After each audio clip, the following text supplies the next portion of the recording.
Hello everyone, welcome to What If You Got Reincarnated in DxD World as Tatsumi with Shielded Hero Powers movie. Before we start, please go support Josu5 for writing that awesome fanfic. This is the translated version I made, there will be some mistaken characters' gender, but of course Issei and you are a male. Chapter Prologue. The beginning of my adventure.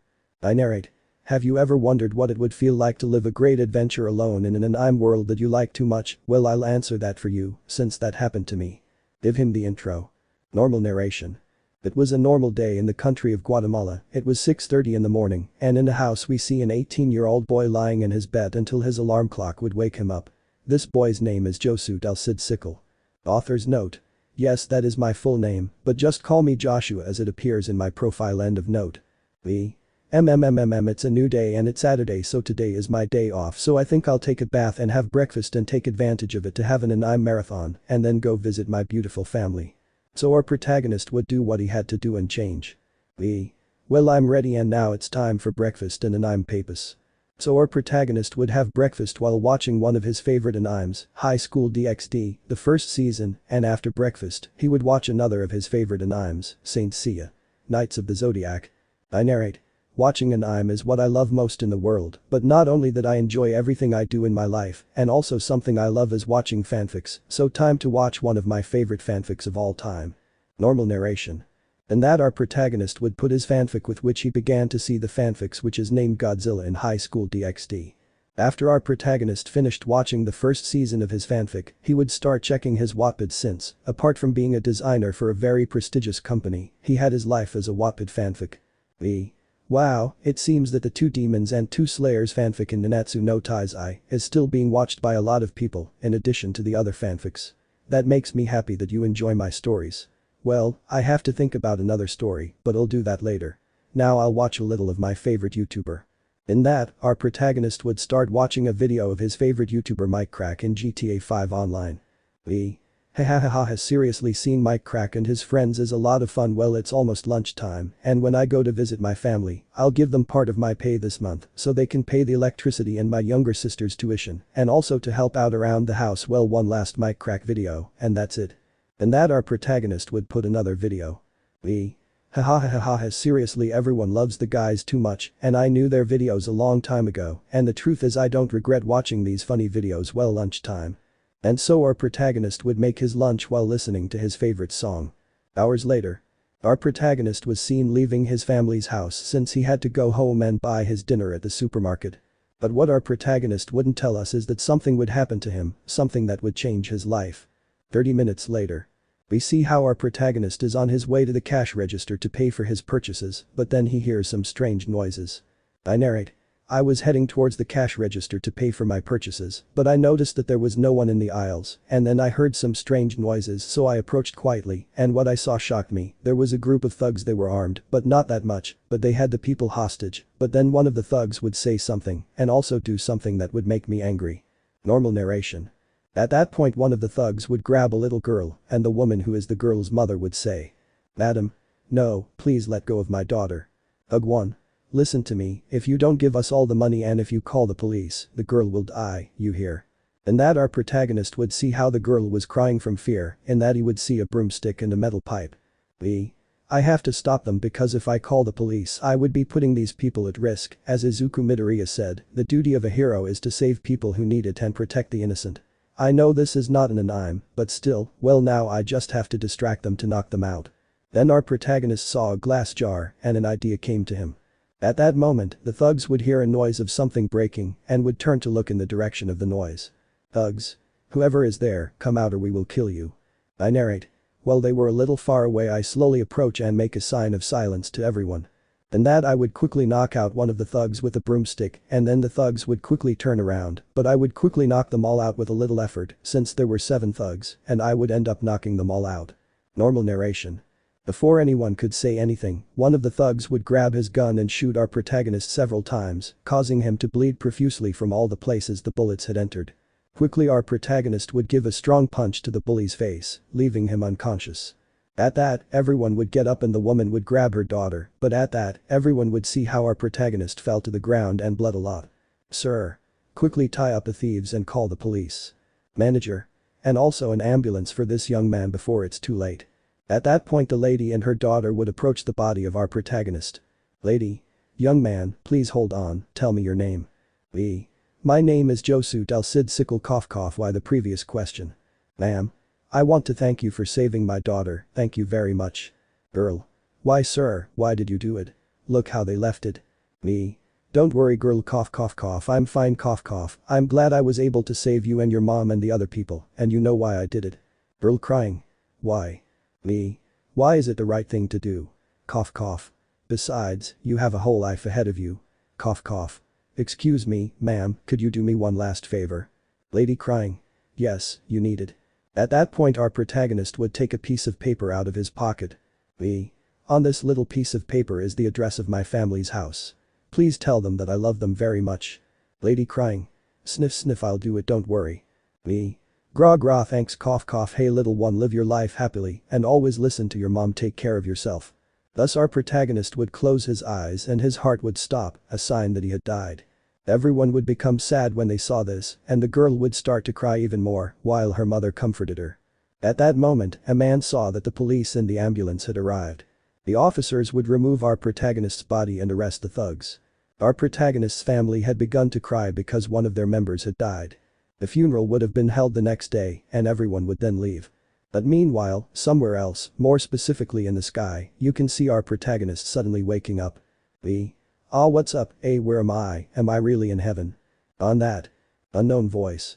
If he is in heaven, my son. In that, our protagonist would see a great man with a snow-white beard sitting on a kind of throne, this was none other than God. I narrate. Seeing who it was would have surprised me, since that was no one more and no less than God. Normal narration. You really are God. God. That's right my son, and I must tell you that you left me surprised by what you did, you showed bravery and courage to do what you did. He thanks for that. God. But you shouldn't have died since it wasn't your turn to leave for the other world yet, so I'll give you something so you can live again, but in another world where you want to. Like in the reincarnation fanfics I've seen but now in real life. God. That's right, I'll give you wishes. You can ask me for a new body and abilities and I'll also send you to another world as I've already said, but it can be the world you decide, so tell me, my son, what your wishes are. I narrate. I started thinking about the perfect body and the perfect skills and apart from the world where to go, it's a little difficult, but at that my mind clicked and I already knew what to ask for. Normal narration. I've already decided and I'll tell you first what body I want to be Tatsumi from Akame ga Kill, but I want to be the Tatsumi who already has Incursio and that cool outfit, and as I already said I want to have Incursio, but I also want to have Nafumi's shield from Tate no Yusa. God. Granted my son. Thus a light would cover our protagonist and then he would be seen with his new appearance. Author's note. From here I will put the name of the character I am at the end of the note. Tatsumi. No way, I look cool and awesome. God. Okay my son, now what are your next wishes? Tatsumi. Well now I would like to have Tatsumi's memories, but I would like you to modify them. God. But in what sense?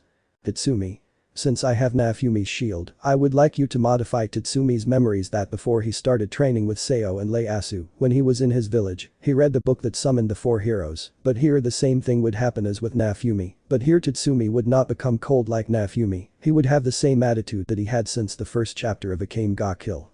God. I understand so it's okay. Tatsumi. Wait, there's something else, but come closer, I'll whisper it in your ear.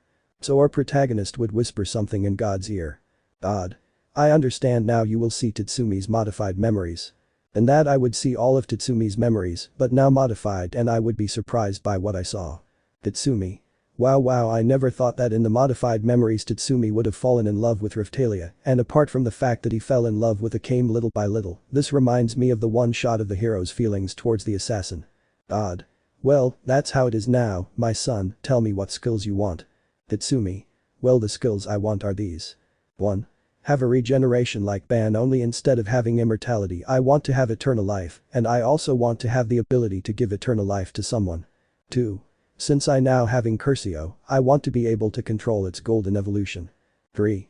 And since I already have Nafumi's shield, I obviously want to have all of his transformations and be able to control the shield of anger. 4. I also want Nafumi's leaf shield to have the same ability as Asia's sacred gear from School DxD to heal wounds, but in my case, it can heal wounds from a long distance. 5. Have Nafumi's ability to create any type of healing medicine. 6. I want to have Sasuke Sharingan, but in this case I want the 3-volume Sharingan, but without losing my sight obviously since I couldn't stand going blind. 7. I want to have the ability to play any instrument and also be able to sing all the songs I want. 8. I want Incursio to have the ability to use the 10 water stances that Tanjiro from Kimetsu no Yaiba uses. 9. I want to have the ability to pull out claws from my fingers and be able to use Inuyasha's attacks with his claws, that is, the steel claw and the bloody claws, but not lose control like Inuyasha. 10. I want to have the one for all because using it would be super exciting. Odd. You leave me impressed, my son, but of course I grant you all those abilities. Tatsumi. Thanks, but in order to control one for all, I'll need a place to train, so I want a time room. But then my eyes would start to change and I would have activated the 3-volume Sharingan. At that I would feel a slight burning in my eyes. Odd. You're okay, my son. Tatsumi. Don't worry, God, after all, I no longer feel pain since I asked you to have the Sharingan but without losing my sight, so I'm fine. I would focus on that and deactivate the Sharingan. Tatsumi. Ready, it was easy. Odd. Okay, fine, now tell me the world you want to go to. Tatsumi. Well, I always dreamed about this, so I want to go to high school DxD, but I want to appear in the time room and outside there are 7 days left before the anime starts. Odd. Sounds good, plus 7 days equals 7 years in the time chamber. Tatsumi. Well, finally I want the members of Night Raid who died to appear with me in the time room since they can help me in my training, but I only want them to be the ones who died. Odd. Okay, something else. Tatsumi. One last thing. In that, our protagonist would whisper in God's ear again, but this time it would be something different. Odd. Okay, but they will appear at some point in the 2nd season of High School DxD. Tatsumi. I know. Odd. Well, my son, I hope you enjoy your new adventure, so take good care of yourself. And that a light would cover the body of our protagonist. I narrate. This feels cool now, I have really cool abilities and also I am one of my favorite anime characters and I don't know why in some reincarnation fanfics no one dared to use Tatsumi, but well, this is not a fanfic, this is real life and now I'm ready to live a new adventure, oh yes, oh yees. Normal narration. Odd. Before you leave, when you exit the time chamber, you will find a house for yourself and you will have infinite money. Tatsumi. Thank you, see you. God, take care of yourself. Thus our protagonist would disappear into the white light. What will happen now and how will our protagonist's training be? Find out in the next chapter. Chapter 1. The training begins. Previously our protagonist would have died saving innocent people from armed thugs, then our protagonist met God wherever he is and he told him that he could reincarnate in the world he wanted and have the body and abilities that he wanted and so our protagonist chose to be Tatsumi from Akame ga Kill and asked for all his abilities up to a time room, after which our protagonist would disappear in a white light. What will happen now, find out. Hit the intro. Our protagonist Tatsumi would open his eyes seeing a white sky. Tatsumi. And now where am I? Am I back in heaven? At that Tatsumi would turn around to see a strange place that looked like a house or entrance, but he would already know what it was. Tatsumi. Don't mess with me, seeing her in real life makes me want to scream. But behind me were the members of Night Raid who died and they would wake up when they heard Tatsumi scream. At that point he would receive a strong punch to the head from Leon. Leon. Whoever you are, stop yelling, why else? At that point Leon wouldn't finish speaking as he would see none other than Tatsumi lying on the ground with an anime-style bump. Leon. Tatsumi, it's really you. Narrates Tatsumi, me. Upon hearing that voice I quickly recognized it as it was Leon's voice, no wonder the strong punch, only she is capable of giving that kind of blow, now I understand why Lubbock felt hurt by those blows in the anime. Normal narration. That's what I would rise to say. Tatsumi. Oh, of course it's me Leon Ni-san who is more serious. That would impress everyone. Mine. But it's impossible, we saw you die, it's not possible that you're alive. Lubbock. If it's true it's very strange, and what's that on your arm? And that everyone would see the Nafumi shield that I now have. Susanoo. It looks like a shield and I feel a strong power emanating from that shield. Telsi. So tell us what that shield is and where we are. Before saying anything I would be hugged by Bullied. Bullied. Tatsumi, you did it, you finished off the Empire and you were able to bring out the maximum power of Incursio, I'm very proud of you. Tatsumi. Okay, thanks Aniki, but please let me go. Bullied. Oh sorry, hahaha. Shield. So tell us what that shield is. Leon. You also have to tell us how the hell you're alive. Tatsumi. Well, first let's go to that kind of house that's there to explain everything to them. The boys would just nod their heads and then lead us towards the house-like building that has the time-lapse room. Once there, everyone would be waiting for me to tell them everything. Tatsumi narrates, me. Well, obviously I'm not going to tell them that I'm not the Tatsumi they know, since now I have his body and his memories are modified, but well, I'll tell them about the shield later. Normal narration. Tatsumi. Well, you see what happened is that after I died in Akame's arms I was in a dark place and then a great light appeared and I saw God. Lubbock. Well, that's something if he's the one who decides which souls can go to heaven. Shield. Well, Tatsumi continues. Tatsumi. Well, God told me that I didn't deserve to die, he said I should move on, so he sent me to another world and gave me some new and very strange abilities, for example this. I would focus on that and activate the 3 Tomo Sharingan. Everyone would be impressed to see my eyes. Mine. Wow, that looks a little creepy. Leon. And you know how to deactivate what you just did. Tatsumi. If it's not that difficult, look. I would focus on that and my eyes would return to normal. Lubbock. What the hell was that? Tatsumi. That ability is called Sharingan. Susanoo. Well, I felt an incredible power when you did that. Bullied. What more skills you have? Tatsumi. Well, first I'll teach you a shield skill. At that I would stand up so that later the shield would change shape, now I had the air shield. Tatsumi. Air shield. In that, a large green shield with some kind of wings would appear. Everyone was impressed again. Chelsea. Woo-oh, that is super amazing. Leon. But tell us where you got that shield since I don't remember there being a Tigu that was a shape-shifting shield. At that point the air shield would disappear and the shield would return to its normal form. Tatsumi.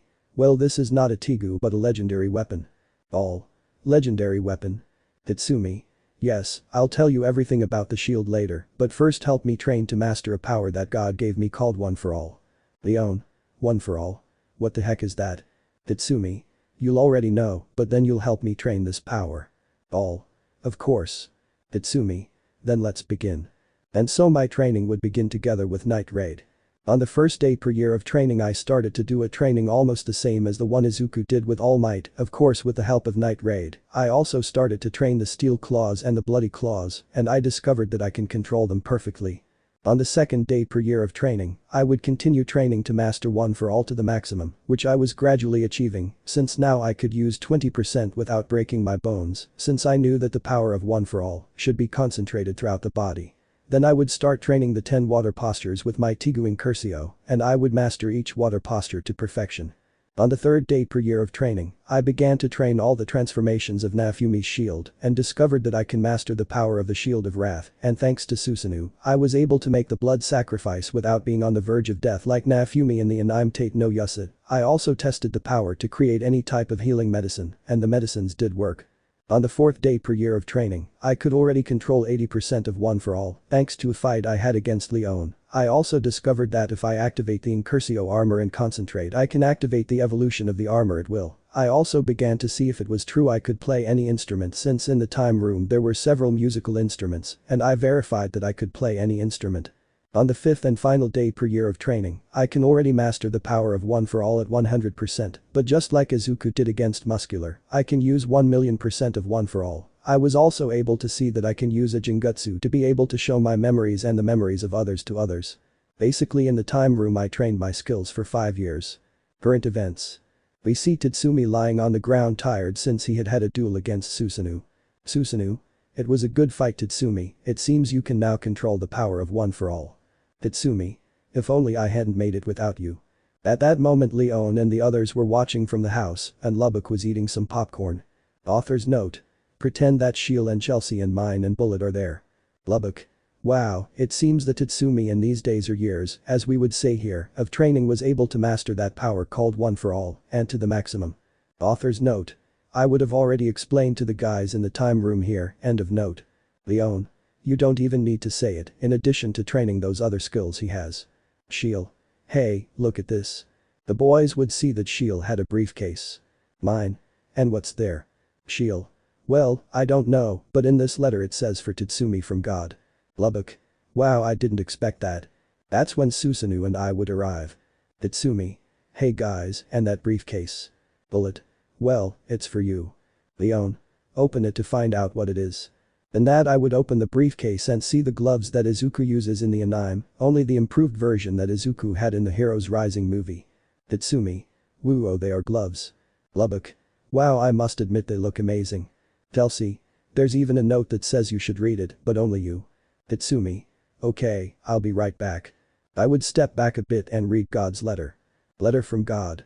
My son, if you're reading this, it's because you've already completely mastered the power of one for all, so I gave you the gloves that Izuku Midoriya uses, but with these gloves, you'll be able to do the Delaware smash aerial shot, so good luck, my son. Sincerely, God. End of the letter. Tatsumi. Yes, it would be better to go and try them. So I would return to the others and put on the gloves, and in that I would concentrate the power of one for all in my entire body and concentrate 60%. Tatsumi. Delaware smash. Aerial shot. At that moment, the glove on my right hand would expand and thus fire the air projectiles non-stop, leaving everyone impressed.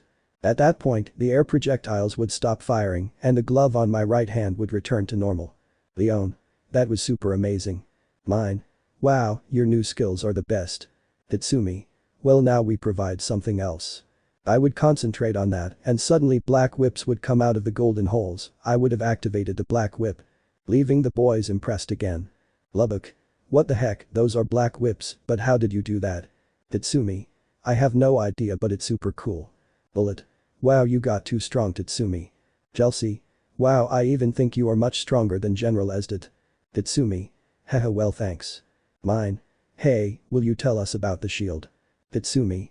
Yes, but first I'll go up to the roof for a while. I want to think about something. Everyone. Okay, that's fine. In that case, using one for all, I would jump and be on top of the roof. While the others were downstairs listening to what he could do. That's when I'd take out a guitar. Tatsumi. Well, let's see if I can do it.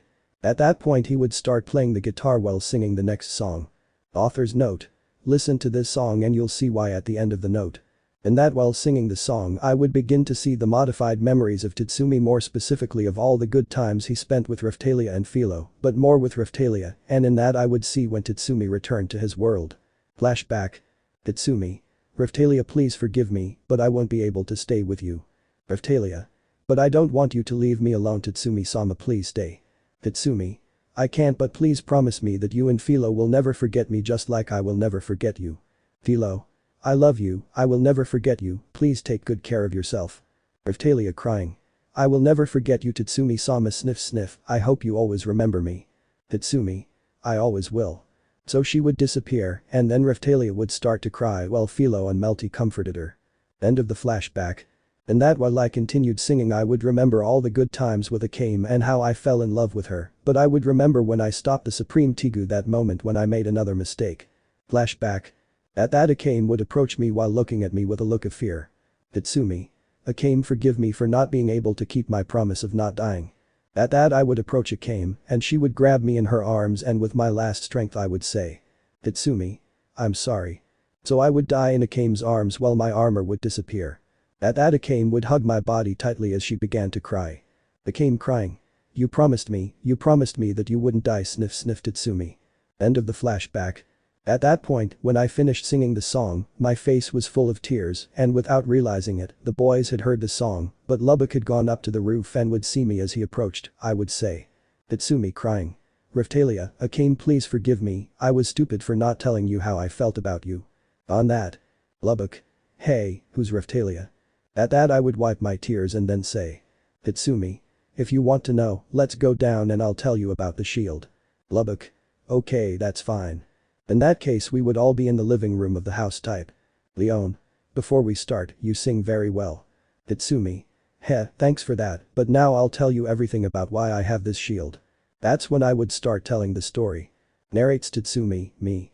This happened when I was 16 years old. I had not yet begun my training to use a sword, and in my village there was a library, so I decided to read a book, but by accident, I would end up reading a book called The Four Sacred Weapons. I began to read the book, but when I got to the part where the shield hero was, there was nothing. Suddenly the book began to shine, and suddenly I found myself in another world and with other people. That was when I saw that I had this shield.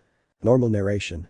Then I would continue telling my entire adventure as the shield hero until I returned from that world to ours. Leon.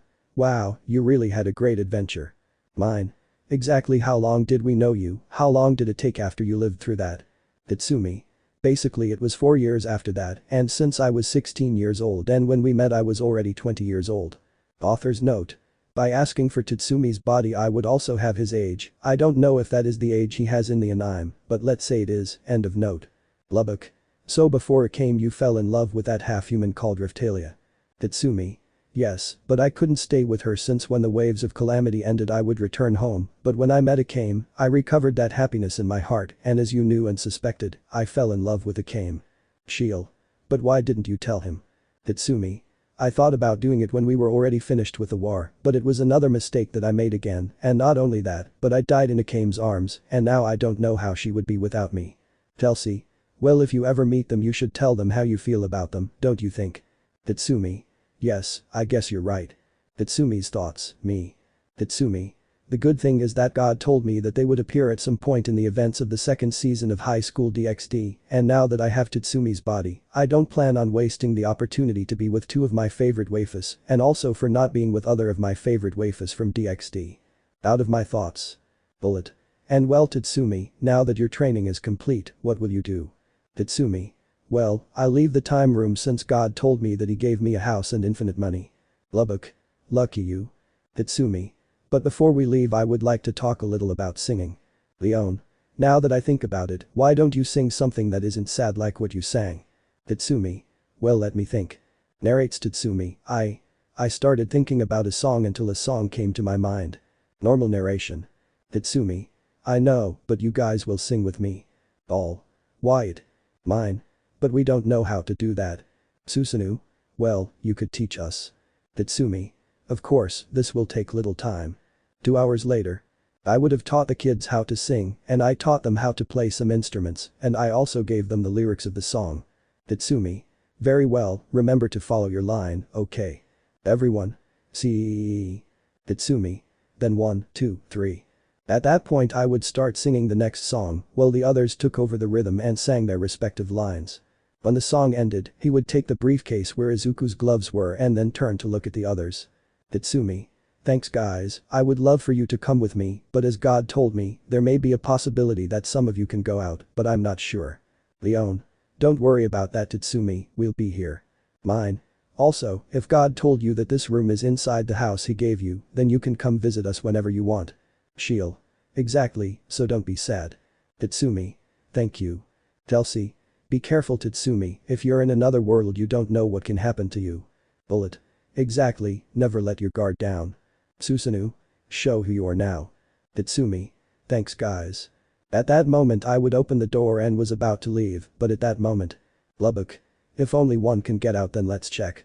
At that Lubbock would push me and we would both leave the time room. Bullet Susanoo. But wah. Leon. If it worked, Lubbock could have gotten out. Chelsea. Well at least Tatsumi won't be alone. Mine Shield. That's true. Then the boys would go to dinner since they were hungry and there was infinite food in the time room. Meanwhile outside the room I would see that Lubbock was next to me. Tatsumi. What the hell Lubbock, why did you come out? Lubbock. I'm not going to leave you alone, friend, so now I'll live with you, what do you think? Tatsumi. Well, I wouldn't mind having some company. Hey, what do you think if we see this house from the outside? Lubbock. I think it's a good idea. So the two of us would start walking around the house to get out and see what it looks like from the outside. Tatsumi's thoughts, me. Tatsumi. Once we leave, I must bring the faction leaders since I would like to be an ally of the 3 factions and also help them in whatever they need, that would be cool and awesome. Out of my thoughts. He would continue walking with Lubbock through the house looking for the exit. What will happen next for our protagonist?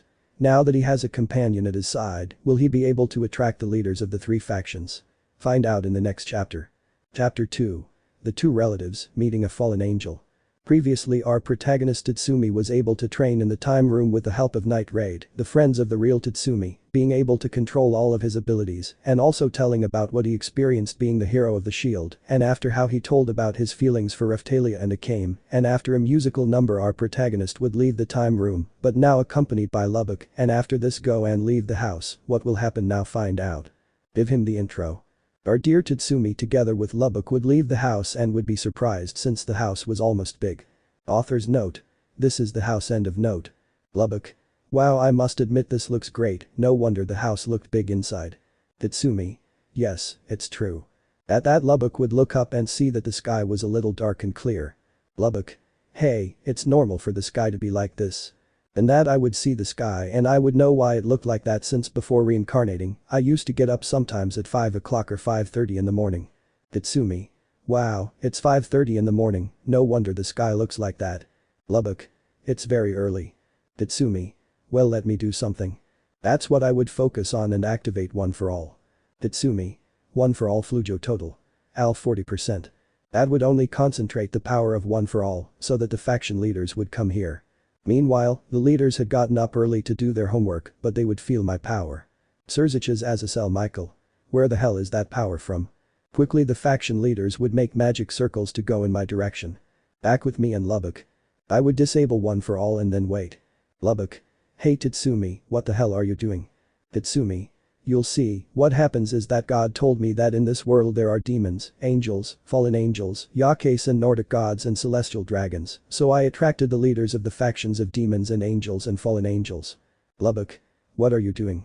3 magic circles would then appear, from which the faction leaders would emerge. Narrates Tatsumi, me. Well, I will meet Surzich's and Azazel and Michael, well it will be a little difficult, but I will tell them to talk later, since it is still too early to start a conversation. Normal narration. At that Surzich's, Azazel and Michael would look at me strangely. Surzich's. Excuse me, you are the one who gave off an amazing power. Tatsumi. Hey, it's me. Azazel. But who are you? And how do you have such monstrous power? Michael. And another question, are you an enemy?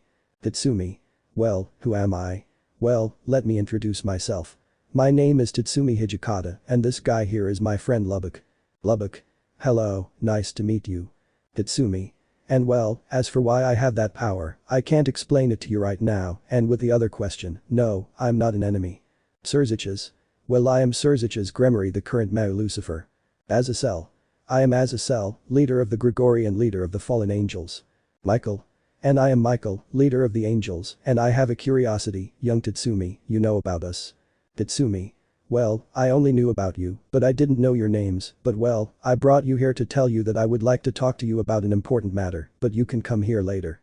At that, the 3 faction leaders would start to think about it and then just nod their heads and then leave. After that, Lubbock and I would go into the house and go to sleep a little. Later the hours would pass and it would be 1 in the afternoon. By then the faction leaders would have arrived and would enter a room with me to talk, while Lubbock stayed outside waiting. Several hours later. Inside the room he was finishing talking with the faction leaders. Michael. Well then if you're willing to help all 3 factions when necessary then that's fine. Azazel. We could really use a little help and I don't think that way we'll start a war. Tatsumi. When you talk about that, you're referring to that Kakabiel who is a crazy war fanatic. Azazel. Exactly, plus some fallen angels are with him. Tatsumi's thoughts, me. Tatsumi. Refers to Don Ezek, Caronel, Mattel and Rainer. When the day comes when Rainer is about to die, I have to save her, since I can't allow her to die. Out of your thoughts. Surzich's. But it's still a pleasure that you're going to help us when things get out of control, thank you young Tatsumi. Tatsumi. Just call me Tatsumi, after all we are friends now. Michael. Well then if you'll excuse us we leave for the moment. Tatsumi. It's okay. So Michael and Azazel would leave the room and walk away. Tatsumi. Hey Surzich's Sama, for you're still here. Surzich's. Just tell me Surzich's, as you said now we are friends and answering your question I want you and your friend Lubbock to accompany me. Tatsumi. It's okay. So Surzich's and I would leave the room. Lubbock would approach me there. Lubbock. What exactly did you talk to them about? Tatsumi. I just told them that you and I would help them with whatever they needed. Lubbock. So we're kind of independent. Tatsumi. Something like that. Then Lubbock and I would go outside the house and he would make a magic circle and then we would disappear. Meanwhile in a forest of the underworld. We can see that a magic circle of the Gremory clan appears from where Surzich's, Lubbock and I would come out. Lubbock. What the hell, where are we? Surzich's. Welcome to the Forest of Familiars. Tatsumi. Lubbock. Forest of Familiars, what is that? Surzich's. This is where demons can find their familiars who can provide information at all times. On that. Satoru enters the scene. At that point, a strange guy would fall from a great height, but he would fall on his face, causing us to shed a drop of an anime-style sweat. Lubbock. And who is that guy? Surzich's. He is the guardian of the Forest of Familiars, his name is Satoru. Tatsumi. I see, but I still don't understand why we're here. Satoru. Oh Surzich's Sama, it is a pleasure to see you. Surzich's. You see, I came here so these 2 boys could have a familiar. Tatsumi. Lubbock. Kui. Narrates Tatsumi, me. Then I'll have a familiar, no way, this gets super cool and awesome every time, but oh well, don't get distracted. Normal narration. Surziches. Since you'll now be allies of the factions, I thought you should have a familiar, and what do you think? Tatsumi. Well that sounds great, what do you say Lubbock? Lubbock. I say the same. Satoru. Well then follow me and you can see the familiar you want. So we would start walking and we would be seeing the relatives until I saw one that caught my attention. Tatsumi. Who is that familiar over there? Satoru. Oh, that one over there, you'll see, hey buddy, come out of your hiding place. A relative would come out of a bush and I was surprised by who it was. Narrates Tatsumi, me. I don't believe it, Victini is a legendary Pokemon, but why the hell is there a Pokemon in this world that's a pain? Normal narration. Victini. If that happens Satoru comes. Satoru. I think you can have a carrier now. Surziches.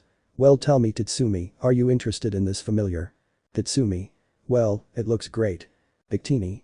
Then you can be my carrier. Tatsumi. Sure, but one question. How the hell do I make him become my familiar? Surziches. Well.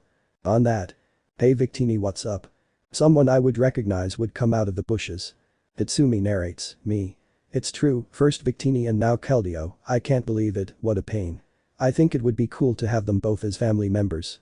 It would be cool. Normal narration. Keldeo. Looks like you're getting a familiar. Victini. Yes, but it would be better if you came with me since we are good friends and combat comrades, it would be great, don't you think? Keldeo. Yes that sounds great. Tatsumi. Hey Surziches, you can have 2 familiars. Surziches. Yes, you can, and if you're wondering how you can have them as your familiars, you just have to say these words. In the name of Tatsumi, I make a contract with you as my familiars. Tatsumi. Oki. And that I would be closer to Keldeo and Victini. Tatsumi. Tell me Keldeo and Victini would you like to be my familiars? Keldeo Victini. Of course we would like to. Tatsumi. Well then, in the name of Tatsumi Hijikata, I make a contract with you as my relatives. So Keldeo and Victini would become my familiars. Keldeo Victini. This is great. Tatsumi. Well, welcome. At that moment, Lubbock would feel that something was watching him from behind and he would turn around and see a blue dragon that was looking at him, somewhat blushing. Author's note. Pretend she's blushing, end of note. Everyone would see the dragon, but I would recognize the dragon. Narrates Tatsumi, me. My head is going to explode now Sylphid from Zero no Tsukema, I can't believe what the hell is going on here Dr. Garcia. Normal narration. Lubbock. Oh hello what's your name? Sylphid. Well my name is Sylphid. Lubbock. Wow can talk this is amazing. Sylphid. And what is your name? Lubbock. Oh my name is Lubbock it's a pleasure Sylphid-chan. At that a light would cover Sylphid showing that she is now human. Sylphid. Well, it's a pleasure, Lubbock-san. Lubbock. Hey, well, tell me, would you like to be my familiar? Sylphid. Yes I want to be your familiar Lubbock-san. Lubbock. Well then in the name of Lubbock I make a contract with you as my Sylph familiar. Thus Sylphid would become Lubbock's familiar. After that we all returned home where we would all sit in a separate room. The next morning we all woke up and started training Keldeo, Victini and Sylphid to make them strong. Then the days would pass and the story of High School DxD would have already begun and everything would continue the same as in the original story until the day of Asia's rescue. Tatsumi narrates, me. Today is the day Rainer is going to die, I have to save her, since I can't allow someone to do that just out of fear, she can't die. Normal narration. After that I would explain to the boys that we would have to save a fallen angel who is with Kakabiel, but that she is innocent then at night we would go on Sylphid without any human noticing us. Meanwhile in the old church just like in the original story Rias was about to kill Rainer and she had tried to make Issei listen to her, but he didn't listen to her, then Rias was going to kill Rainer with a sphere of destruction, but then something would fall from the sky in front of Rias and after the smoke disappeared you could see a boy with armor and that was me. Author's note. Pretend I have Izuku's gloves, end of note. At that point everyone would see that the boy had a shield and strange gloves. Issei. And who the hell is that? Kiba. I don't know but he's protecting the fallen angel. Rias. Hey, who are you and why are you protecting that fallen angel? Tatsumi. I'm sorry but I won't let you kill this innocent fallen angel. Rias. Then we'll have to stop you. At that moment, everyone was going to launch an attack, but then they saw some strange cables and a boy with green hair, some strange creatures, and a girl with light blue hair. Tatsumi. If you excuse me, I'll take this fallen angel away from you, so goodbye. On that. Tatsumi. Delaware smash. Aerial shot. In that, several air missiles would hit the Gremory clan, and then Sylphid would transform into its dragon form, and then we would all leave, leaving the Gremory clan very surprised. Once at home, Rainer would be scared because she thought we were going to kill her. Rainer. No, please don't kill me, I'm asking you, I'm innocent. Lubbock. Hey old man, you used that Sharingan of yours to see his memories. Tatsumi. That's right. Heldio. From what Lubbock-sama said, you have an ability that allows you to read people's memories. Victini. So that means he's a fallen angel if he's innocent. Rainer. Wow, some familiars who talk, but what are you since I don't think you're demons? Tatsumi. Indeed Rick, we are not demons nor angels or fallen angels, but what I'm getting at is that I know you're innocent. You did what Kakebiel ordered you to do because he had threatened to kill you, but don't worry, my friend, my family and I will protect you. Rainer. Sniff sniff sniff thank you very much by the way my real name is Rainer, but you can call me Yuma. Tatsumi. Well the taste is my Yuma-san I'm Tatsumi Hijikata and these are my relatives Keldio and Victini. Keldio Victini. Hello, it's a pleasure. Lubbock. I'm Lubbock, nice to meet you. This is my Sylph familiar and she's the dragon you saw. Rainer. I've noticed that before. Sylphid. Hello, it's a pleasure. Tatsumi. Hey Rainer, I saw in your memories that you fell in love with that boy named Issei Hyodo, right? Rainer. Yes I fell in love with him, but how do you know? Tatsumi. Use me Sharingan. This is how I would activate my Sharingan. Author's note. Image edited by me, I'm a newbie at image editing, end of note. Rainer. That looks a little creepy. Lubbock. I thought the same thing when I first saw it. That would deactivate the Sharingan. Tatsumi. Well Rainer, for the moment you will stay here with us until it is time for you to explain to that boy named Issei Hyodo what forced you to kill him, deal made. Rainer. It's a good deal done. Tatsumi. Well guys, it's time for dinner and then member time. All? Yes. So we would all have dinner and I would make dinner since Akame had taught Tatsumi how to cook in the Akame ga Kill anime. By then everyone had gone to sleep, but I would leave the house and sit under a tree with a guitar in my hands. Tatsumi. Well, if as God said, this guitar has magic that allows me to sing any song, then let's try it. At that point I would start singing the following song. By the end of the song I was surprised by how the guitar sounds had changed. Tatsumi. Wow I didn't expect that but well singing a Daredevil song again was great, let's try another song I think I know.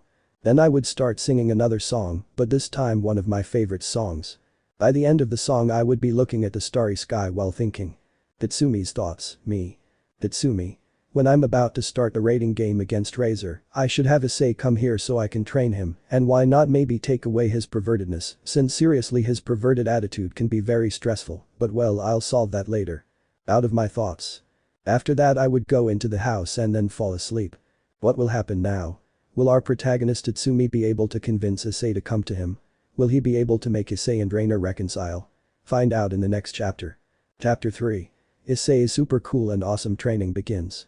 Previously our protagonist Tatsumi had agreed that he and Lubbock would help the three factions in whatever they needed as a reward. Surziches took them to the Forest of Familiars where our protagonist obtained 2 familiars and Lubbock obtained only 1 familiar after that, and having trained his familiars to be strong our protagonist together with Lubbock and his familiars, they saved the fallen angel Rainer and after talking to her, everyone had gone to sleep except our protagonist who had started to sing and after that he would return to sleep. What will happen now find out.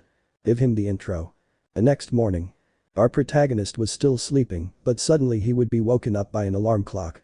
Tatsumi. Ah damn and I wanted to keep sleeping in my other life I used to get up early, but sometimes. Then I would go downstairs and see that everyone was having breakfast and then I would have breakfast with them. After that we would all train a little since we had nothing good to do. And I would even take advantage of the opportunity to train Rainer to become stronger, which we achieved in a few days. Meanwhile with the occult club everything would be happening as in the original story until when the arrival of Razor Phoenix and the challenge for the raiding game happens, in that well the occult club decided on a place to train and that a letter would fall on Issei's head. Issei. Why this letter? Rias. Looks like someone used the carrier pigeon tactic. Kaneko. YK Dai si Sakarta Issei senpai. At that Issei would begin to read the letter. Unknown letter. Issei Hyodo, bearer of the Red Emperor Dragon, you don't know me, but soon you will. If you want to become strong, come to the mountains tomorrow, since that's where my house is. I can train you and make you strong. Sincerely, unknown. Issei. Well it seems he knows about the supernatural so I can go train with that guy. Rias. I don't know, I don't think it's a good idea. Issei. Come on, President, let me go so I can get stronger in these 10 days that they gave us to train. Bakeno. I think it's a good idea, Rias. If Issei-kun gets stronger he'll be able to beat Razor. At that you would breathe a sigh of relief. Rias. It's okay Issei, but be careful, and when you've finished your training with that guy use this magic circle to appear where we are. At that point Rias would have given Issei a pamphlet with a magic circle. Issei. I will do it, President, don't worry. So the rest of the Gremory clan would go to Rias' country house, while Issei went to the place indicated in the letter. Issei. It seems that it is here. And that Issei would see a big house that was my house. Issei. Wow, no wonder there's a type of house here in a forest in the mountains. On that. Well, you finally arrived, Issei Hyodo. At that Issei would turn around to see that it was none other than me. Author's note. Pretend I have Izuku's gloves, end of note. Issei. Wait a minute, those gloves and that shield, you're the guy from that time who took Rainer away. Tatsumi. That's right, let me introduce myself. My name is Tatsumi Hijikata. It's a pleasure. Issei. Why the hell did you tell me to come and also that you left Rainer alive? Tatsumi. I did it for a reason, and now you must talk to her so she can tell you everything more calmly. Issei confused. Tell me what? Tatsumi. Ask her, she's behind you. At that Issei would turn around and see that Rainer was there in her Yama form. Mother. Hello Issei 1. Issei. What the hell do you want to talk to me about? Yama. Well, okay, I hope you believe me. So Yama would tell Issei everything about why she killed him. At first, Issei didn't believe her, but when he saw her look, he realized it was true. Issei. I understand, please forgive me, Yama-chan, I didn't know what was happening to you. Yama. It's okay, then I'm still your girlfriend. Issei. Well I think so, I don't know the truth. Tatsumi. I give my opinion and I think you two are still boyfriend and girlfriend. Hearing that Issei and Yama would get nervous. Then Lubbock, Sylphid, Keldeo, and Victini would arrive. Lubbock. Well it seems that he came to train. Tatsumi. Well Issei, these here are my friend Lubbock and his familiar Sylphid, and these two are my familiars Keldeo and Victini. Issei. Well, it's a pleasure to meet you. Tatsumi. Well Issei, I know your situation, so I'm going to train you to become strong and at the same time try to get rid of your perversion, since your stupid perversion can be your weakness in a battle. At that Issei's hand would begin to shine, and at that the Red Emperor Dragon Drake would speak. Drake. If you're going to take the kinky out of my partner, I'd appreciate it. Issei. You must be the Red Emperor Dragon, right? Drake.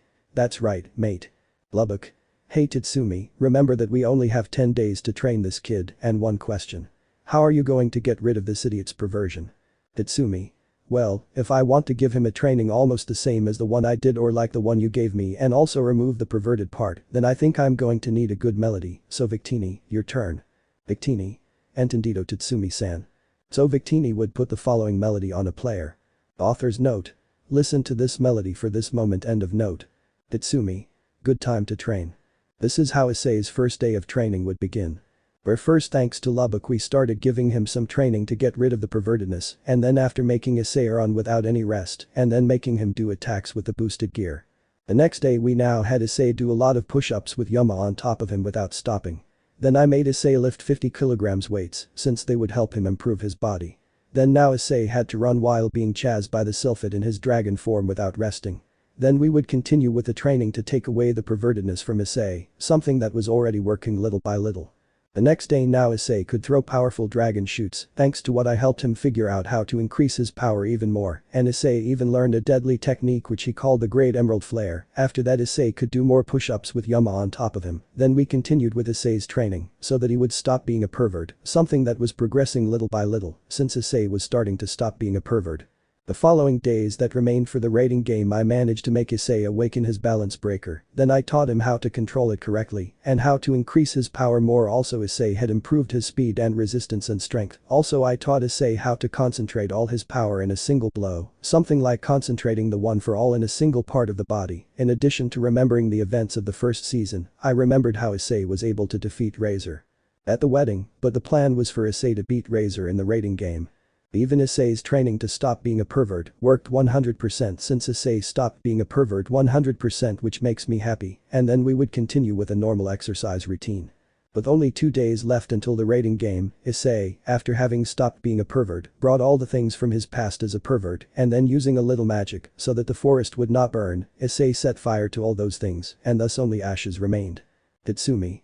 Well Issei Hyodo, you have officially stopped being a pervert 100%, congratulations. Issei.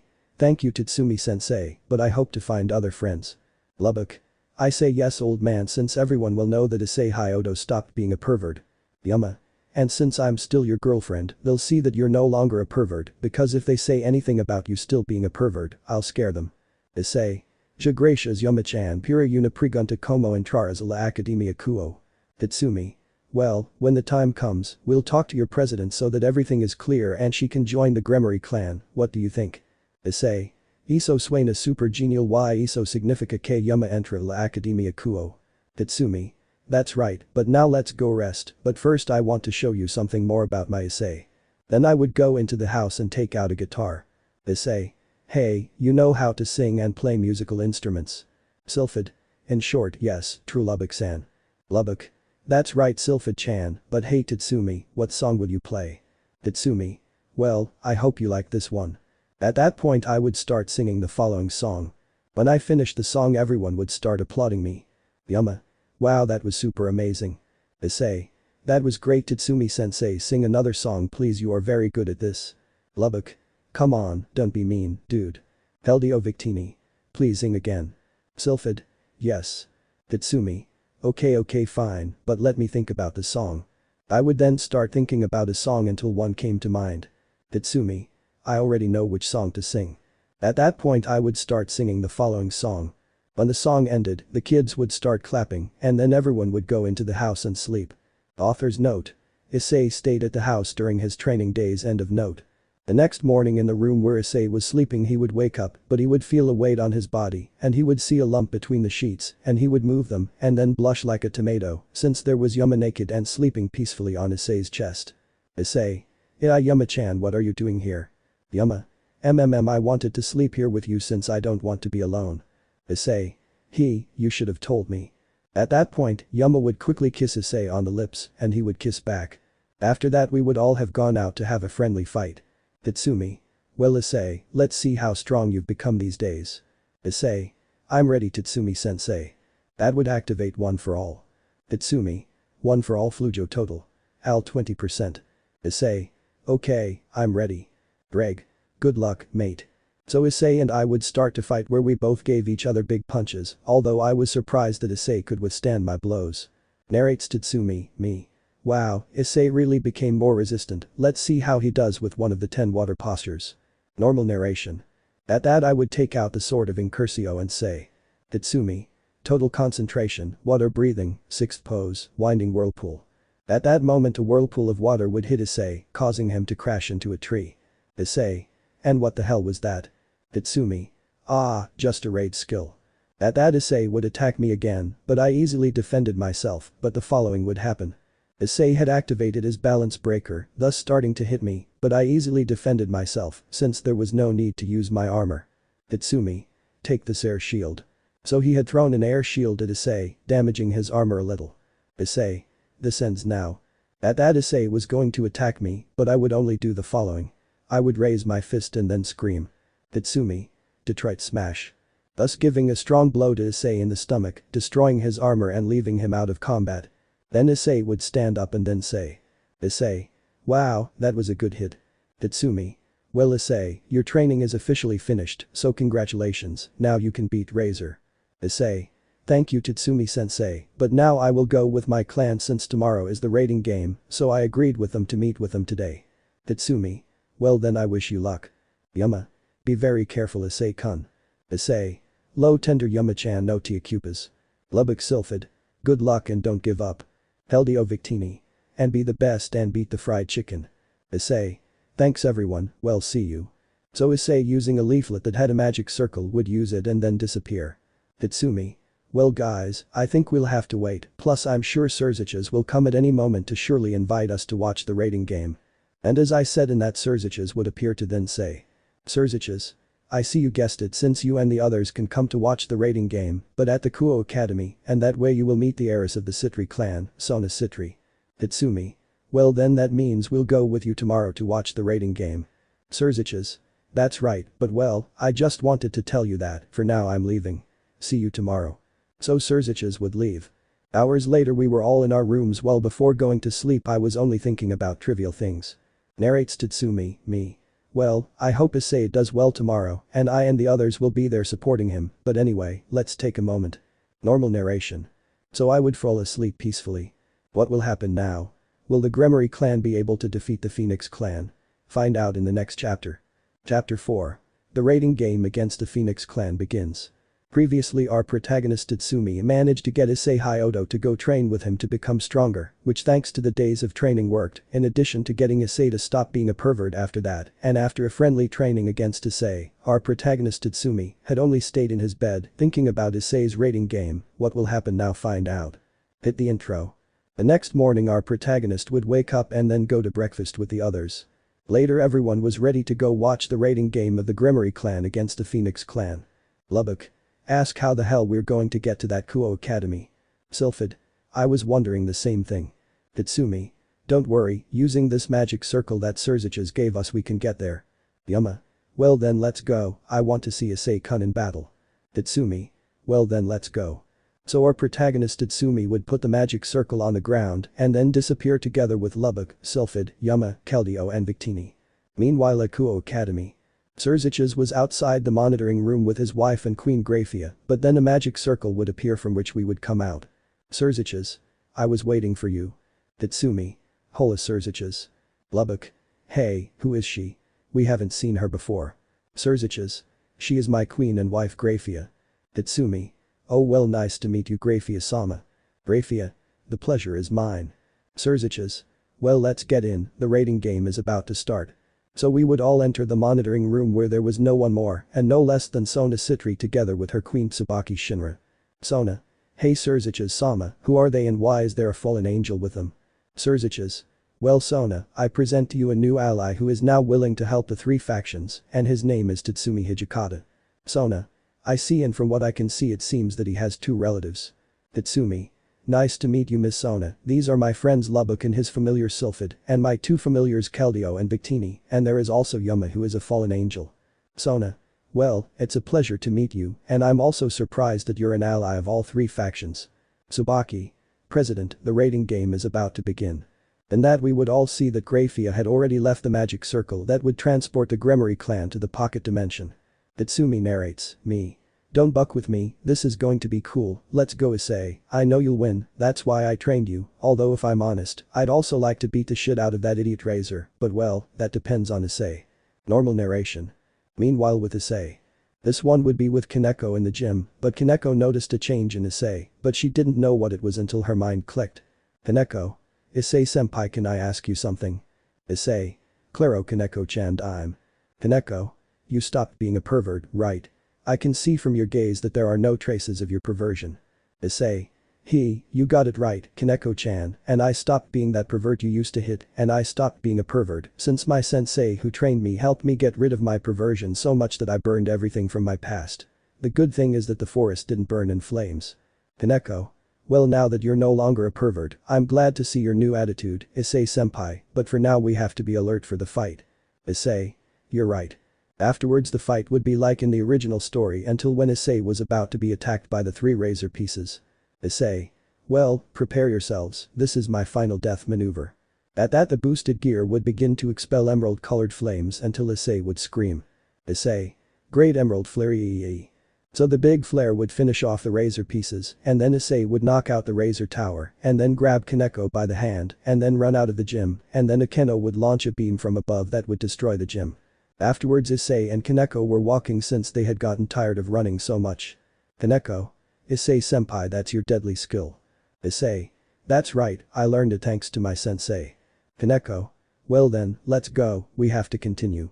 While they were walking, Issei would notice that there was a trap that Kaneko was about to step on, but he would grab her and move her away in time since the explosion had hit the ground. Issei. That was close, you're okay Kaneko-chan. Kaneko. Hey, I'm fine, Issei-senpai, thanks for saving me. Just like in the original story, Akeno would stay to fight the Razor Queen, and then Issei and Kaneko would split up to cover ground, but be careful not to be eliminated. Meanwhile in the monitoring room. I had told everything about myself and that Lubbock and I come from another world where there is corruption in the country, since I had already told the faction leaders. Sona. Wow, it's incredible that you come from another world where weapons similar to sacred gears exist. Tsubaki. Besides, there was corruption in the country. Lubbock. Yes, but if it weren't for Tatsumi, the imperial capital wouldn't have peace now. Peldio. Hey, look, it seems that Issei and one of his companions are fighting together. Tatsumi. Let's see how Issei does in this battle. Tatsumi's thoughts, me.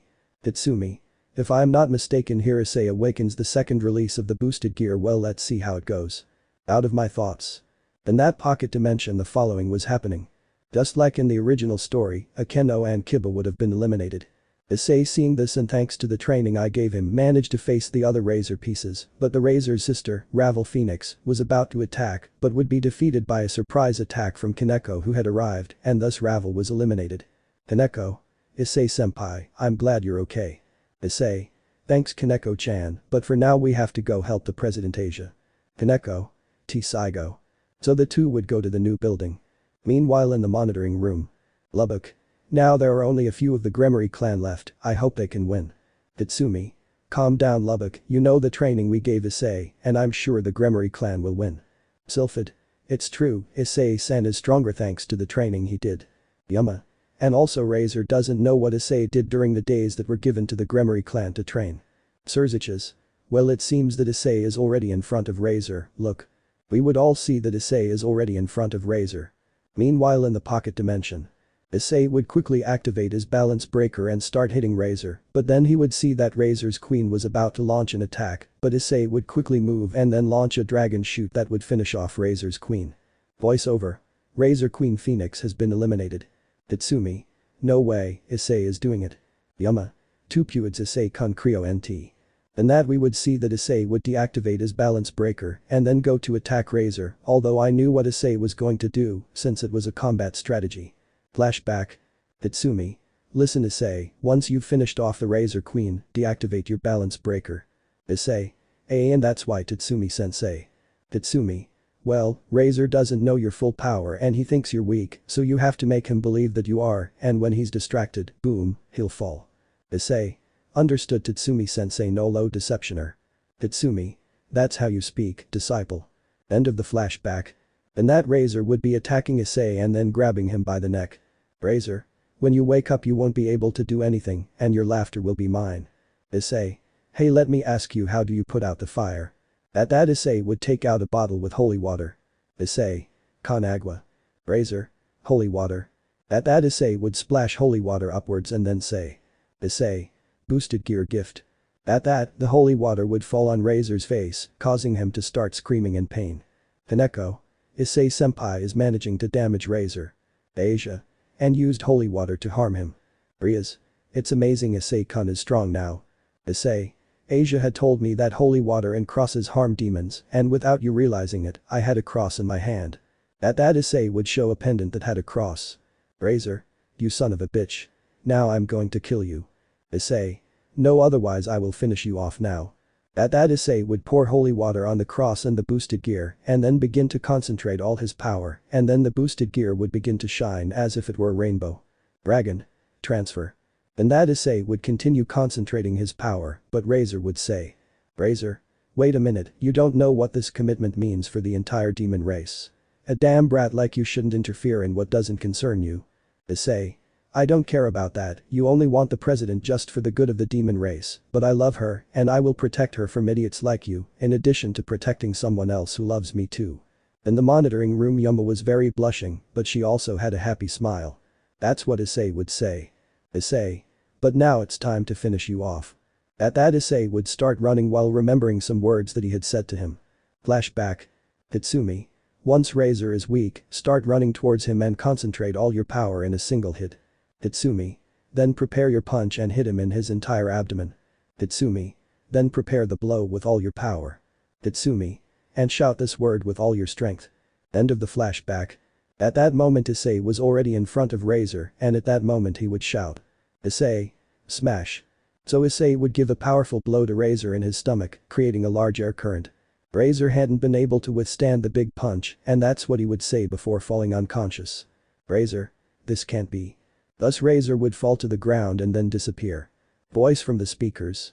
Razor Phoenix has been defeated, the winner is Rias Gremory. So thanks to Issei the Gremory clan would win the raiding game. Issei. We did it, we could win, we did it. And that Issei would be hugged by Rias, Asia and Kaneko, and then be transported back to the occult club where Kiba and Akeno already were. In the monitoring room, Sona was impressed because Issei was able to finish off Razor. Lubbock. Hey man, why do I shout smash at the end? Tatsumi. I told him to do it since it would be cool and awesome if Issei did it. Yama. Well, thanks to that blow, Issei-kun was able to win. Victini. I'm glad Issei made it. Surziches. Well, I think I'll be leaving for now, see you Tatsumi. Tatsumi. See you Surziches and we'll leave too, take care. So Surziches would go in a magic circle together with Graphia.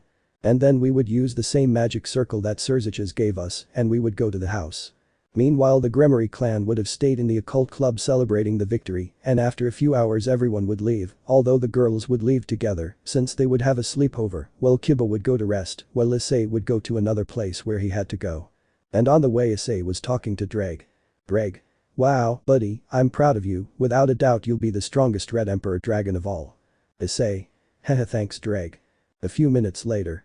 Issei had already arrived at my house and there he would be greeted by a hug from Yama and then everyone would congratulate Issei and then we would all start celebrating a little, but then I would see how Issei and Yama were looking at the stars and then I would take out my guitar. Tatsumi. I think this calls for a good song. At that point I would start singing the next song.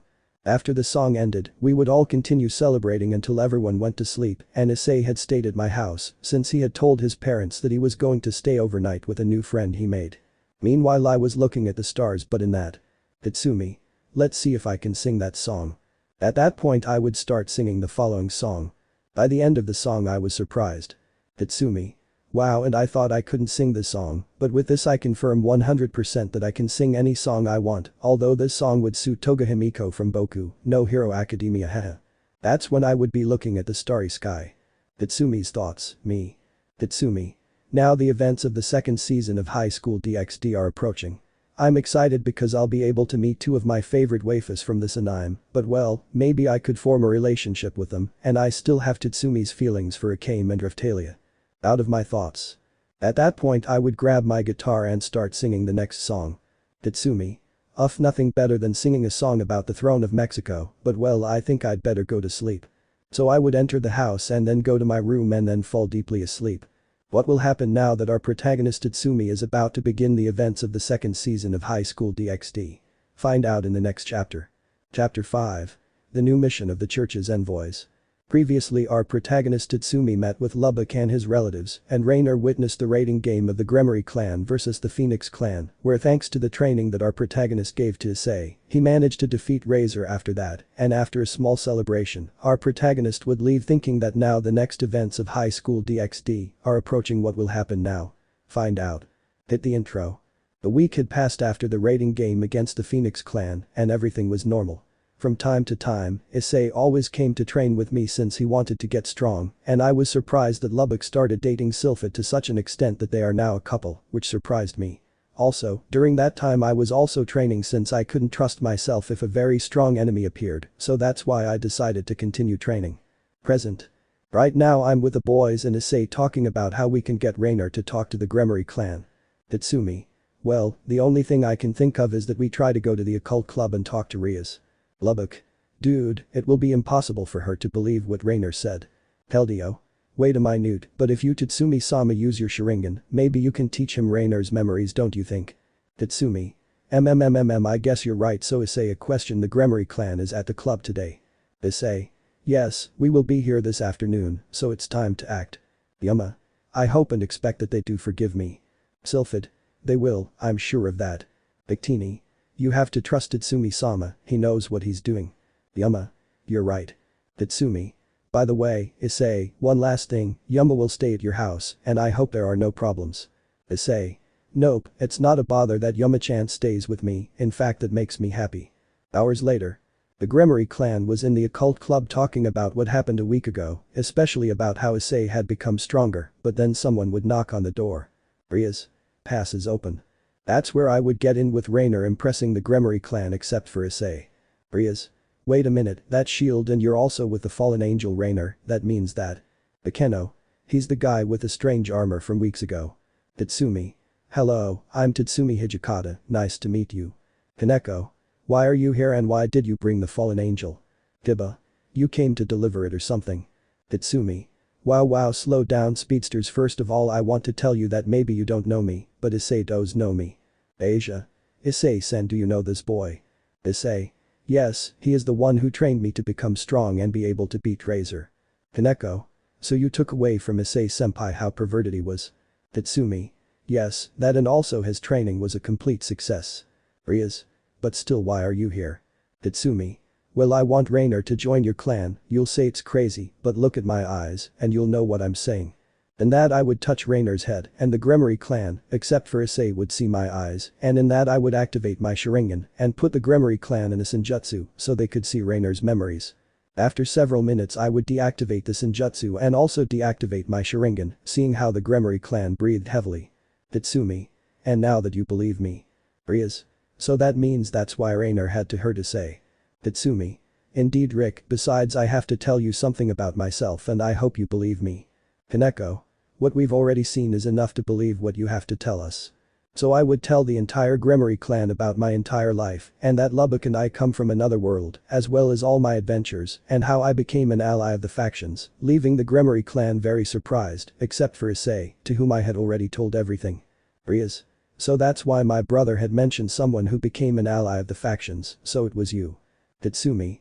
Yes, indeed, my friend Lubbock and I are independent, so we do not belong to a clan, we only help the factions in whatever they need, but well, what do you say, do you accept Rainer in your clan?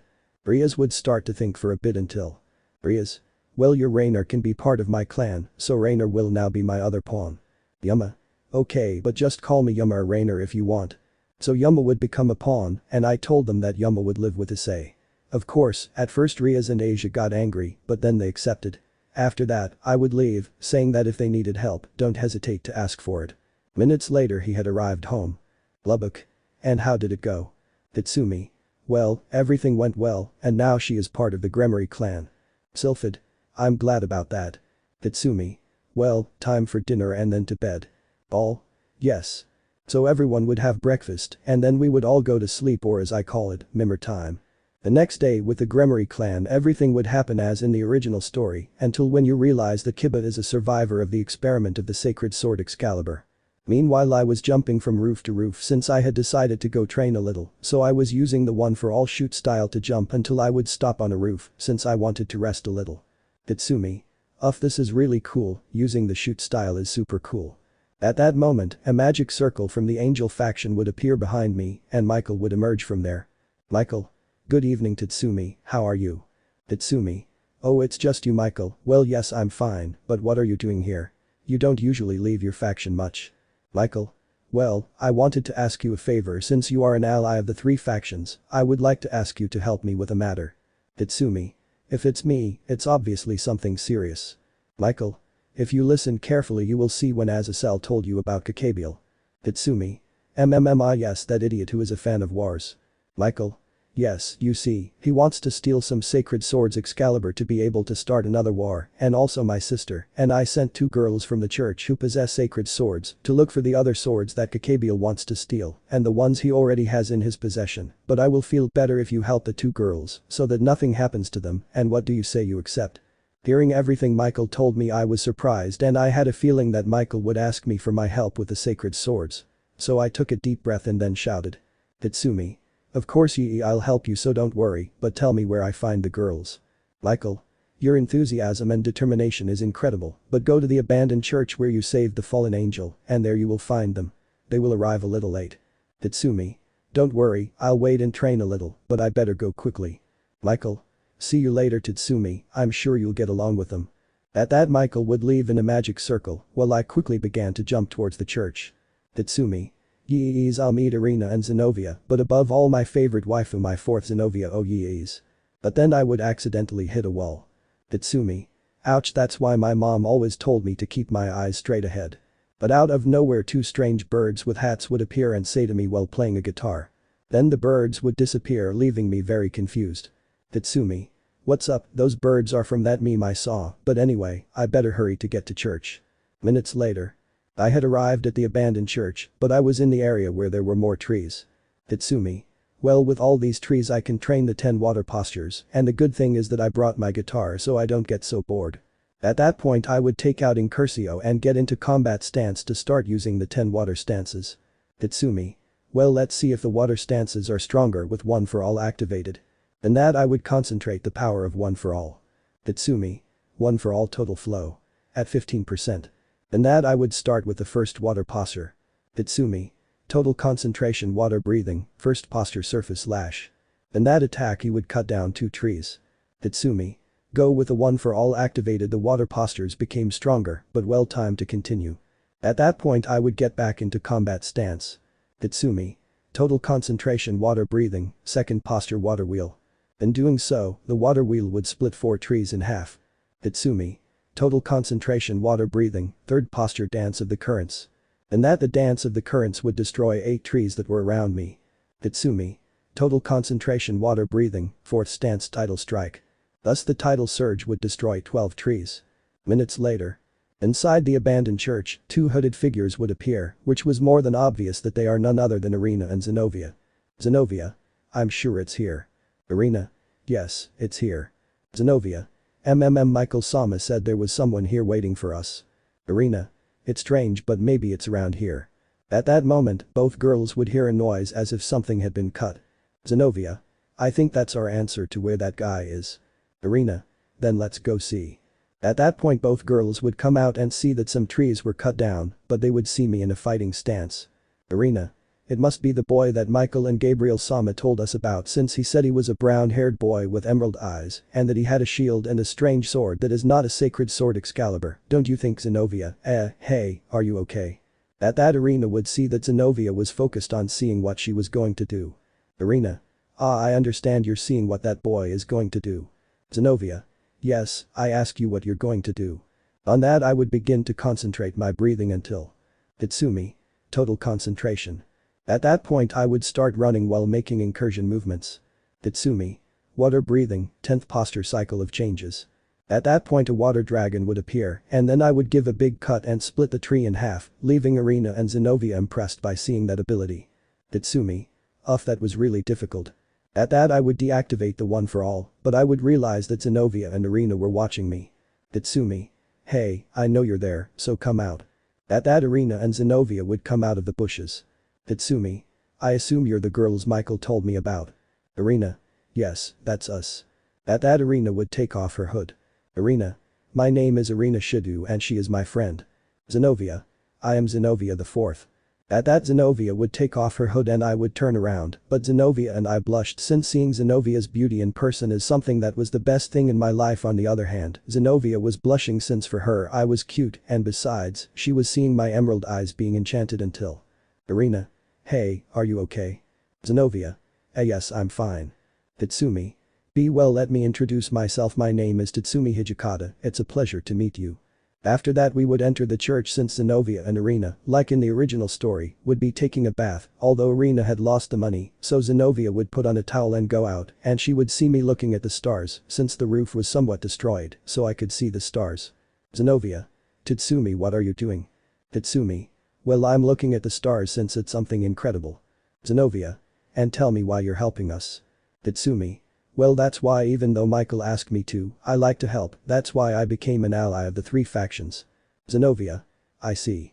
At that Zenovia's stomach would make a noise that would make her nervous. Tatsumi. Let me guess, you haven't eaten anything, right? Zenovia. Yes, Irina lost the money. Tatsumi. Don't worry, I'll take you to eat something, don't worry, I'll treat. 1 hour later. We were now at a place having dinner, although Irina was fascinated with fast food, although Zenovia was somewhat nervous and she was next to me. Tatsumi. I'm glad you're enjoying the food. Zenovia. Yes, thank you Tatsumi-kun. In that we would see that some children were crying because they had hurt themselves and also that the parents were fighting, but in that I will come up with something. Tatsumi. Look at this, girls. At that point he would take out a leaf from a tree and play the following melody. So the parents would calm down and then everyone would start clapping. It must be said that Irina and Zenovia had been impressed by my great ability to play a melody with just a tree leaf. After that we would be walking towards my house since Irina and Zenovia would stay there for a while we found the sacred swords Excalibur. At first it was a bit difficult for me to explain this to Lubbock, but in the end he understood. Later everyone was in their rooms asleep, but then Zenobia would get up and realize that my room was open, so she very nervously looked through the door and saw that I wasn't there. Zenobia. How strange, where will Tatsumi-kun be? Author's note. Zenobia was wearing pajamas that Sylphid had lent her since she lent clothes to Irina and Zenobia, end of note. At that point Zenobia would go down the stairs and see on a clock that it was 12:30 in the morning. Zenobia. It's already very late, is he outside in his yard? I think I should go for a walk, maybe I'll find him. At that Zenobia would leave the house and see what the back of the house looked like, seeing a small bridge with a small river, and she would see that there were chairs to relax and also a pool. Author's note. Pretend it's night, end of note. And that Zenobia would be walking while looking at the stars with a smile. Zenobia. It may be very late, but that still doesn't mean the night isn't as beautiful.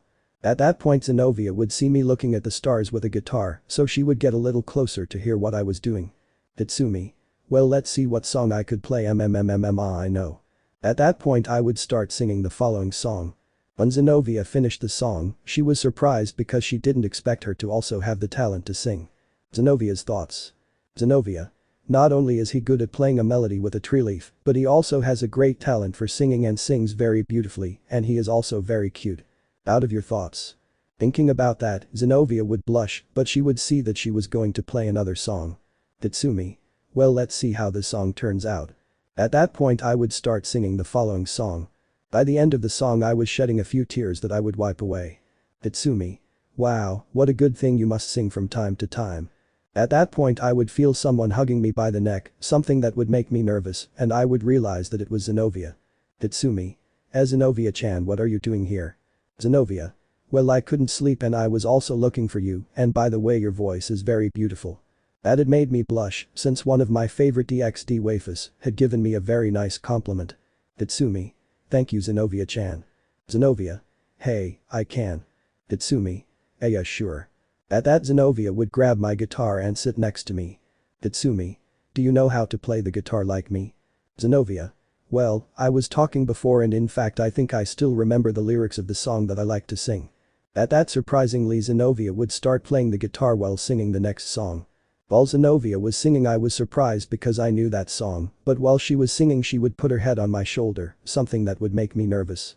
Narrates Tatsumi, me. This is incredible, I'm with one of my favorite waifus from DxD, this is very incredible to be with Zenobia and see her gaze, those beautiful eyes, her beautiful blue hair and her green lock that shines when the moon is there, that's why I love her. Normal narration. At that Zenobia had finished singing the song. Zenobia. And what did you think? Tatsumi. It's amazing, you have a good ability to play the guitar and also that song is very beautiful. Zenobia blushed. He thanks Tatsumi-kun. Tatsumi. Hey, do you want to listen to another melody? Maybe it will help you sleep. Zenobia. Seriously, then teach me. Tatsumi. With pleasure. Then I would take out a piano and put it on the grass and then start playing the next tune. When I finished playing the melody I would see that Zenobia had fallen asleep, so I carried her princess style and took her to her room, but before leaving I felt her grab my hand. Zenobia asleep. No, please Tatsumi-kun, stay with me, don't leave me alone. I would just lie down next to her and then she would hug me like I was a stuffed animal. I would just smile, but I would start thinking about that. Tatsumi's thoughts, me. Tatsumi. I have to prevent Irina from going to help Kiba and Zenobia, so when they go to look for Fried and Balper, if I let Irina go, she won't be in the battle against Kakabiel, and I need her to know that the god of this world is dead. I know it will be painful for her, but I don't want her friendship with Zenobia to be ruined. Out of my thoughts. And that I would close my eyes and fall asleep, and without wanting to I would hug Zenobia and she would just smile while she thought. Zenobia's thoughts. Zenobia. I feel very happy when I'm with Tatsumi-kun. I may barely know him, but as Irina would say, it's love at first sight. I think I did fall in love with Tatsumi-kun. Out of your thoughts. At that Zenobia would fall asleep while hugging me tighter. What will happen now? Will our protagonist manage to avoid what happened in the original story? Find out in the next chapter. Chapter 6. The Battle of Kuo Academy, my declaration of love to Zenobia. Previously our protagonist Tatsumi had spoken with the Gremory clan about Rainer joining the clan. At first Rias doubted, but then accepted the proposal, so Rainer now being part of the Gremory clan. After that Michael assigned her a mission that our protagonist was already expecting to come, and after having met Irina and Zenobia, but especially the latter, and after many things at night, our protagonist spent some time with Zenobia and then slept next to her. What will happen now? Find out. Hit the intro. The next morning I would wake up to realize that I was in Zenovia's bed hugging her, something that would make me very nervous and blush. Tatsumi. Edo Zenovia-chan, wake up, it's already day. At that point, Zenovia would wake up and then see me and get nervous and blush like a tomato. Zenovia.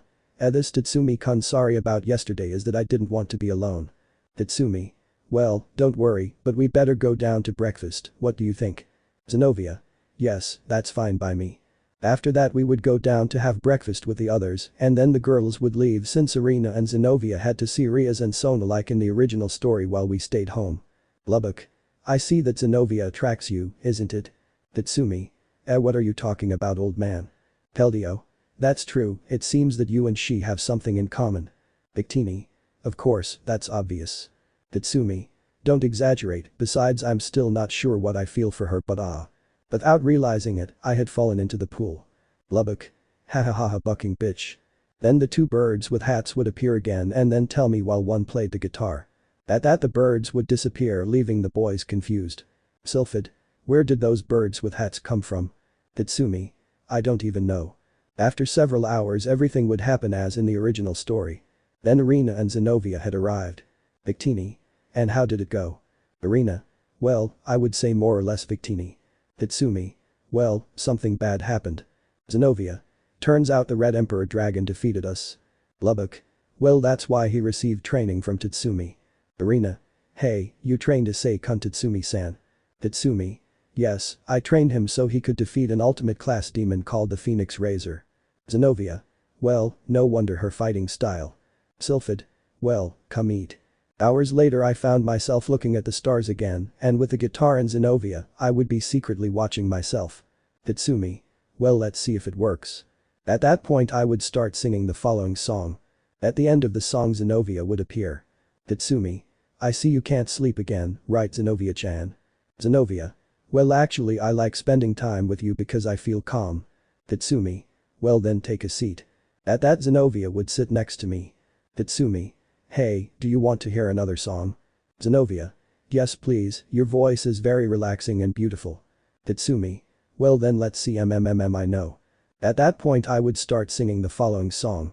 When the song ended, Zenovia would rest her head on my shoulder and I, a little nervously, would put my head on hers. Zenovia.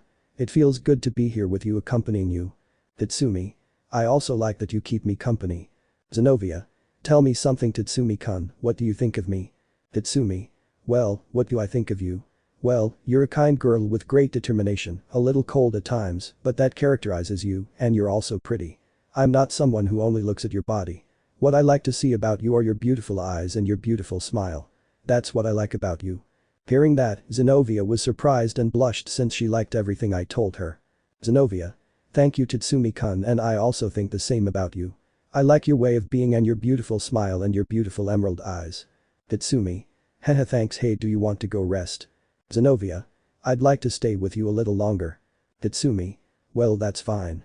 So Zenovia and I would just be seeing the moon and the stars. The next day everything would be like in the original story until Fried and Balper escape, but I would tell Irina that she will stay since Lubbock will go in her place. Irina would accept since I was right. Tatsumi. Be careful. Lubbock. Don't worry, friend, I'll be fine. Kiba. Thank you very much, Tatsumi-san. Tatsumi. No problem Kiba, you know I'm against revenge, but go get that damn son of a bitch Balper and avenge your friends. Kiba. Thank you Tatsumi-san. Before leaving, Zenovia would give me a big hug that I would reciprocate. Tatsumi. Be careful. Zenovia. I'll be fine if I take care of myself. After that Zenovia joined Lubbock and Kiba and they would leave. Minutes later Irina and I would be having dinner since Ilfid, Keldio and Victini had gone to sleep. Irina. Hey Tatsumi-san, I'm curious to know how you got that shield and that sword in addition to the great power that you possess. Tatsumi. Well, it's a little difficult to explain, but I know a way to show you, you just have to look into my eyes, and that's it.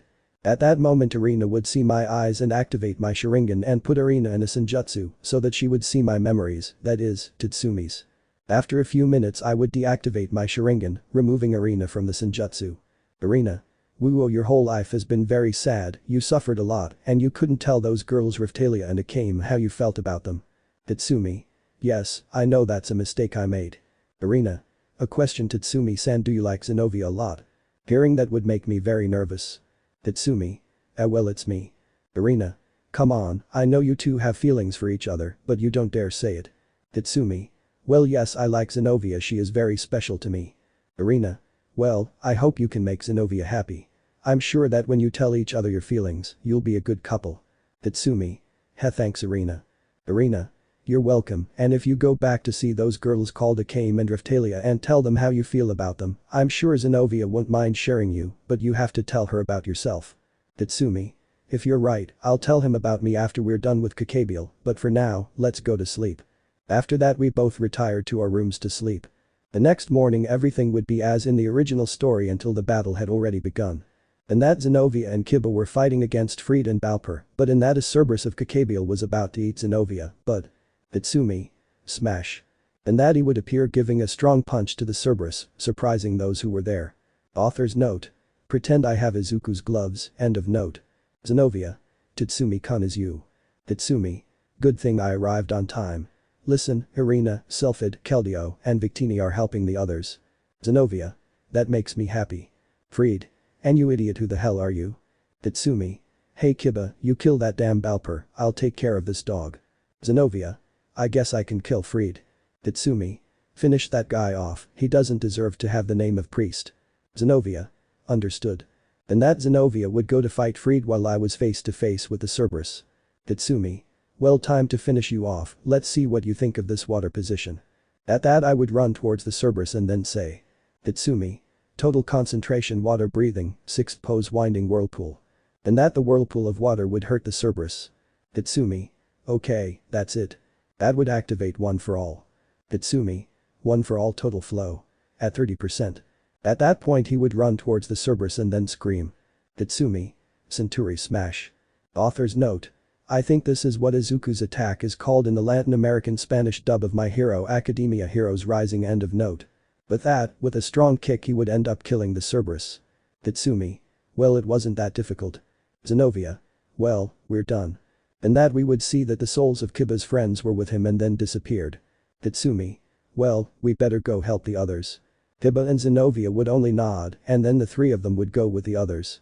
Afterwards everything would be like in the original story until Kakebiel says that the god of that world no longer existed, that he was dead. This would leave Irina, Zenobia, and Asia very shocked, but Asia and Irina would faint and Kaneko and Rainer would put them in a safe place. Kakebiel. And now that you know what I said, DE. At that Kakebiel would throw a spear of light towards Zenobia, but I would get in the way, receiving the attack that would pierce my stomach, making me fall to the ground. Everyone was shocked, but Zenobia would start crying as I moved. Zenobia crying. No, no, no, please Tatsumi-kun, wake up, please, you can't die, please wake up Tatsumi-kun. At that Kakebiel would start laughing like Kira from Death Note. Kakebiel. Ha ha ha ha ha, it's over, that idiot thought he was a big deal, but he's nothing more than a simple idiot. At that Zenobia would continue crying, but she would see that my wound was regenerating quickly and she would be surprised. I would just smile and whisper to her. Tatsumi.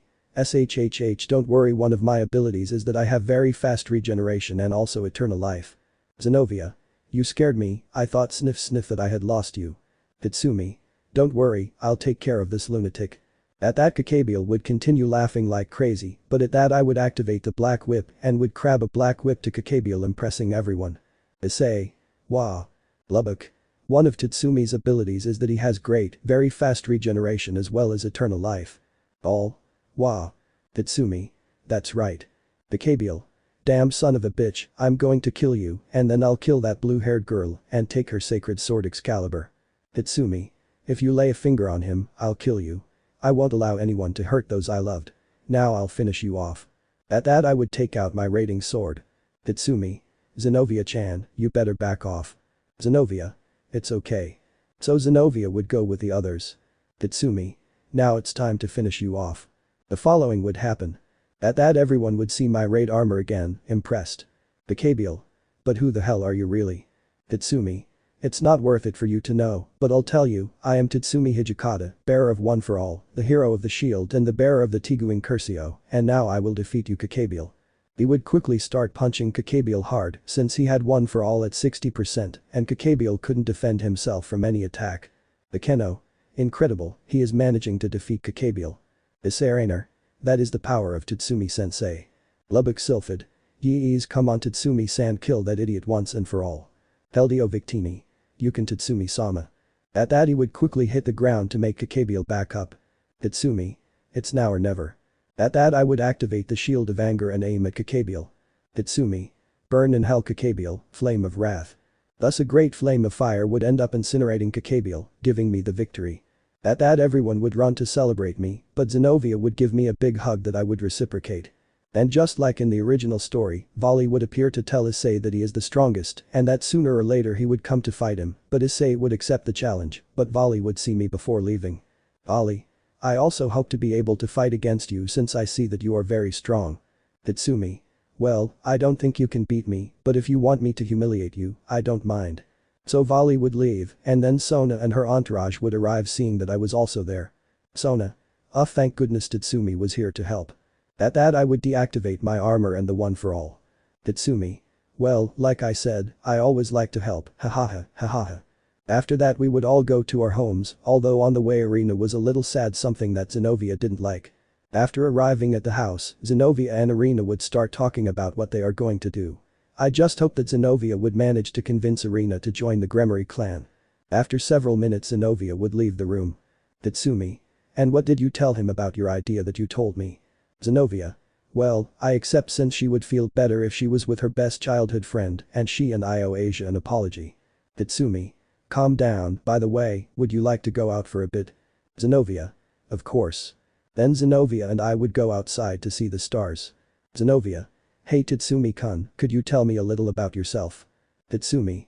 Well, as I told Arena, it's a little difficult to explain, but I have an idea, just look at my eyes. And that Zenovia would see my eyes, and I would activate my Sharingan and put Zenovia in a Senjutsu so that she would see my memories, that is, Tatsumi's. After an hour I would take Zenovia out of the Senjutsu and deactivate my Sharingan. Zenovia. Wow, it's very sad everything that happened to you since they accused you of something you didn't do, that you couldn't tell those girls Riftalia and Akame everything you felt for them and everything else you suffered. At that point Zenovia would be shedding tears and I would just hug her to calm her down, which I would achieve. Tatsumi. Calm down, I'm here, you don't have to cry. Zenovia. Sniff sniff, that's fine thanks. At that Zenovia would dry her tears. Zenovia. Hey Tatsumi-kun, I would like to tell you something.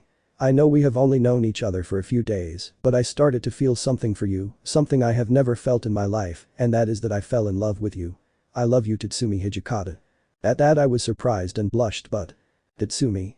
You know, I also fell in love with you, but I thought that if I had a relationship with you, you would be upset that I still had feelings for Riftalia and Akame. Zenovia.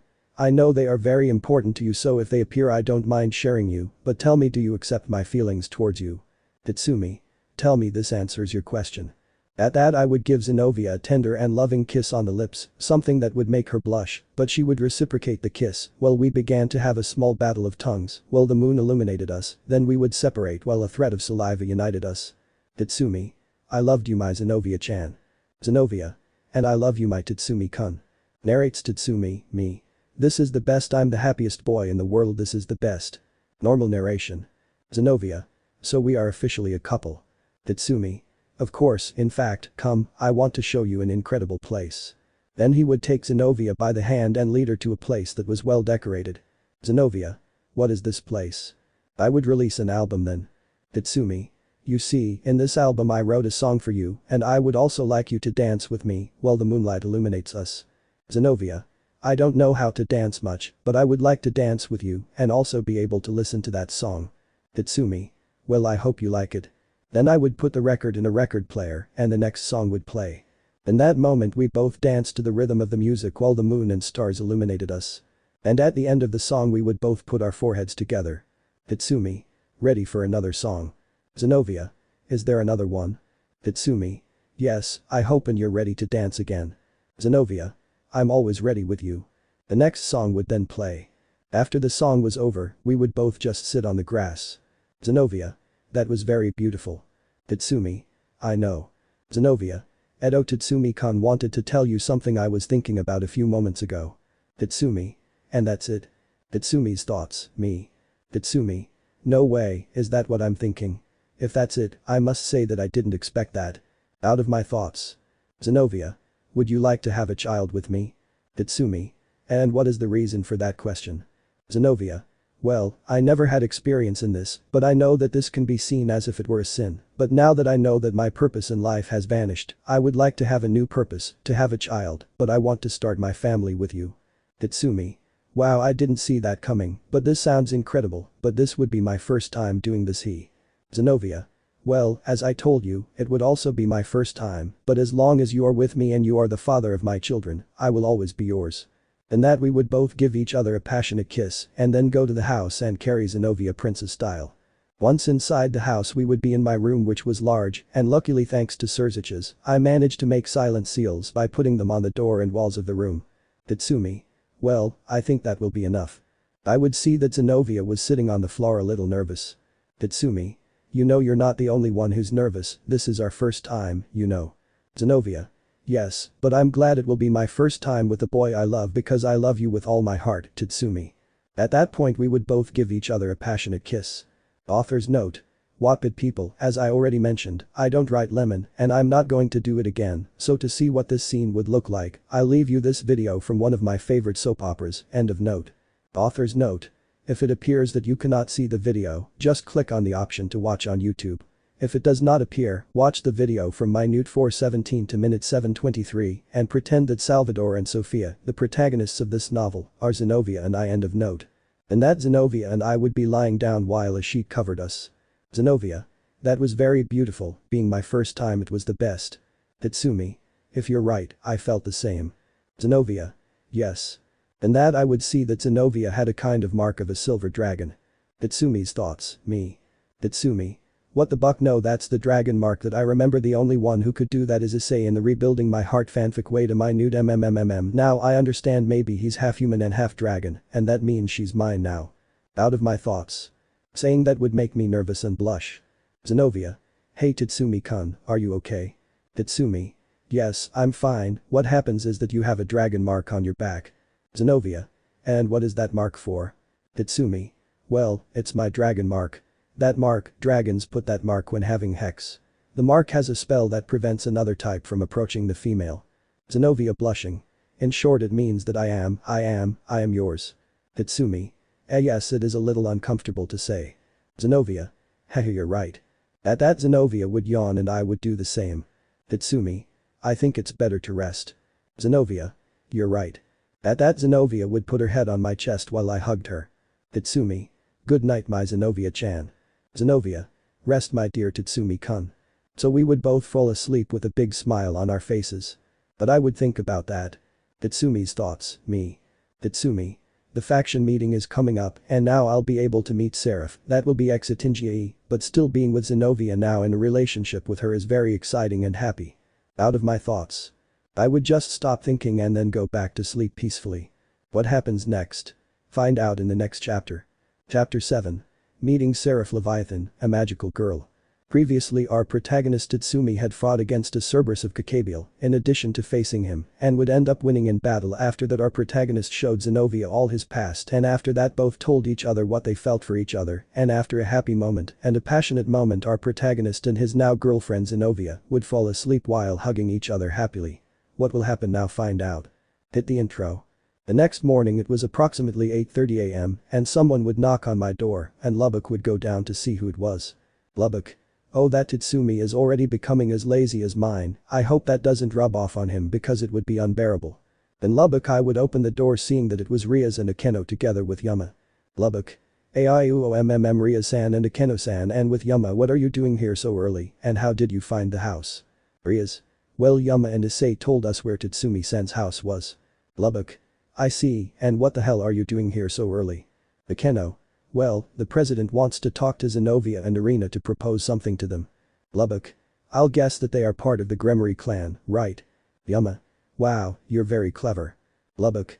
It's just a feeling, but well, I think they're still asleep. I'll try to wake them up, but for now, come in. At that point the girls would enter the house while Lubbock would go to wake Irina up and she would go to the living room. Irina. Why did you want to talk to us, Gremory heiress? Rias. You'll know that when your other friend comes. Lubbock. Well, I can't find Zenobia since she's not in her room. Akeno. Well, maybe they have another room.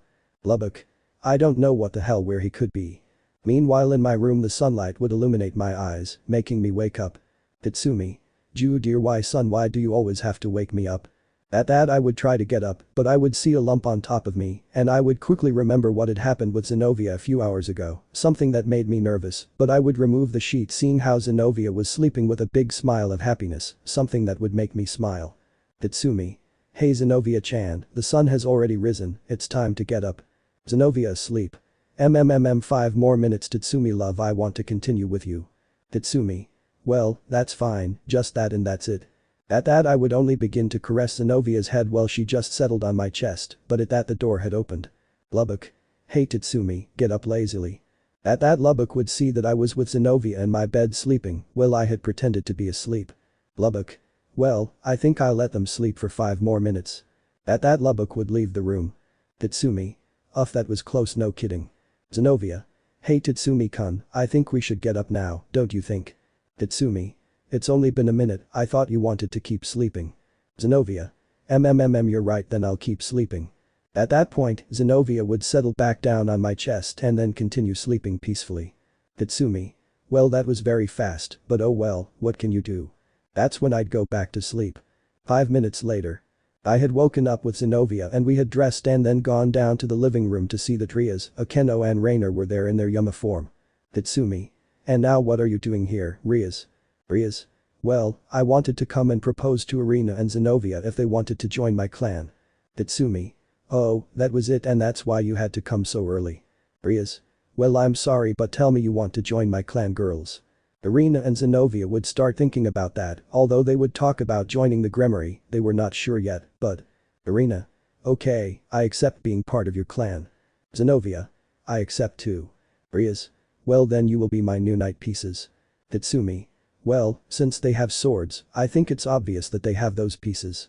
At that Rias would take out 2 knight pieces and so after a few minutes both girls would become demons. Lubbock.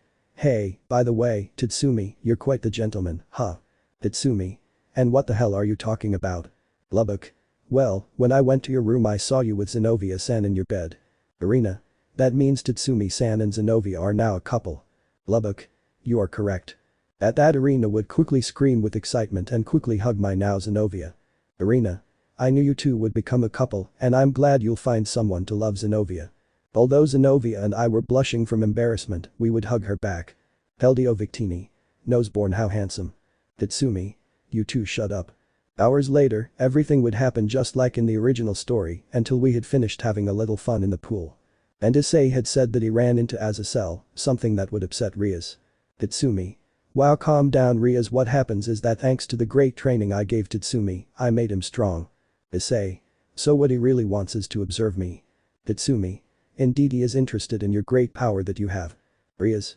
Well, just because you are an ally of the 3 factions. Then Surziches would arrive and say the same thing as the original story, that the factions would meet at Kuo Academy and that obviously I had to be there along with Lubbock and our relatives.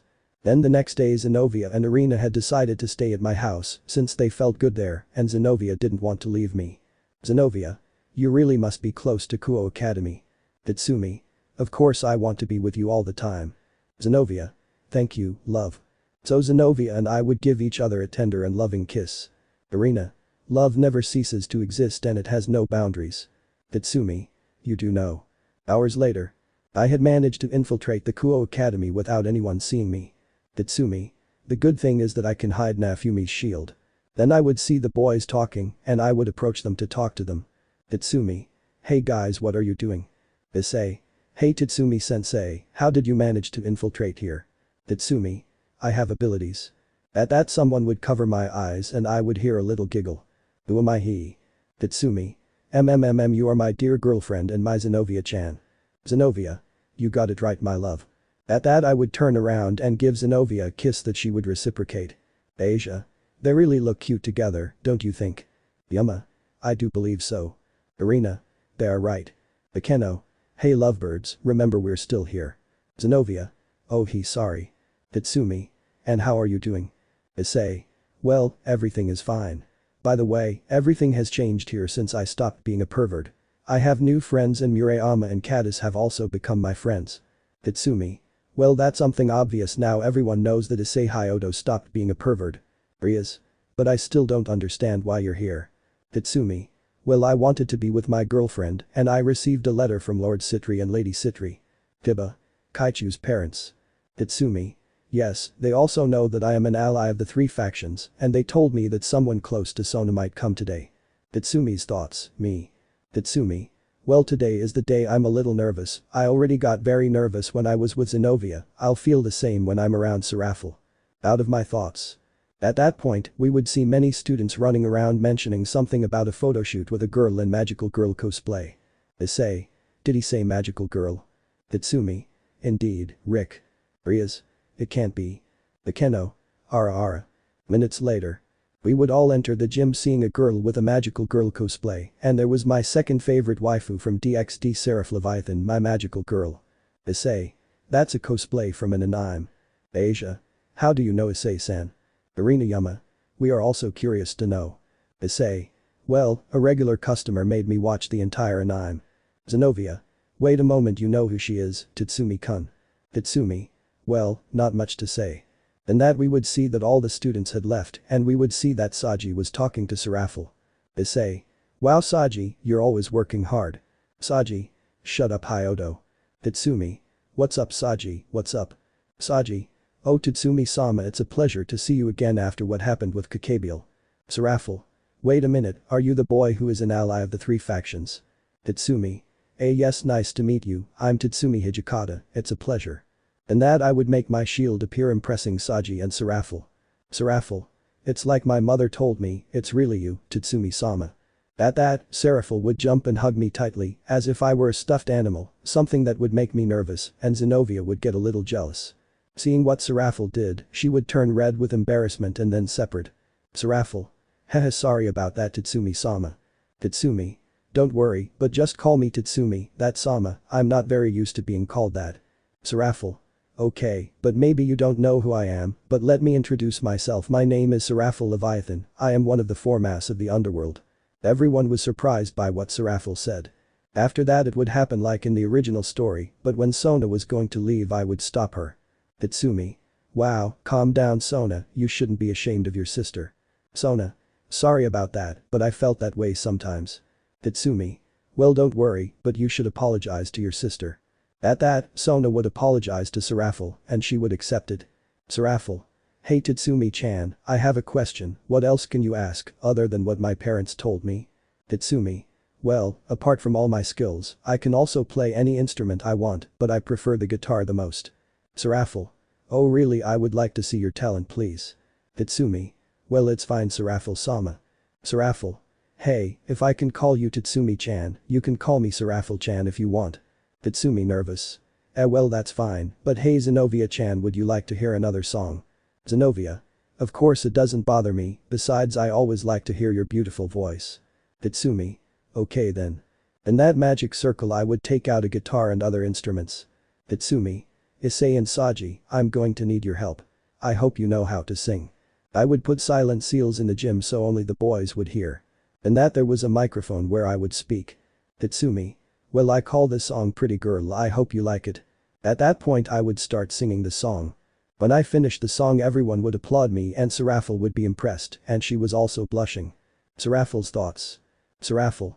Wow, Tatsumi-chan has a great voice and he is also very cute because I feel like my heart is beating very fast, maybe I fell in love with Tatsumi-chan. Out of your thoughts. I would speak into the microphone then. Tatsumi. Well, for the last song as I call it Your Kisses. At that point I would start singing the song. While singing the song he would grab Zenobia and Serafel's hands and start spinning them around, then stop spinning them around and then continue singing, but not before giving Zenobia a kiss on the lips. Serafel's thoughts. Serafel. Perhaps she spun me around like she was dancing. Out of your thoughts. And when the song ended everyone would applaud. Serafel whispering. I think I fell in love with Tatsumi-chan. After that, everything would continue as in the original story until the next morning. Just like in the original story we would meet Gasper, but here Rias would ask me to help the boys train Gasper, which I would accept. Tatsumi. Hello Gasper, my name is Tatsumi Hijikata, it's a pleasure to meet you. Gasper. Well, it's also a pleasure. Issei. With Tatsumi-sensei you will be able to master your sacred gear to perfection. Gasper. Seriously, he trained you? Tatsumi. Yes, I trained Issei to become strong. After that we would all go home to sleep. At night Zenobia and I would be looking at the stars after training since I wanted Zenobia to get stronger. Zenobia. Hey Tatsumi-kun, I think I discovered something the day before. Tatsumi. And what is it? Zenobia. I think Sarafal-sama fell in love with you. Tatsumi. Are you serious about what you're saying? Zenobia. Yes, but don't think I'm jealous, but you know that she is the Mau Leviathan, but I want you to know that if she tells you your feelings, I wouldn't mind sharing you with her and also sharing you with the other two girls, Raphtalia and Akame, as I had told you. Tatsumi. Are you really sure? Zenobia. Yes, after all, I will always be your first time, right? Tatsumi. Of course, before I couldn't tell Akame and Raphtalia what I felt for them, but you brought happiness back to my heart and also you were my first time, and that makes me happy. Zenobia. I'm glad. Hey, do you have any songs for you to sing? Tatsumi. Well, I have a song for you and I hope you like it. At that point I would grab my guitar and start singing the next song. When the song ended, Zenobia would rest her head on my shoulder and I would put my head on hers. Zenobia. I really love being with you, I love you so much my Tatsumi-kun. Tatsumi. And I love you very much too my Zenobia-chan. At that point we would both give each other a passionate kiss. Tatsumi. Tell me, would you like to hear another song? Zenobia. Of course. At that point I would start singing the next song. After finishing the song, Zenobia and I would go into the house since it was going to rain and we would enter quietly since everyone was already sleeping. At that point Zenobia and I would go into my room and then lie down to fall asleep. Tatsumi. Well rest my Zenobia-chan. Zenobia. You also rest my Tatsumi-kun have a good night. Tatsumi. You too. Before falling asleep, Zenobia and I would give each other a tender and loving kiss and then we would both fall asleep. What will happen now when the factions meet? Find out in the next chapter. Chapter 8. The meeting of the factions, me vs Folly Lucifer. Previously our protagonist Tatsumi met his second favorite waifu from DxD and in addition to introducing himself to her and after that as usual our protagonist Tatsumi spent the night with his girlfriend Zenobia and after a couple of songs our protagonist would stay sleeping next to his girlfriend waiting for the day of the meeting of the factions. What will happen now find out. Hit the intro. Days had passed and I had trained Gasper enough and besides that Azazel told us the same thing about the original story and I would already know that. During these days I continued training Zenobia to make her stronger and I would also take the opportunity to continue with my training and also Lubbock and Sylphid continued training and I also trained the rest of the Gremory clan but I noticed that Kaneko after training would go to another place but I did not give importance to that. Until the day of the meeting of the factions would finally arrive. Present. At the occult club the Gremory clan would be waiting for me, Lubbock and our relatives. Author's note. Zenobia and Irina were already there at the occult club, end of note. Then they would knock on the door. Rias. Go ahead. And that I would enter together with Lubbock and our relatives, that is, Keldeo, Victini and Sylphid. Tatsumi. Sorry for the delay. At that point Zenobia would quickly get up from the sofa and then hug me tightly, which I would reciprocate. Zenobia. I'm glad you arrived, love. Tatsumi. Hehe yeah sorry if it took me too long Zenobia-chan it's just that we had problems on the way. Zenobia. Don't worry, what matters is that you're here with me. At that point Zenobia and I would quickly give each other a tender kiss. Rias. Well, it's time to go. Lubbock. Well I'm nervous but I know I shouldn't be. Sylphid. Calm down, darling, I'm here with you. Tatsumi. Well before I go, hey Gasper, take your bag. At that Gasper would put his bag on his head. Gasper. Gracious Tatsumi-sensei. Tatsumi. You're welcome, also listen, if you have problems use your power like I told you, it's okay. Gasper. Yes, understood. Rias. And don't worry Gasper Kaneko will stay with you. Tatsumi. Well, I hope you remember Kaneko-sen's training. Kaneko. See Tatsumi-sensei no lo defrauder. Tatsumi. I hope so. Issei. Well, see you, take care. And that we would all leave the occult club and while I was walking Zenobia and I were holding hands. Lubbock. This is going to be boring. Keldeo. Hey Tatsumi-sama, why don't you sing a song to entertain us on the way? Victini. Yes, that would be great. Rias. Now that you mention it, you do have a good talent for singing. Issei. Even my Yama-chan was surprised by that the first time. Yama. That's true. Tatsumi. Well that's fine, but only while we're on our way. Zenobia. It's good to hear you sing love again. Tatsumi. Well that's what I love to do. At that point he would take out a guitar and start singing the next song. And when the song ended, I would see that we had already reached the gate where the faction leaders were. Tatsumi. Well, we arrived. At that Rias would knock on the door receiving a pass, then everyone would enter and would see that Surziches and Grafia were there and also Azazel and Michael, and he was accompanied by Gabriel his sister, and would see that Serafel was also there together with Sona and Queen Tsubaki. Surziches. Oh yes, you came, Tatsumi, it's good that you came. Tatsumi. Well, this is of utmost importance. At that Issei would see that Vali was there and these two were looking at each other wanting to fight. Then we all took our seats. The conversation between the leaders would continue as in the original story, but with some small changes until Azazel would say. Azazel. Well, before continuing we must listen to the opinion of our allies Tatsumi and his friend Lubbock and also listen to the opinion of the Red Emperor Dragon and the White Emperor Dragon. Tatsumi. Well, first, if you allow me, well, since I arrived here and the reason I decided to be an ally of the factions, that is because I want you to join together, create an alliance, that is what I wish for. Lubbock. Besides, being divided into 3 sides isn't right, so why not unite? Gabriel. They have a point, that would be better.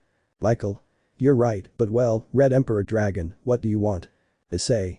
Well, I just wish that we are all at peace and that we don't always have to fight threats like Kaguya, but if in that case we have to do that I will do it and fight to protect those I love. Tatsumi. That's how you speak, disciple. Azazel. A peace treaty, that sounds interesting. Serafel. If the peace treaty is signed, we would all have time for our own affairs. Surziches.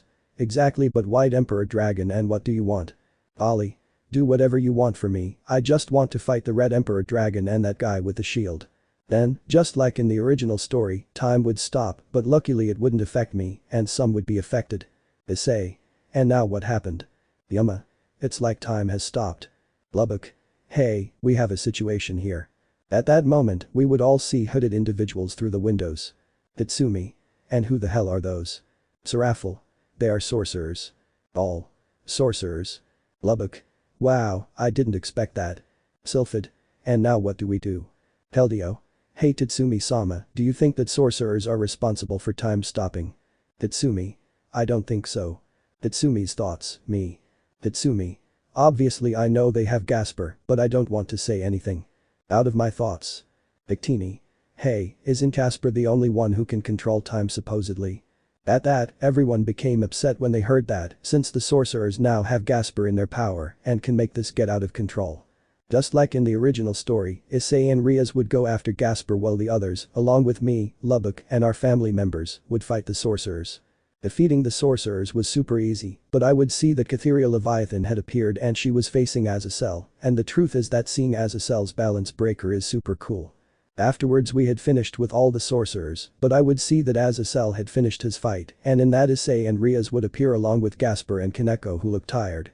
Tatsumi. And now what happened? Issei. Well, when we arrived we saw Kaneko facing the sorcerers, and while she was doing it, we freed Gasper. Tatsumi. I understand. Hey Gasper, could you return to those who are still affected by time?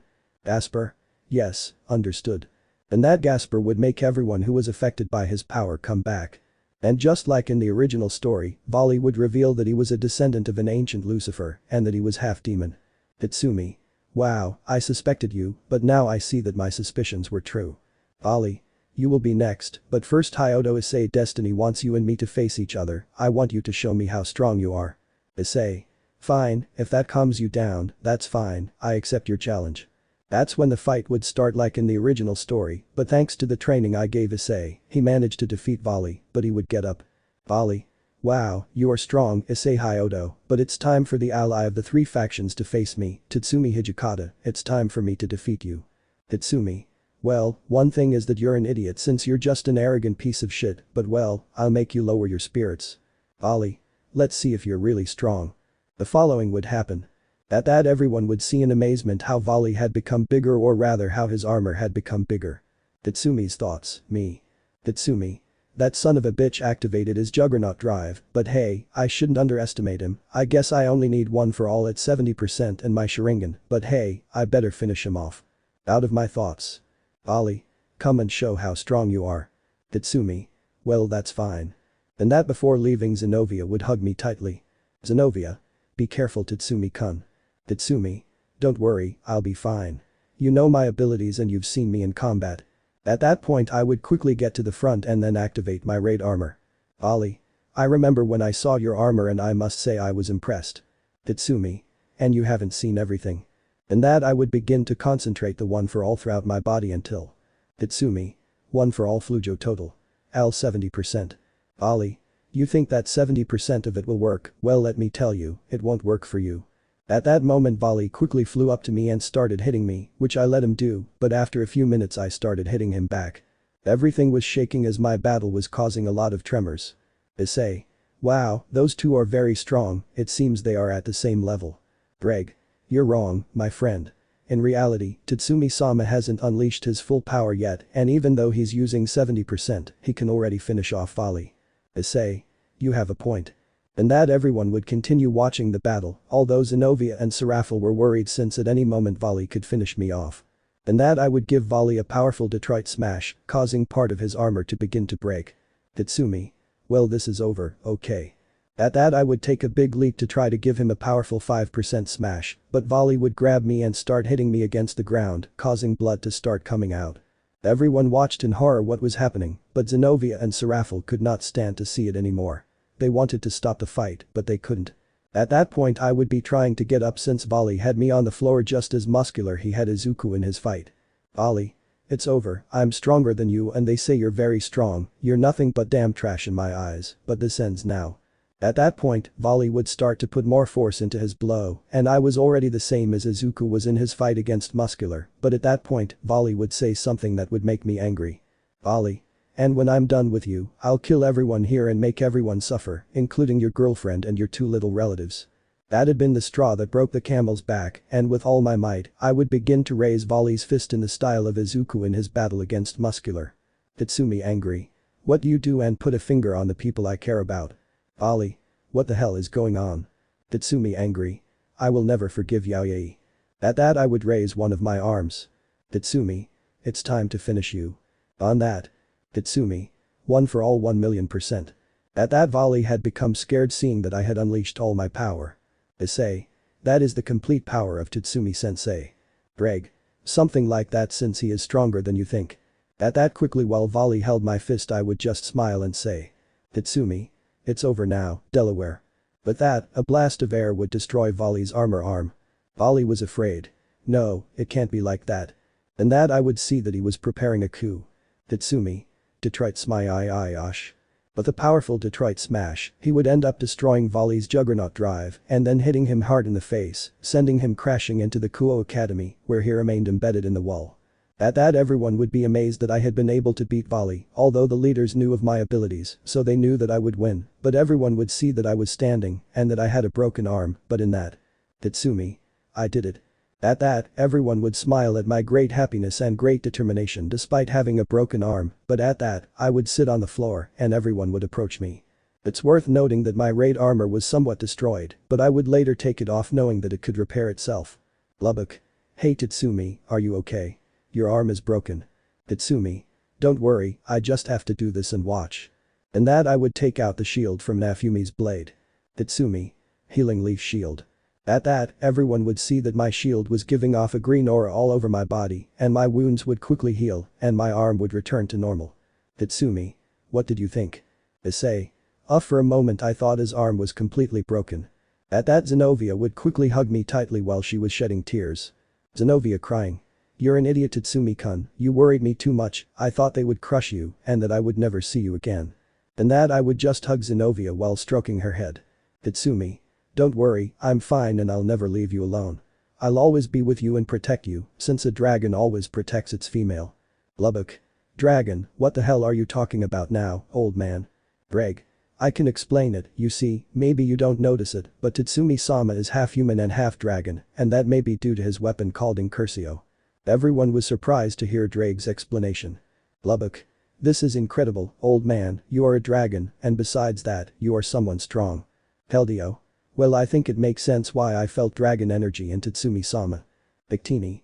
Hey, look, the albino guy is getting up. At that moment we all saw that Vali was getting up, but he had a black eye. Vali. This is impossible, how come I lost to an idiot and my rival? Albion. I warned you not to underestimate the red one, and neither did that boy, but I think you cared little and you jumped into the fight without any plan. Vali. No, I can't yet, I can still. Then that volley would fall to the ground unconscious, but just like in the original story Biku would arrive and take volley away, and after that everyone had left, and I was about to leave together with Lubbock and Sylphid and Keldeo and Victini and Arena and Zenovia, but I would see that Seraphic was still there. Tatsumi. Seraph-chan, why are you still here? At that Seraphic would come a little closer to me. Blushing Seraphic. Edo Tatsumi-chan, I would like to tell you something I wanted to tell you since I met you days ago. Tatsumi. And what is it about? At that moment, Seraphic quickly approached my face and then gave me a tender and loving kiss on the lips, something that had surprised me too much, and besides, I was blushing like a tomato. The others were with their mouths open except Zenovia. Arena. Hey Zenovia, why aren't you impressed? Zenovia. Why did I know this would happen? The day we met Seraphic-sama, I noticed that she was somewhat strange, and I realized that she is in love with Tatsumi-kun. Arena. And it doesn't bother you? Zenovia. Well, I told Tatsumi-kun that I wouldn't mind sharing it with Seraphic-sama. At that moment, Seraphim would separate from me and she was blushing and steaming from her head. Tatsumi blushed. Why was that Seraphic-chan? Seraphic blushed. You see, since I saw you and seeing what you are capable of, your way of being, your great talent, your great determination and courage, made me awaken feelings that I thought I never believed I had, but that is that I have fallen in love with you, Tatsumi-chan. I was surprised because what Zenovia had told me that time did come true, but that's it. Tatsumi. You know, at first I didn't know why, but I also felt attracted to your attitude. I even felt that when I met Zenovia-chan, and I think now I realize that I fell in love with you, so I'm willing to accept your feelings, of course, if you accept mine, and also tell me, would you like to be my second girlfriend? Quickly Seraphic would hug me tightly. Seraphic. Yes, I accept to be your second girlfriend, you make me very happy, Tatsumi-chan. At that Seraphim would give me another kiss on the lips and I would reciprocate. Seraphic. But there's no problem with that. Zenovia. Don't worry Seraphic-sama, I don't mind sharing Tatsumi-kun with you and we can be good friends. Seraphic. Thank you very much Zenovia-chan, and I'm sure that you and I will be very good friends, but well for now I have to go home, see you Tatsumi-chan. At that, Seraphim would give me one last kiss and then leave in a magic circle to his house. Lubbock. Noseborn. Keldeo Victini. K. Galleon. Tatsumi nervous. Don't make me nervous you pair of idiots. Afterwards we would all return home to rest since the day was very difficult. In my room I was with Zenovia as usual while she was lying on my chest I was caressing her head. Tatsumi. Well it's time to rest so good night my Zenovia-chan. Zenovia. Good night my Tatsumi-kun. Then we would give them one last kiss and then fall asleep. But meanwhile, somewhere in the forest where my house is, out of nowhere, a portal would appear from which two girls and a little girl would fall. What happened where I am? And who are you and who is the girl who is with you? Hey, calm down, just lower your sword and let's talk. Well, let me introduce myself. My name is Raphtalia and she is Philo. Philo. Hello miss, I'm Philo, nice to meet you. Raphtalia. And well, tell me what your name is. And that the other girl would put away her sword. I see that you are not bad people, and I can trust you, and I introduce myself my name is Akame Murasum it is a pleasure Raphtalia and Philo. Raphtalia. Well the pleasure is our Akame. Akame. Hey, by the way, why does Philo have white wings like a little angel? Raphtalia. Well, it's a little difficult to explain, but for now, let's find a place where we can rest. Afterwards the three girls would find a cave where they would fall asleep, but Akame and Raphtalia had a thought. Akame and Raphtalia's thoughts. Akame Raphtalia. Wherever we are we would like to maybe just maybe see you again Tatsumi. Out of your thoughts. Both girls would just smile while they remained asleep. What will happen now? What will it be like when our protagonist sees his other favorite waifus? Find out in the next chapter. Chapter 9. New mission for everyone, reunion with Akame and Raphtalia. Previously our protagonist Tatsumi attended the faction meeting and everything happened as it had to happen, but with some changes, and then our protagonist had a confrontation against Volley Lucifer taking our protagonist the victory, and after that Seraphil would tell her feelings to our protagonist and he happily accepted them, and now our protagonist has a second girlfriend, but something else happened, and that is that Akame and Raphtalia the other two favorite waifus of our protagonist appeared. In the middle of the forest along with the little Philo. What will happen now? Find out. Author's note. People of Wattpad, I present to you the new opening of this story and it is the following end of note. Hit the new intro. New opening for this story. What I've done the song from the Transformers 1 movie. Singer. Linkin Park. The next morning I would wake up and see that Zenovia was still sleeping on my chest. I would just start stroking Zenovia's head, causing her to wake up. Zenovia. Good morning my love. Tatsumi. Haha good morning my princess how did you sleep? Zenobia. I'll always sleep well with you, but well, it would be better if we go have breakfast, don't you think? Tatsumi. You have a point. Then we would go down and see that the others were already having breakfast and we would just sit with them. Meanwhile on the other side of the forest. He was walking while looking for something. Philo. The good thing is that Riftalia and Akame were asleep so they won't notice that I left, but since this morning I'm feeling the power of Master Tatsumi's shield. I must find where it comes from. So Philo would keep walking. Meanwhile in the cave Akame and Riftalia would wake up and see that Philo was no longer there. Riftalia. Hey Philo where are you if you're hiding come out of your hiding place. Akame. Hey, don't you think she escaped? Riftalia. If that's the case then we'll have to look for her since you don't know, but Philo could get into trouble. Akame. Then let's go look for her, by the way we look for something to eat because I'm hungry haha. Both girls would take their swords and then leave the cave. Meanwhile, we were quietly talking about trivial things until they knocked on the door. Lubbock. Seifo v2 Tatsumi. Tatsumi. I was going to open it anyway. At that point, already in front of the door, I would open it to see that it was Serafel and that she had some small suitcases. Tatsumi. Oh hello Sarah-chan, how are you? Serafel. I'm glad to see you again, Tatsumi-chan, and I'm sure you're wondering about the suitcases. Tatsumi. Well, I think so. That's when Zenobia would arrive seeing Serafel. Zenobia. Hello Serafel-sama, how are you? Serafel. Hello Zenobia-san, well I'm fine, in fact I came to tell Tatsumi-chan something. Zenobia. And what is it about? Serafel. Well my parents know about my relationship with Tatsumi-chan and they agreed to me being with him. Tatsumi. For a moment I thought your parents were upset. Serafel. And something else, they will take care of my duties for the time being and they also gave me permission to come live with you. Tatsumi surprised. I didn't expect that but well I had a feeling. Zenobia. Well, it's good that you live here with us and feel welcome. Serafel. Thank you very much and I'm glad I can live with the boy I love. At that, Serafel would give me a passionate kiss, which I would reciprocate, and then I would bring Serafel's suitcases into the house without noticing that someone was watching me. Philo. I found him, it's Master Tatsumi, I was finally able to find him. Already inside the house Arena and Sylphid together with Victini were playing a little chess. Lubbock. Wow, the good thing is that the house has many spare rooms and by the way, welcome Serafel-sama. Serafel. Gracious. At that moment they would knock on the door again. Tatsumi. It's your turn and don't be lazy, my friend. Lubbock. It's not like I was a mind to be one. At that moment, Lubbock would be in front of the door and would open it, looking down at a little girl with blonde hair and blue eyes and with small white wings, and this is none other than Philo. Lubbock. And now that it's offered to you, little one. Philo. I'm looking for Master Tatsumi, will I be able to see him? Lubbock. Hey, first tell me your name, please. Philo. Well my name is Philo and I am a Philolial. Lubbock surprised. Wow. Upon hearing the screams we quickly went to see what was happening and when I saw it properly, I was surprised because there was a blade there. Tatsumi. But what the hell are you really? Philo. Yeez it's me, I love Tatsumi. At that Philo would jump to hug me, which I would reciprocate and Zenobia and Arena would know who Philo is since they had seen my memories. Serafel. Hey Tatsumi-chan do you know this little girl? Tatsumi. Ah yes, well she is Philo, a Philolial that I had met, but it will be difficult to explain to you, but I will do it later. Now Philo, tell me, how come you are here? Philo. Well, I have no idea about that since out of nowhere I appeared in this forest with Riftalia and a girl named Akame. That it impressed me too much since my favorite waifus Akame and Riftalia are now in this world where I am. Arena. No, those girls are the other girls that Tatsumi-san has feelings for. Zenobia. Yes, it's them. Tatsumi. And tell me, do you know where I can find Akame and Riftalia? Philo.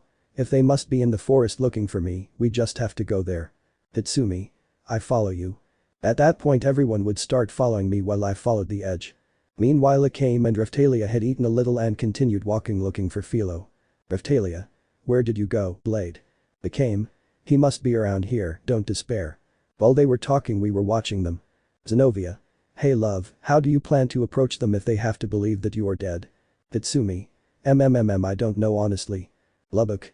Why don't you sing a song so they can hear your voice? Serafel. It's true Tatsumi-chan, after all they must know your voice. Tatsumi. You know it's not a bad idea so I'll do it.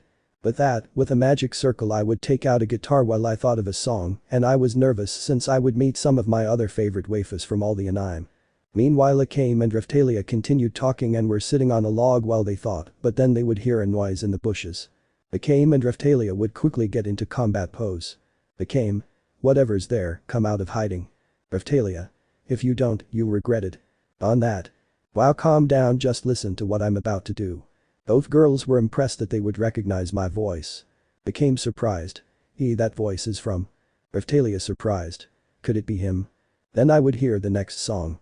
When the song ended, Akame and Raphtalia couldn't hold back their tears. They were crying uncontrollably, but then he came out of the bushes, a little nervous. Tatsumi. Jejuj hola Akame, hola Raphtalia. Both girls just kept crying while not responding. Tatsumi. I know that maybe you two are angry with me, and I understand after all I failed you I could never be with you, and I could never tell you that I love you with all my heart and that I would like to spend the rest of my life with you, but also with other people that I also love, but I just hope that you can forgive me. I was about to leave, but then Akame grabbed me by the arm. Tatsumi. Akame, what's happening, why are you? But then Akame quickly kissed me on the lips, which surprised me too much, but I reciprocated the kiss, but after that Raphtalia also gave me a kiss on the lips, which I reciprocated as well. Akame crying. It's good to see you again, sniff sniff, I thought I had lost you, because since I met you and when you died I wanted to tell you that I love you, I fell in love with you since I met you, and the only thing I wanted was to see you again. Raphtalia crying. I also fell in love with you, Tatsumi-sama, and before you left I wanted to tell you, but I couldn't do it because I was afraid. Tatsumi. They really feel the same way about me. Akame. If you are the only boy I will give my love to. Raphtalia. I say the same, I will always be with you, and I will never be with anyone else. Tatsumi. Then you would like to be my partners. Akame. Raphtalia. CCC aceptamos ser tus novias. At that Akame and Raphtalia would hug me tightly, which I would reciprocate, and then the others would appear. Lubbock. And singing worked perfectly. Peldio Victini. You're right. Akame. But what the heck, Lubbock, how are you alive? Tatsumi. I will explain it to you, in addition to explaining everything in this world so that you understand. Afterwards we would all return to the house. Hours later. With the help of Senjutsu I was able to show Akame and Raphtalia about this world, and I also told Serafel about my past, something that impressed her a lot. By the way, I also had to explain to Akame and Raphtalia about my relationship with Zenobia and Serafel, something that didn't bother them. Akame. So that's why Lubbock is alive. Tatsumi. Exactly. Raphtalia. That's understandable, and also this world sounds super cool. Peldio. Well then, welcome to this world. Philo. Hey master, I would like to ask what Philo means to you. Tatsumi. Now you are my daughter. Philo. Really, and Raphtalia and Akame and also Miss Zenobia and Miss Serafel, who are they? Tatsumi. Well, they are your breasts, that's all. Philo quickly hugged me and then tightly hugged Zenobia and Serafel, as well as Akame and Raphtalia. Zenobia. Philo, remember this, we and your father will always love you. Serafel. Akame. Raphtalia. And we will always be with you no matter what happens. Philo. Yes, that's fine. At that Lubbock would see that she was crying. Lubbock. Man, are you crying? Tatsumi. Sniff sniff, I'm fine, sniff sniff, something got in my eye. Peldio Victini. Please tell us what's over. Tatsumi. Ready, sniff, I'm better. Tatsumi's thoughts, me. Tatsumi. In my previous life I was never able to start a family, and this is the best thing that has happened to me. I am the happiest boy in the world, Papu. Out of my thoughts. In that, a magic circle of communication would appear. Tatsumi. And now who is it? Serafel. It's Ona-chan, so I'll answer. Lubbock. Hey man, are you up for a beer? Tatsumi. Well, okay. At that point, Lubbock and I would head to the refrigerator while the girls stayed in the living room watching Serafel talk to Sona. Serafel. Oh hello Sona-chan, yes I'm here with Tatsumi-chan, why the question? Meanwhile, Lubbock and I would see that there was only one beer left in the refrigerator, and then Lubbock would quickly grab it. Tatsumi. Oh yeah. At that point I would start following Lubbock as he ran while the girls remained in the room. Author's note. Something like this is the end of note thing. But I hadn't realized that Lubbock put one of his strings in the beer, and when Lubbock pulled the string the bottle exploded and the beer fell on me. Lubbock. Hahaha, bucking bitch. And then the two birds with hats would appear again, telling me the same thing. Then the birds would disappear, leaving me confused again. Lubbock. I have no idea where those birds come from, but I like them. Tatsumi. Are you a ghost? Serafel. Hey Tatsumi-chan, we have to go to the Kuosona Academy. He has something to tell us. Tatsumi. Okay, fine, I'll just take a quick bath and we'll go there. Later. Now we were in the student council of Kuo Academy where Sona had placed me and the Gremory clan. Sona. Well, I'm sure you're wondering why I brought you all here. Tatsumi. It must be something serious for you to ask us to come and well tell me what the situation is. Sona. Okay, but before you laugh, remember that you always have to go to the underworld to see your family. Rias. Yes, why? Sona. Well, this time you don't have to do it since Urziches knows about this mission, so that's why I asked you to come. Rias. I understand. Issei. Well, even so, what is the situation? Sona. I need you to do a reconnaissance mission in the city. In that, Sona would show a city on a screen. Sona. This is the city of Tokyo. Tatsumi. The city that never stops shining, right? Sona. Exactly, but you see, I have received several reports of renegade demons that are in this city, but when I try to find out their locations when I arrive with my entourage, we only find the demons turned to ashes, and normally there is no faction or clan there that takes care of those demons. Lubbock. And so that's why we all have to do that reconnaissance mission. Sona. Exactly what they tell me they accept. We all nodded. Became. Hey, I have a question, how will we get to that strange city? Riftalia. I have the same question. Sona.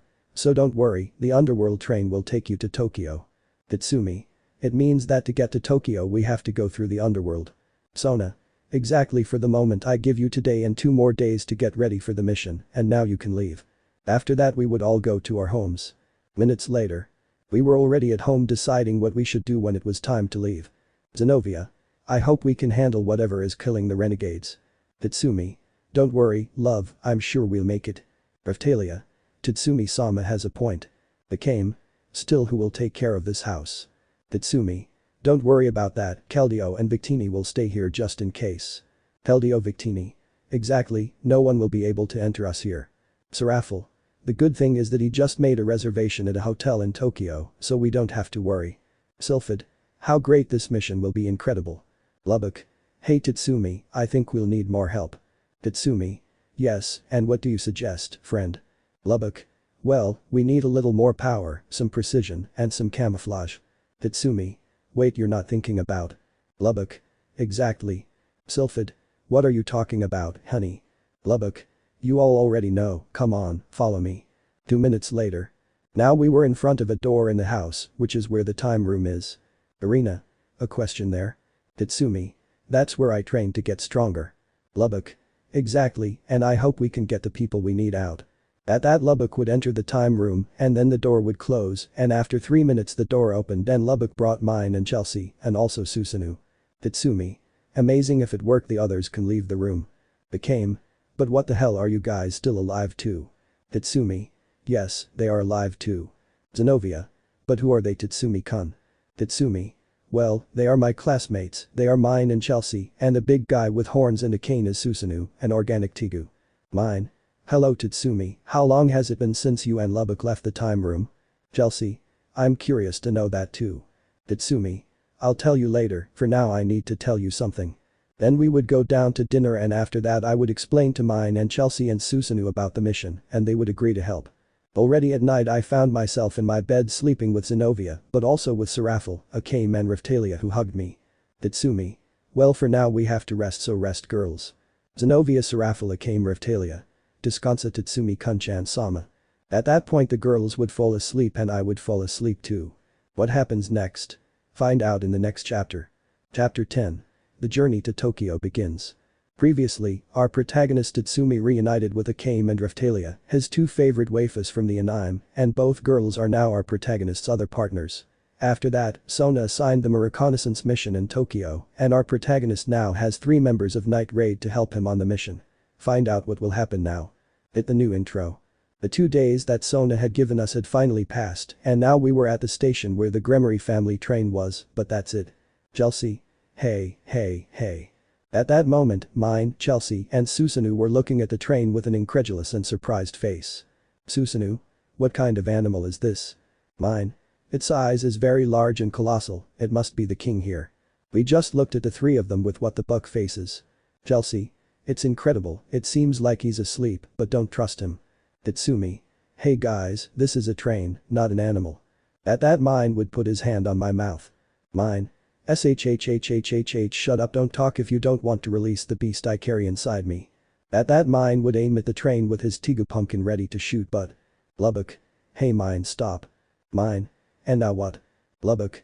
He must be the guardian spirit of the Gremory family, it would be disrespectful to attack or hurt him. Tatsumi. No, old man, I just said it's a train. Do you understand a train? Do you remember when I told you what these things were? It's a means of transport that carries people. Have you forgotten? You're an idiot for forgetting. Lubbock. Oh okay, yes, I forgot. Issei. To be honest, I'm also surprised by the size of this train. Yuma.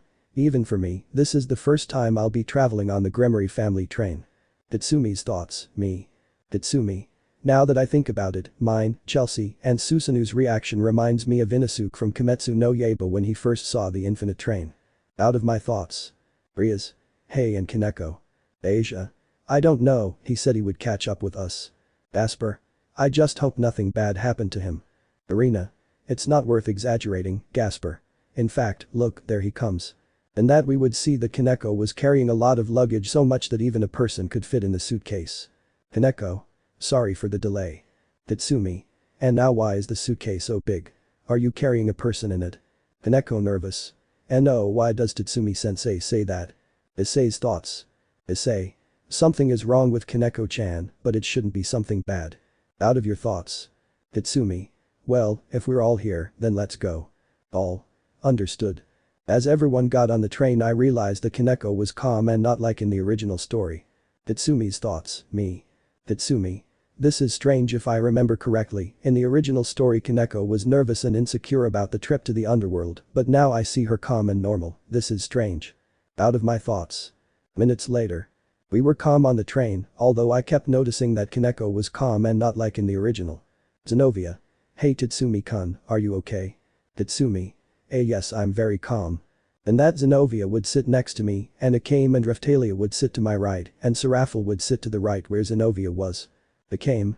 I'm a little nervous, it's the first mission we have in this new world. Raphtalia. I'm nervous too. Tatsumi. Don't worry, I'm here with you, so don't worry. In that, Seraphiel would see Zenovia's back, noticing the dragon mark since the dragon mark was behind Zenovia's neck. Seraphiel. Hey Zenovia-chan, what is that silver dragon mark you have? Akame and Raphtalia quickly got up from their seats, also seeing Zenovia's dragon mark, and she was blushing bright red as a tomato while playing with her fingers. Zenovia blushing. This is. Tatsumi. Well, it will be a little difficult, but I will explain it to you. Later I would explain to Akame, Raphtalia and Seraphiel about the dragon mark, but Zenovia ended up fainting from shame, something that surprised me since Asia is normally the one who faints on these types of occasions, but then Zenovia would wake up. Akame. That means Zenovia is yours. Raphtalia. I get it, it's a little embarrassing but we understand. Seraphiel. And I didn't know that dragons could do that. Tatsumi. I didn't even know, but I was the first to discover it. Suddenly the train would stop. Mine. It's normal for the train or whatever to stop. Chelsea. No idea. That's when Azazel and Rias would appear. Azazel. Apparently there was a small glitch in the train system. I'll see what I can find out. At that Azazel would leave. Rias. Well we wait, I would like to tell you a story from a long time ago. Issei. And what kind of story is it? Akeno. Well, you'll know that, Issei-kun, since Rias told me that story when we met. Tatsumi. Well, tell us the story, I'm curious to know. Rias. Well, this story is about a kingdom that existed a long time ago. Author's note. Listen to this melody for this moment, end of note. Rias. A long time ago before the biblical god emerged and also the other races we know, there was a kingdom called the Silver Millennium of the Moon. It was a paradise full of peace at that time, as history says the biblical god did not yet exist, and in those days the earth was attacked by an evil mind. Akeno.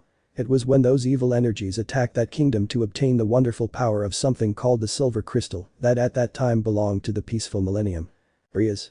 The silver crystal was used and the guardians of that kingdom destroyed the evil mind, although unfortunately the kingdom was destroyed in that attack. Akeno. Afterwards, the only thing that remained was this story, and then the biblical god emerged and with it the other races and the sacred gears. Philo. Oh, Philo is very surprised by the story. Seraphiel. I'd heard that story before, but I never thought it would be like that. I must say I was very impressed as I knew that story like the back of my hand. Tatsumi's thoughts, me. Tatsumi. Wait, I know that story, it refers to the Silver Millennium and the story of the Lunar Kingdom and Sailor Moon, but I don't understand why this story exists in the world of DxD. Maybe it's one of those changes that God told me about, but I don't think it's entirely that. Out of my thoughts. Afterwards Rias would leave, but not before asking me, now Seraph, to accompany her. Tatsumi. Well, I'll be right back, I won't be long. Then I would go together with Seraph following Rias. Meanwhile, with the others, the train would suddenly disappear and the boys would appear in a valley. Issei. What the hell? Asia. And the president. Yuma. I don't know, but Azazel and Tatsumi-sensei aren't there either. Zenovia. Seraph-sama is not there either. Lubbock. Damn, where the hell did you go, Tatsumi? Sylphid. Hey guys, why is the ground shaking? At that the ground was shaking. Susanoo. Something is coming. At that moment, everyone would look towards a mountain and would see in amazement a huge purple dragon. That's right, this one is none other than Tannen. And upon seeing the boys he would let out a mighty roar. Lubbock. Oh, Nanita. Issei.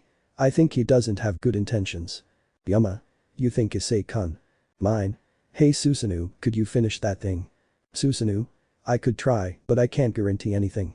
At that Tannen would throw a powerful fireball to finish off the boys, but they were covering themselves with an Akeno shield. Raftalia. And now what should we do? That's what Issei was thinking about until. Issei. Listen to me, I have a plan, so pay attention. Akeno, Lubbock and Sylphid support from the air, Kiba, Zenovia, Akame, Raftalia and Arena, you attack with your swords and try to do as much damage as possible. Kaneko and Philo, you try to find a weak point to attack. Susanoo, mine and Yuma-chan, you protect my rear while I gather enough power to hit it with everything, and finally Asia, Gasper and Chelsea, you stay behind and in case someone is hurt, heal their wounds. Everyone would nod and then begin the attack, while Lubbock was with Sylphid in his dragon form, he threw thread spears to damage Tannen, and Akeno threw lightning bolts, while Sylphid threw fireballs. And while they were doing that, Kiba joined with Zenovia and Akame, and Raftalia and Arena attacked with their swords, managing to land good hits on Tannen. Philo was running in her filial form while Kaneko was on her back. Kaneko's thoughts. Kaneko. I have to do it after all the training I had with her helped me control it. Out of your thoughts. Philo. Kaneko-chan list. Kaneko. Yes, I'm ready. Kaneko quickly activated her Nekomata form, surprising everyone by seeing that form of Kaneko. At that Kaneko would jump while a kind of blue fire began to come out of her fist. Kaneko. Receive my attack with all the power of Senjutsu. At that, Kaneko would launch a burst of blue fire that would hit Tannen directly, injuring him a little. Tannen would get up since the burst of blue fire had thrown him to the ground and then gave him a powerful kick in the face and then moved away. Meanwhile Issei continued gathering power, while Yuma threw spears of light and mind shot with his Tigu pumpkin. Susanoo. How much longer do you need Issei? Issei. Almost alone a little more. At that, Issei's boosted gear would begin to shine as if it were a rainbow. Issei. I'm ready now, step aside. Quickly Yuma, mine and Susanoo would step aside and then Issei would see what Tannen was slowly getting up. Issei. Well, try my new deadly technique, rainbow flare. At that point a large rainbow flame of fire would go towards Tannen and he would counterattack with a flame of fire, but Issei's attack would win over Tannen's attack, hitting him squarely, making a large smoke screen. At that point everyone would approach where Issei was. Arena. Issei-kun, are you fine? Nothing bad happened to you. Issei. Haha, calm down Arena, I'm fine. At that the smoke screen would disappear, revealing Tannen who had been knocked unconscious. Kiba. It seems that Issei's attack left him like that. Asper. Then we win. Chelsea. We did win. At that Kaneko would deactivate her Nekomata mode and Philo would return to his human form. Raftalia. Even though we won, we still don't know where Tatsumi-sama and the others are. On that. Here I am guys above you. At that moment, everyone would look towards a mountain and see me together with Seraph, Rias and Azazel. Issei. It's Tatsumi-sensei. Azazel. Wow, I'm surprised you guys were able to knock Tannen out. At that Tannen would get up and then the same conversation as in the original story would happen, but at that Tannen would see me. Tannen. I assume you are the ally of the three factions, right? Tatsumi.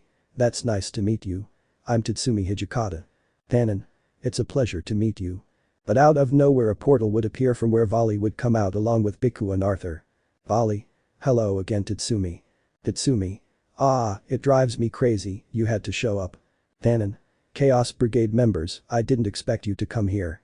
Akame. Tatsumi, who are they? Raftalia. And why does that boy over there bother you? Tatsumi.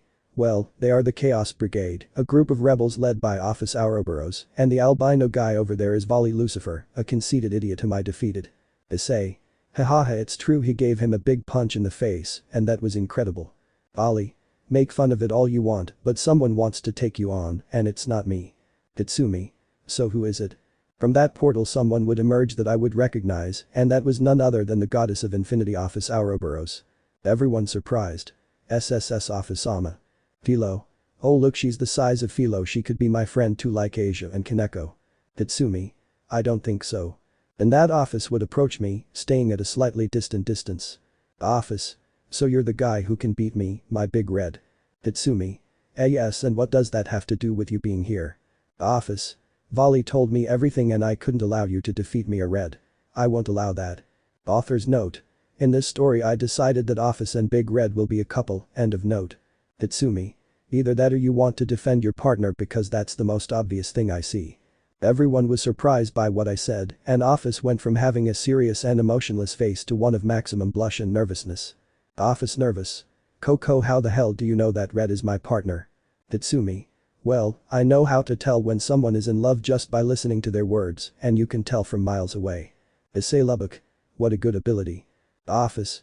Anyway, I can't allow you to try to defeat us, so I'll be the one to defeat you. Tatsumi. I must assume that Volley told you that I could possibly try to finish you off in Big Red, but well, if you want to fight, you'll have a fight. And that the others would be a little far behind. Zenobia. I hope Tatsumi-kun is okay. I'm worried that the same thing that happened at the faction meeting might happen to him. Seraphiel. I'm also worried that this will happen again. Became Riftalia. And what happened at that meeting? Meanwhile Office and I were in combat stance. Office. I hope and don't hold back because I plan to do it too. Tatsumi. We'll see about that. Tatsumi's thoughts, me. Tatsumi. This looks like it will be the battle of Goku versus Bills, but this is different. I know that God told me that my power surpasses almost everyone in this world, but even so, I should not trust myself for the moment. I will only use my sword, since if I need the shield, it is only necessary to make it appear, so it is time to give it. Out of my thoughts. And that I would activate One for All and also activate my Sharingan. Author's note. Pretend it's me instead of Izuku. Tatsumi. One for All total flow. 80%. Office. Well then what are you waiting for? At that I would quickly launch into the attack, giving Office a strong punch that she would stop with some effort, quickly step back to take out Incursio and say. Tatsumi. Total concentration, water breathing, 8th pose, waterfall lake. And that the attack would hit Office, hurting her a little. Office. Well you're good, I admit it, but you won't beat me that easily. And that I would dodge Office's attack, but she would increase her speed starting to hit me, and I with difficulty dodge the blows since Office began to exceed my speed. Then we would both begin to give each other a flurry of blows in the pure Dragon Ball style, running through the entire valley destroying many mountains, while everyone looked very impressed at the fight, until we would enter a cave where I was beating Office, until she would launch many attacks, destroying the cave in her path, while I destroyed some rocks that came towards me, but I would remain trapped in the rocks until, fed up with this, something happened to my eyes. Until. Tatsumi. Already stopped destroying things. That would free me from the rocks while my hair stood up. Tatsumi. One for All full cal 100. Author's note. Pretend it's Tatsumi, end of note.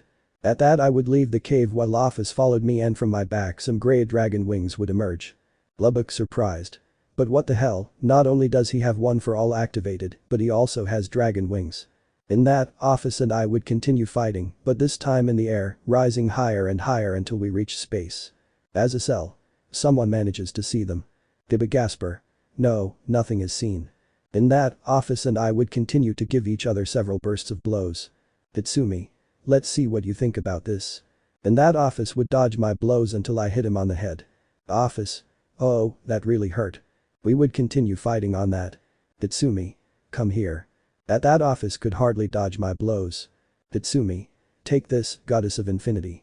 In that she would be giving several blows to Office, blows that she dodged some of. Office. What are you waiting for? I'm waiting for you. With that, with my dragon wings I would fly everywhere, confusing Office until she would look behind her and see me. Tatsumi. Take this, Chidori. In that he would throw a great lightning bolt at Office that she would not dodge in time. In that I would see that Office was injured, and in that I would make Nafumi's leaf shield appear and heal Office, and in the process I would also heal my wounds, and I would see that the gloves Izuku used were rebuilt. Tatsumi. Well, it seems like I won, but in reality I'm not looking to destroy you or Great Red, I'm just looking for peace and quiet. Office. I understand, you still gave me a good beating, but hey, it was a pleasure fighting you. Tatsumi. Same here. At that point we would both shake hands and then both go down to the ground where they were waiting for us. Office. Before I go, I'll just tell you that I'm sure someone from my team will be with you wherever you go. That had confused me, sorry, after that Office would leave with her team while we boarded the Gremory family train, since it was already repaired. Author's note. I skipped the part about the hot springs, but I did miss that, just leave it out, end of note. While we were on the train, I was with my 4 girlfriends while we were chatting a little, but then I would take out a guitar. Tatsumi. Tell me girls, would you like to sing a song with me? Zenobia. I would like to love and you girls. Seraphiel. Me too. Became. Well, I don't know how to sing that well, but I'll do it anyway. Raphtalia. And I will too. Tatsumi. The good thing is that I have the perfect song. At that Zenobia, Seraphiel, Akame, Raphtalia and I would start singing the next song. Author's note.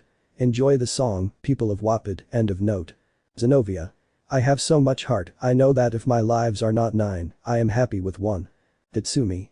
I live with emotion, I try like this, there is something that I knew one day and it was because of you. Became. It's the wind in my nose if I bark at the moon you. Seraphiel Raphtalia. There's no home like home, that's where you belong woohoo here I come, woohoo to you. Tatsumi Zenobia. There's no home like your home, that's where you belong. While we were singing the train kept moving forward and the kids liked listening to the song. Tatsumi. I got into trouble too, what a big confusion. Raphtalia. Maybe I felt very sad, with you I am happy I have already experienced many things, not all of them are beautiful. Seraphiel. There are 1,000 stories, no bad memories and it was because of you. Became. For me the sun has already risen, the moon has already barked today. Tatsumi Zenobia. There's no home like your home, that's where you belong. Became Raphtalia Seraphiel. Woohoo, here I come woohoo, towards you. Tatsumi Zenobia Seraphiel Akame Raphtalia. There's no home like your home, that's where you belong. There's no home like your home, that's where you belong. And that we would all see through the train windows that fireworks were being launched, and in that Zenobia would grab my right arm, while Seraphiel hugged me from behind, and Akame and Raphtalia would hug my left arm. Tatsumi Zenobia Seraphiel Akame Raphtalia. There is no home like your home or there you belong. And so the song would end and the train would continue on its way while the others applauded us. What will happen now? How will our protagonist Tatsumi fare on his mission in Tokyo? Find out in the next chapter. Chapter 11. Arrival in Tokyo, an unexpected surprise. Previously, our protagonist Tatsumi's journey to Tokyo had begun, gathering his friends and their partners. After reaching Tanin's territory and facing Office Ouroboros, the dragon goddess of infinity, our heroes continued their journey to Tokyo after hearing a song that our protagonist and his friends sang. What will happen now? Find out. Hit the new intro. The train continued on its way to Tokyo. Chelsea. Oh man, this is already boring. Mine. Yes, how long until we get to that city called Tokyo? Lubbock. I'll answer you. Azazel said that in 1 more hour we will arrive at our destination. Chelsea. But this is already boring, there's nothing good to do. Mine. Yes, it's true, besides that it's incredible that Tatsumi will face the goddess of infinity, that was very cool. While the 3 of them were talking, I was chatting a little with my partners. Zenobia. So it means your parents died a long time ago. Tatsumi. Yes, but if they were still alive, they would have loved to meet you for. Seraphiel. Do you really believe it, Tatsumi-chan? Tatsumi. Yes, I believe it. Became. It seems that we still have a long way to go before we reach Tokyo City. Raphtalia. Yes, and the others are starting to get bored. Tatsumi. Well, you have to be patient. And that we would see that Gasper and Philo were playing at running, but in a moment of carelessness, Gasper would fall on top of Philo surprising everyone, including me. Seeing the position they were in, Gasper and Philo quickly blushed heavily and then both stood up. Nervous Gasper. Sorry Philo sent for that. Blushing Philo. Don't worry Gasper-kun it's partly my fault too. Lubbock. Hey man, it seems that little Philo has a boyfriend, hahaha, hahaha. At that he would give Lubbock a strong blow to the head. Tatsumi. Instead of saying that, you and Issei help me sing the next song. Issei Lubbock. Understood Captain. At that point the 3 of us would start singing the next song. An hour later. The song had ended and the train would stop. We had finally arrived in Tokyo. Azazel had gone to do some homework at Gregory and would leave us while we walked around seeing the beautiful city of Tokyo. Tatsumi. Wow, this place looks amazing. Lubbock. You rightly said this is the city that never stops shining. Yuma. This is beautiful, don't you think it, Issei-kun? Issei. Yes, it's true. Asia. Hey, I have a question, where are we staying? Arena. Don't worry about that, Asia. Sarafel-sama made a reservation at a hotel in the city, and besides that there are some demons here who are not renegades, but who come from the underworld to experience what the human world is like. Asia. That sounds amazing. Rias. Kaneko, I have a question.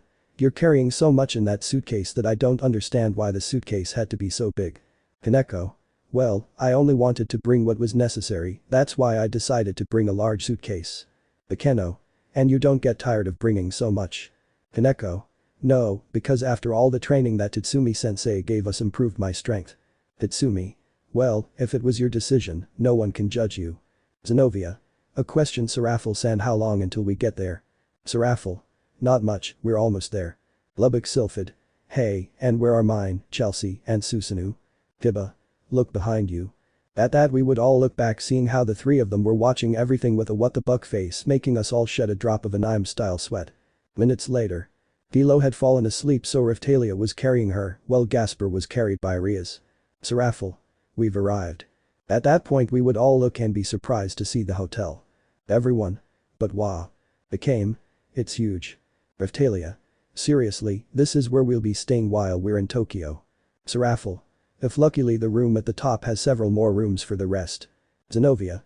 This is incredible, don't you believe it, love? Tatsumi. I do believe it, and I was speechless. At that point we would all go in and see that there weren't many people, since it was literally 10:30 at night. At that point we would see that the receptionist was a demon. Receptionist. Oh, but you are Mao Leviathan, and you are accompanied by your boyfriend who is the ally of the factions. Lubbock. Looks like you've become famous in the underworld and here too. Tatsumi. Don't even mention it. Receptionist. And there is also the Gremory heiress together with her partner, the current Sekiryuutei. Tatsumi. I think I'm not the only one, right, Issei? Issei. Haha, I think so. Afterwards, the receptionist would give us the keys to the room where we would be staying, and we would go up to the top floor of the hotel. Upon entering, we would see that instead of a hotel room, it looked like a luxurious apartment within a hotel. Mine. Wow wow wow woo-oh. Chelsea. That looks amazing. At that point I would put Philo on a couch so he could continue sleeping, and then Zenobia, Sarafel, Akame and Raphtalia would pull him, and we would enter a room where there was a bed that could fit all five of us.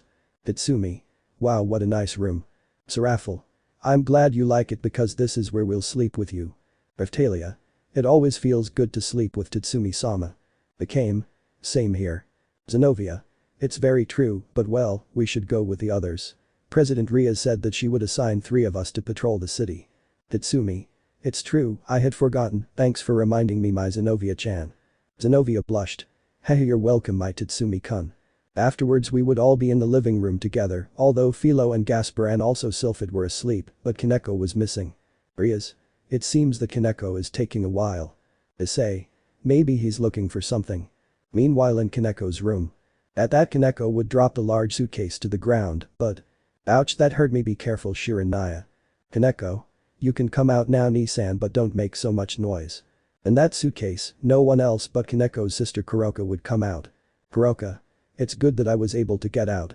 I couldn't stand being inside that suitcase anymore. Kaneko. I know, but for the moment it was the only way for you to come with me. Kuroka. And tell me when I can meet the Sekiryuutei Naya. Kaneko. You'll meet my dear senpai later, but for now, go out the window and if you see me come out, follow me and maybe I'll introduce you to Issei senpai. Kuroka. Okay, bye Shiranaya, I really want to meet Issei Naya. So Kuroka would leave Kaneko's room through the window and then Kaneko would leave her room. Kaneko. Sorry for taking so long. At that Kaneko would sit on Issei's legs. Then Rias would show a map of the city. Rias. The places that have a red mark are where rogue demons have appeared, so Issei and Kaneko will go on patrol, accompanied by Tatsumi-san. Issei Kaneko. Understood Butchu. Chelsea. Oh Tatsumi, I forgot to have this. At that point Chelsea would show me a briefcase that had a letter in it. Lubbock. Looks like he left you something else without you realizing it. Tatsumi. Well, I'll be right back. At that point I would grab my briefcase and go into my room and sit on the bed and start reading the letter. Letter. Hello my son, in this briefcase you will find something that you will surely like and I hope you give it a good use since inside here is an improved version of the gloves I gave you, but anyway, goodbye and take care. Sincerely, God. Tatsumi. Well, let's see what's here. Then I would open the briefcase and see something incredible. Seconds later. Zenovia. I asked what Tatsumi-kun is doing. Serafel. Maybe he's getting ready. Became. It's true that on a mission Tatsumi always prepares. Revtalia. That's true. Lubbock. Well, I don't think it took that long. On that. Tatsumi. I'm ready now. Issei. Well, that's good, but.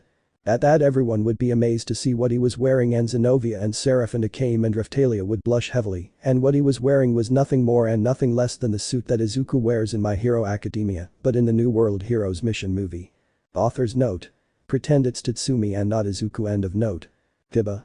Wow, with that suit he looks like a superhero. Tatsumi-san. Yumarina Asia. We are speechless, it's like he's a detective. Rias. Literally. Issei. It looks super cool. Tatsumi. Thank you. Zenovia Serafala came. Revtalia blushing. You look very cute in your new Tatsumi Kunchan Sama outfit. Tatsumi blushing. Haha, thanks girls. Kaneko. Well, we can go now. And that the three of us would go out the window. I was jumping using the one for all shoot style, while Issei and Kaneko flew with their demon wings. A few minutes later we were away from the hotel and stopped for a bit to rest. Tatsumi. Well, my dear disciples, this time we will patrol and remember the training I gave you. Issei. Kaneko. Understood, Tatsumi-sensei. At that something would hit Issei from behind and we would turn around and I would be amazed since there was none other than Kuroka hugging Issei. Kuroka. I finally meet you, Issei Naya, actual Sekiryuutei, and the first to beat up Volley. Tatsumi. And the second one is obviously me since I was the one who faced him later. Kuroka. Oh, but it's Tatsumi Hijikata, the ally of the factions and the one who dealt a big blow to Volley. It's a pleasure to meet you. I'm Kuroka Taoju, Kaneko's sister. Tatsumi Issei. Said Sister Aya. Kaneko. It's a long story, but I'll tell you. So Kaneko would tell us that she had met her sister a while ago and that they made peace and that before the meeting, Kaneko trained with her to use the power of Senjutsu. Issei. So that's why you always went somewhere else after training with Tatsumi-sensei. Kaneko. Yes, and in fact she came with us, only she was inside my suitcase. Tatsumi. Ah, well, that's right. Issei. And tell me, Kuroka, why did you want to see me? Kuroka. You see, Issei Naya, I wanted to meet you since before meeting Shirin Naya. I was watching you at first. I wanted to be with you for your power to have strong children like you, but I fell in love with you and I thought it would be better to have children with the person you love, and that's why I wanted to meet you to ask you if I can be one of your partners like Shirin Naya and the other girls I've seen with Plissy. At that Kuroka would make a cute little face that had a slightly noticeable blush. Issei blushed. Well, Edo is fine, Kuroka-chan, I accept your feelings, so there's no problem. At that, Kuroka would hug Issei tightly with happiness and then give him a passionate kiss. Kuroka. Thank you, Issei Naya, for accepting me, I love you very much. Issei. Haha, and I you. Tatsumi whispering. Your sister is a little immature when it comes to this. Kaneko whispering. No way sensei says it. At that we would rise. Kuroka. Well, I'll be around the city for the moment avoiding the Gremory from finding me, since I don't think they'll take it well that I'm part of the Chaos Brigade. Kaneko. But if you tell them your reason for joining them, they'll understand like I do. Kuroka. Well, you have a point. By the way, it was a pleasure meeting you, Tatsumi-san, and I thank you for helping my sister become stronger. Tatsumi. Don't worry, I like to help. Kuroka. Well, I have to go, bye Issei Naya. At that, Kuroka would give Issei a kiss on the cheek and then leave him blushing. Issei blushed. Ah, goodbye Kuroka-chan. Tatsumi. Noseborn, how handsome. At that Kaneko would pout, grabbing Issei by the arm and leading him towards an alley. Tatsumi. Hey, and where are you two going? Kaneko. I'll just do something with senpai, wait for us here, Tatsumi-sensei. Tatsumi. Hey wait, don't even think about having Hex in an alley. Even though it's nighttime and there's no one on the streets, it doesn't mean you're going to do that. Are you listening to me? Right. Minutes later. He was sitting on the roof while Kaneko's moans could be heard. Tatsumi. They're taking too long, it's already 11 o'clock and we haven't made much progress on patrol. At that I would hear a moan of pleasure from Kaneko and so I would just sigh. Tatsumi. They're finally done. At that point Issei and Kaneko would be on the roof dressed again, although Kaneko was somewhat disheveled and had her Nekomata features out. Issei. That felt good Kaneko-chan. Kaneko blushed. Gra gra, thanks Issei-senpai, I like doing it with you. On that. Issei and Kaneko would be wet by a hose that I had in my hands, thus shaking the two. Issei. Why was that Tatsumi-sensei? Tatsumi. What do you mean, Issei, why did you two take so long having Hex in that alley and all I could hear were moans? Issei. But I could put up a sound barrier, right? Tatsumi. No, in this case I couldn't put up a sound barrier. Kaneko. But the water is very cold and why did it have to get us wet? Tatsumi. Number 1 because they took too long and number 2 because they didn't want them to stink of sweat and Hex, so now let's get on with the patrol. In the Kaneko she was shivering from the cold and Issei would carry her princess style. Issei. Calm down Kaneko, if you're cold I'll warm you up. Kaneko. Thank you senpai. So Issei would start flying with his demon wings following me. Later. We were inside an alley and I would see that it was 12 AM. Tatsumi. Shit, we had no luck at all. Issei. I guess it's better to go back. Kaneko. Wait, people are approaching. We would hide in the darkness while the people who were passing by walked away, but we heard them stop. Issei whispering. What's going on? Kaneko whispered. It seems they stopped and will be waiting for someone. Tatsumi whispering. I don't think so. At that point we would hear a voice from one of the people who were there. An energy is approaching. It will be the evil ones again. Or will it be those things that we have destroyed? Don't know. Suddenly, something would fall and create a cloud of dust near the people who were there and we would look out and see that there was a renegade demon there. Tatsumi whispering. Don't buck with me, Sona was right if there are renegades in the city. Issei whispering. We have to stop him. Kaneko whispering. But what about people? Then that the renegade demon would speak. Renegade demon. Come out of the dust, I'm sure you are the people who killed us, so come out so you can kill us. I was about to start fighting, but I heard something that left me confused. Author's note. Watch the completed video at the end of the note.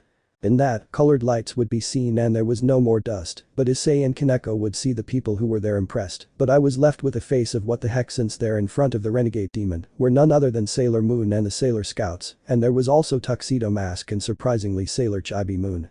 Tatsumi, me, narrates. But what the hell is going on, Dr. Garcia, then no wonder the story of the Silver Millennium and the Lunar Kingdom exists in the world of School DxD, why do the Sailor Scouts also exist?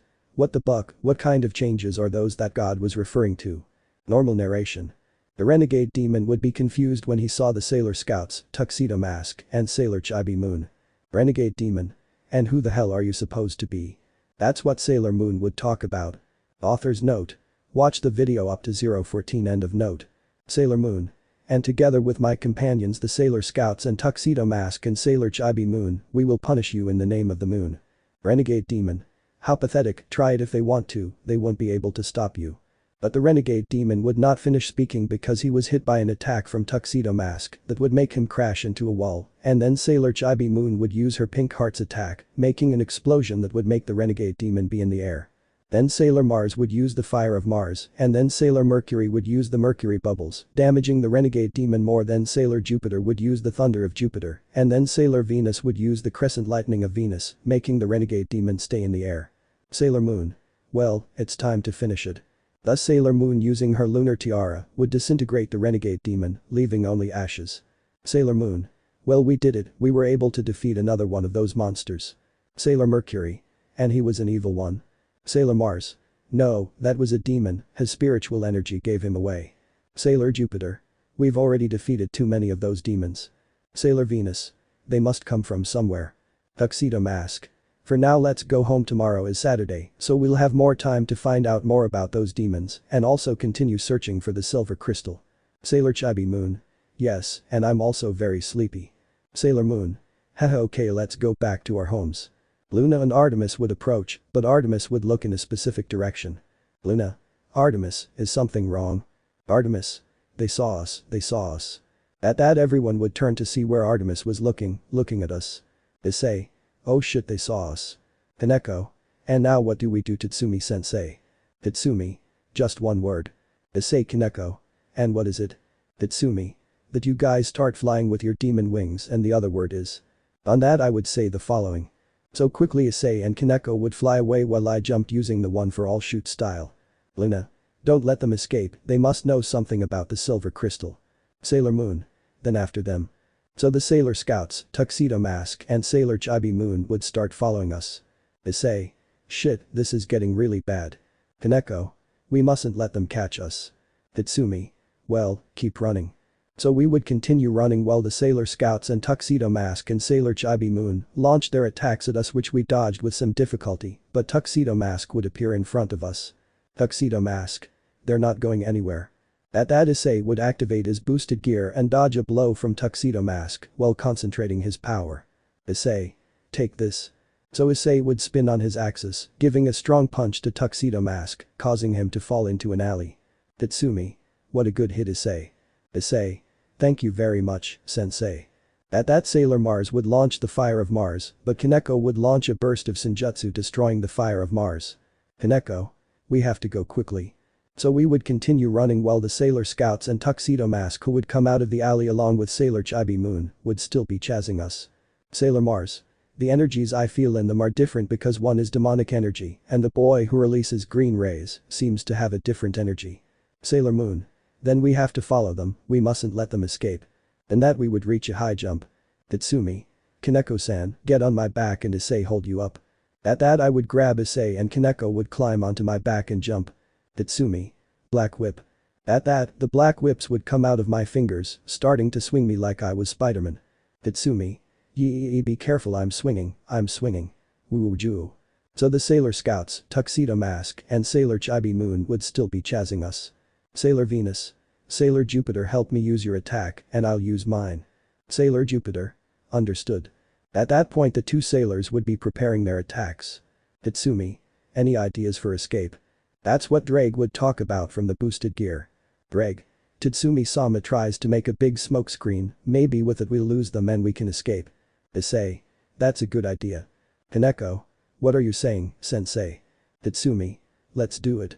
In that, the attacks of Sailor Jupiter and Sailor Venus would distract me and we would fall to the ground and we would be surrounded by the Sailor Scouts and Tuxedo Mask and Sailor Chibi Moon and also by Luna and Artemis. Luna. Now tell us who you are. Artemis. And what are they looking for? Are they looking for the same thing we are? Tatsumi. Issei. Kaneko scared. Cats can talk ease. Luna. Artemis. They really have incredible abilities and are scared by simple talking cats. Sailor Moon. Tell us who you are. Sailor Mars. And tell us, are you demons? Why do I feel a demonic spiritual energy in you and two strange auras in you? Tatsumi. Well, I don't know who I am, I won't tell you, but the reason why you feel two energies in me is because I am human and half dragon, and as for my friends, they are demons, but they are not like the ones they turned into ashes, but oh well, goodbye. At that, I would take a big leap and then scream. Tatsumi. Detroit smy osh.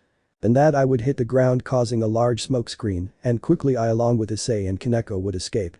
When the smoke screen cleared, the Sailor Scouts, Tuxedo Mask, Sailor Chibi Moon, Luna and Artemis would see that we were no longer there.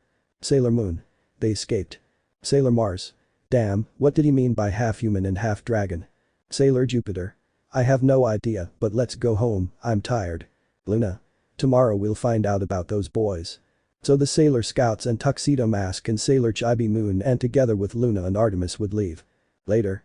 It was approximately 2:30 in the morning and we would arrive at the hotel. Tatsumi. Shit, that was intense. Issei. For now, let's go to sleep. Kaneko. If tomorrow we inform Butchu of what happened. Tatsumi. Okay, rest. So Issei and Kaneko would enter the hotel through Kaneko's room window and I would enter my room through the balcony and upon entering I would see that Zenobia had an armchair that was in the room. Just upon seeing her I would cover it. Tatsumi whispering. I guess you were waiting like the others. At that, something would cover my eyes and I would throw myself onto the bed and when I saw I would see that it was Seraphic and she was naked but she was blushing. Seraphic blushed. Tatsumi-chan, could you do it with me please? Tatsumi. Hey, really? Then that I would see Akame and Raphtalia and they were next to me and they were naked, something that would make me blush. Akame, Raphtalia. And then we also want to be yours. Tatsumi blushed. It's okay girls, I have nothing against it. Author's note. I won't write lemon again, I don't want to faint again xd end of note. And that the girls were lying on the bed with a smile of happiness while I was sitting on the bed, but I would see that on the backs of Seraphic, Akame and Raphtalia, my dragon mark would appear, showing that they were now mine as well as Zenobia. Tatsumi blushed. Well, just like Zenobia-chan, now they are mine. Ah damn, it's a little awkward to say. And that Zenobia would wake up seeing me and I would see her giving her a smile, but she would quickly get up and hug me. Zenobia. You worried me too much, not only me but them too. Tatsumi. Sorry if I kept you waiting. Zenobia. From what I can see now they have your dragon mark just like me. Tatsumi. Hehe yes, but tell me, do you want to sleep with me? Zenovia. I always like sleeping with you, love. And that I would lie down on the bed and Zenovia would put her head on my chest while Serafel and Akame and Raphtalia hugged my arms. Serafel. It's hard to sleep after having your first time with the boy you love. Akame Raphtalia. We say the same. Tatsumi. I think I know what you need, this song will help you, just settle down, snuggle up and listen. Then we would sit on the bed while the girls hugged me and I would start singing the next song. The girls would sing the song with me and the four of us would fall asleep, but before closing my eyes, I would ask myself in my mind. Tatsumi's thoughts, me. Tatsumi. Now I hope not to run into the Sailor Scouts, Tuxedo Mask, and Sailor Chibi Moon again, but I wonder why Rini is here if the Sailor Scouts and Tuxedo Mask are supposed to be searching for the silver crystal right now and she doesn't appear in these events. I wonder what this change in the history of DxD will be. Out of my thoughts. Finally I would close my eyes like this, sleeping next to the girls who had a big smile of happiness. What will happen now? Will our protagonist meet the Sailor Scouts, Tuxedo Mask, and Sailor Chibi Moon again? Find out in the next chapter. Chapter 12. A little encounter with Sailor Moon, romantic night. Previously our protagonist Tatsumi gathered with the entire Gremory clan and gathered his friends and gathered his four girls. They finally arrived in Tokyo and later our protagonist gathered with Issei and Kaneko. They would patrol the city to see if they found renegade demons, but our protagonist discovered that in the world where he is the Sailor Scouts exist. Surprising himself too much, and after a chase our protagonist gathered with Issei and Kaneko. They would escape and return to the hotel where he would have a passionate moment with his three girls Seraph and Akame and Raphtalia. Thus you are having the dragon mark of our protagonist, but after a song our protagonist gathered his four girls. They would fall asleep. What will happen now? Find out. Hit the new intro.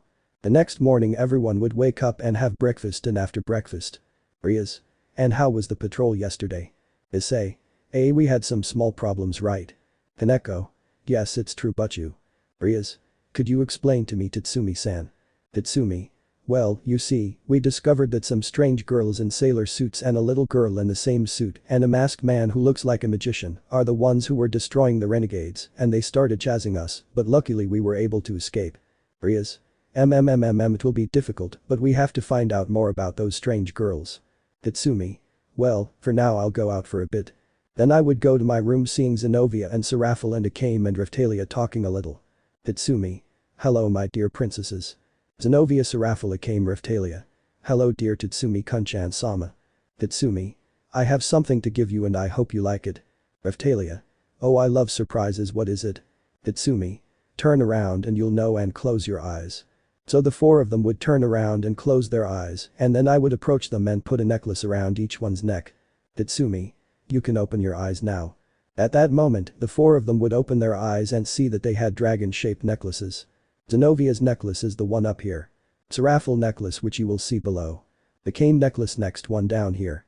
Raphtalia's necklace is the next one to appear. Seeing the necklaces, the girls would be impressed. Zenovia. Amazing, these are dragon-shaped necklaces.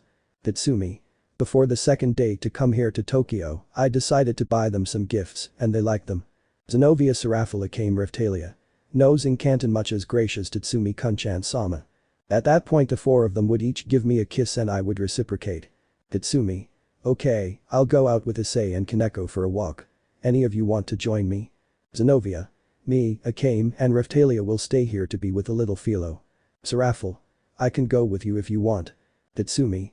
It's okay, I don't mind, so let's go. Akame. But be careful if those strange girls appear again. Raphtalia. They might recognize you. Tatsumi. I'll keep that in mind. Minutes later. We were walking quietly through the streets of Tokyo, although Issei and Kaneko were racing to see who would go ahead while I was holding hands with Serafel. Tatsumi. Hey Sarah-chan, I think I discovered something else. Serafel. And what is Tatsumi-chan? Tatsumi.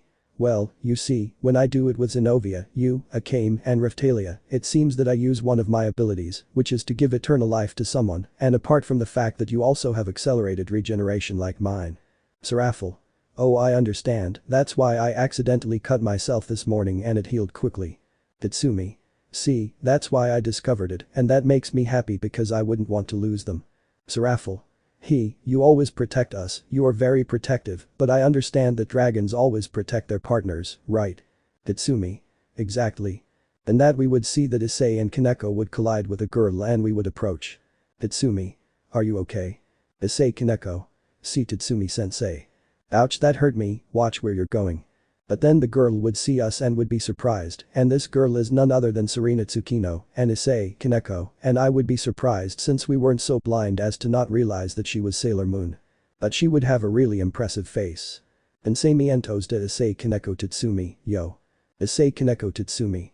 Shit, that Sailor Moon from yesterday, it's already gone to hell. Out of our thoughts. That's where Seraphil would be looking at us, confused. Seraphil. Hey Tatsumi-chan, are you guys okay? Tatsumi. Ah yes, we are fine Sera-chan, don't worry. Serena. Oh sorry I think it was me who didn't notice. Issei. Don't worry, everything's fine. Serena's thoughts.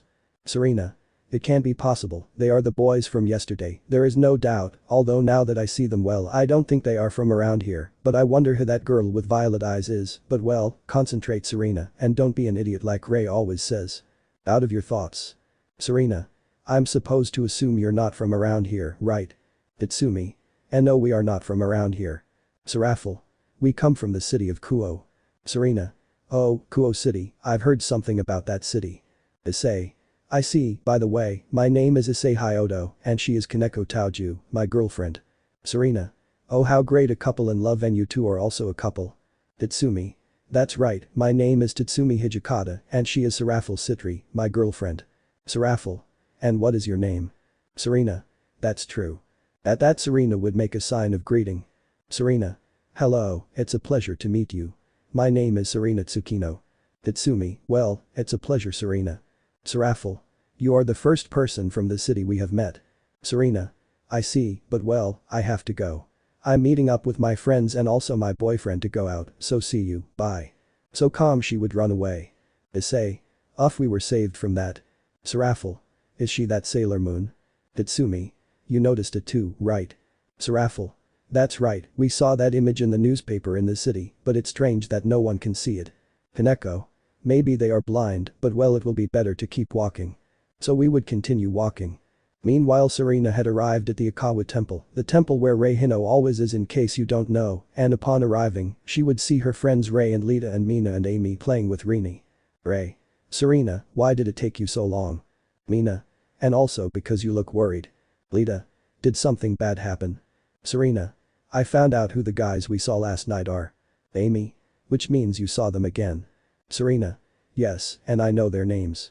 The boy with the red glove who hit Darien is called Issei Hyodo, and the girl who destroyed Rei's attack with blue fire is called Kaneko Taoju. Rini. And what about the boy who hit the ground and said he was half human and half dragon? Serena.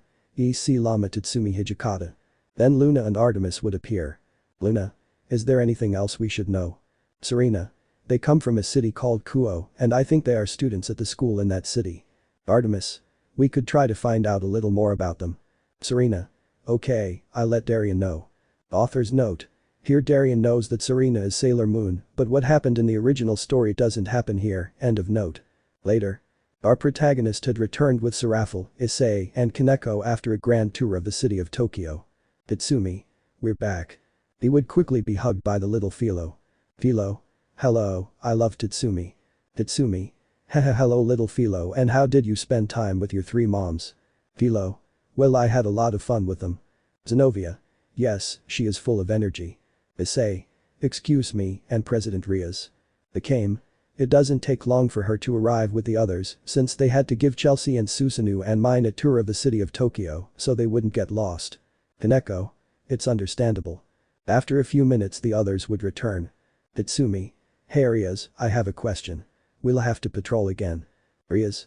This time we don't have to risk that girl called Sailor Moon and her companion seeing us again. Akeno. Besides, if they hadn't escaped, maybe they would have been eliminated. Tatsumi.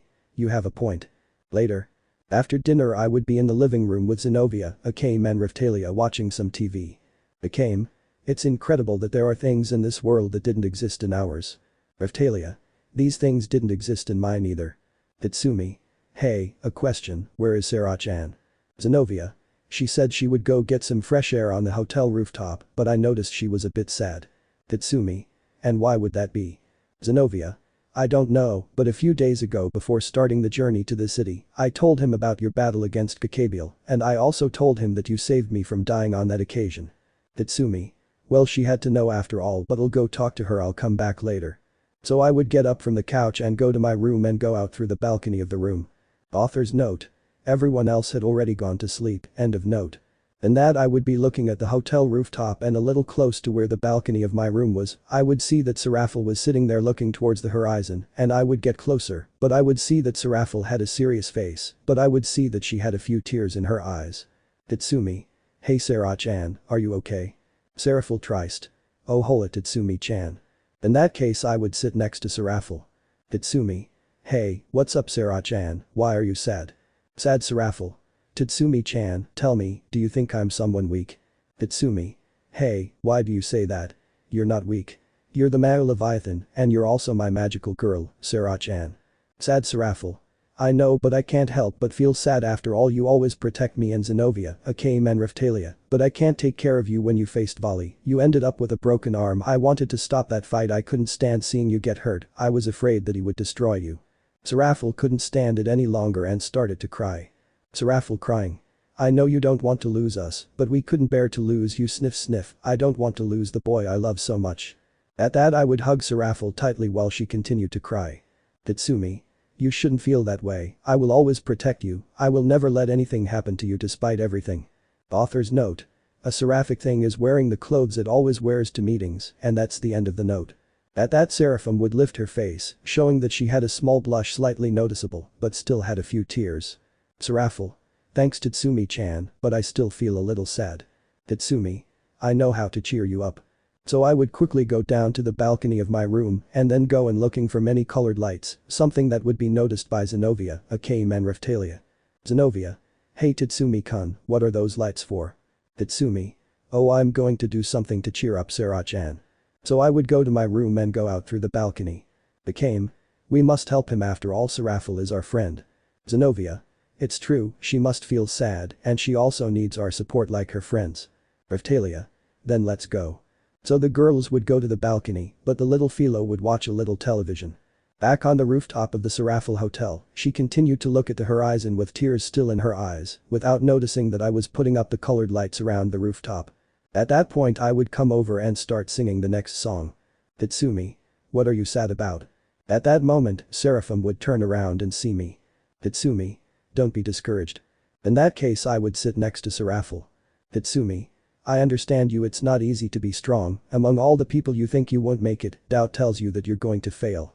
At that I would get up holding Serafel's hand while some clinking sounds could be heard until they stopped. In that moment we were both in the middle of the hotel roof. Tatsumi. Laugh with me. In that, Seraphim would still be sad. Tatsumi. No more sadness, I've forgotten already. This is how I would wipe Serafel's tears. Tatsumi. Your sweet smile, if the world overwhelms you. Serafel would smile sweetly. Tatsumi. And you can't stand it anymore, go find me, I'll always be there. At that point the lights I had put on would turn on, surprising Serafel. Tatsumi. Your true colors, I see them shine. Serafel would see everything and want to cry again. Tatsumi. Seeing your colors I know I love you. At that, Seraphim would turn around while clutching his chest and begin to approach. Serafel. Don't be afraid, in the end. Then both we would hold hands and interlace our fingers. Tatsumi. Serafel.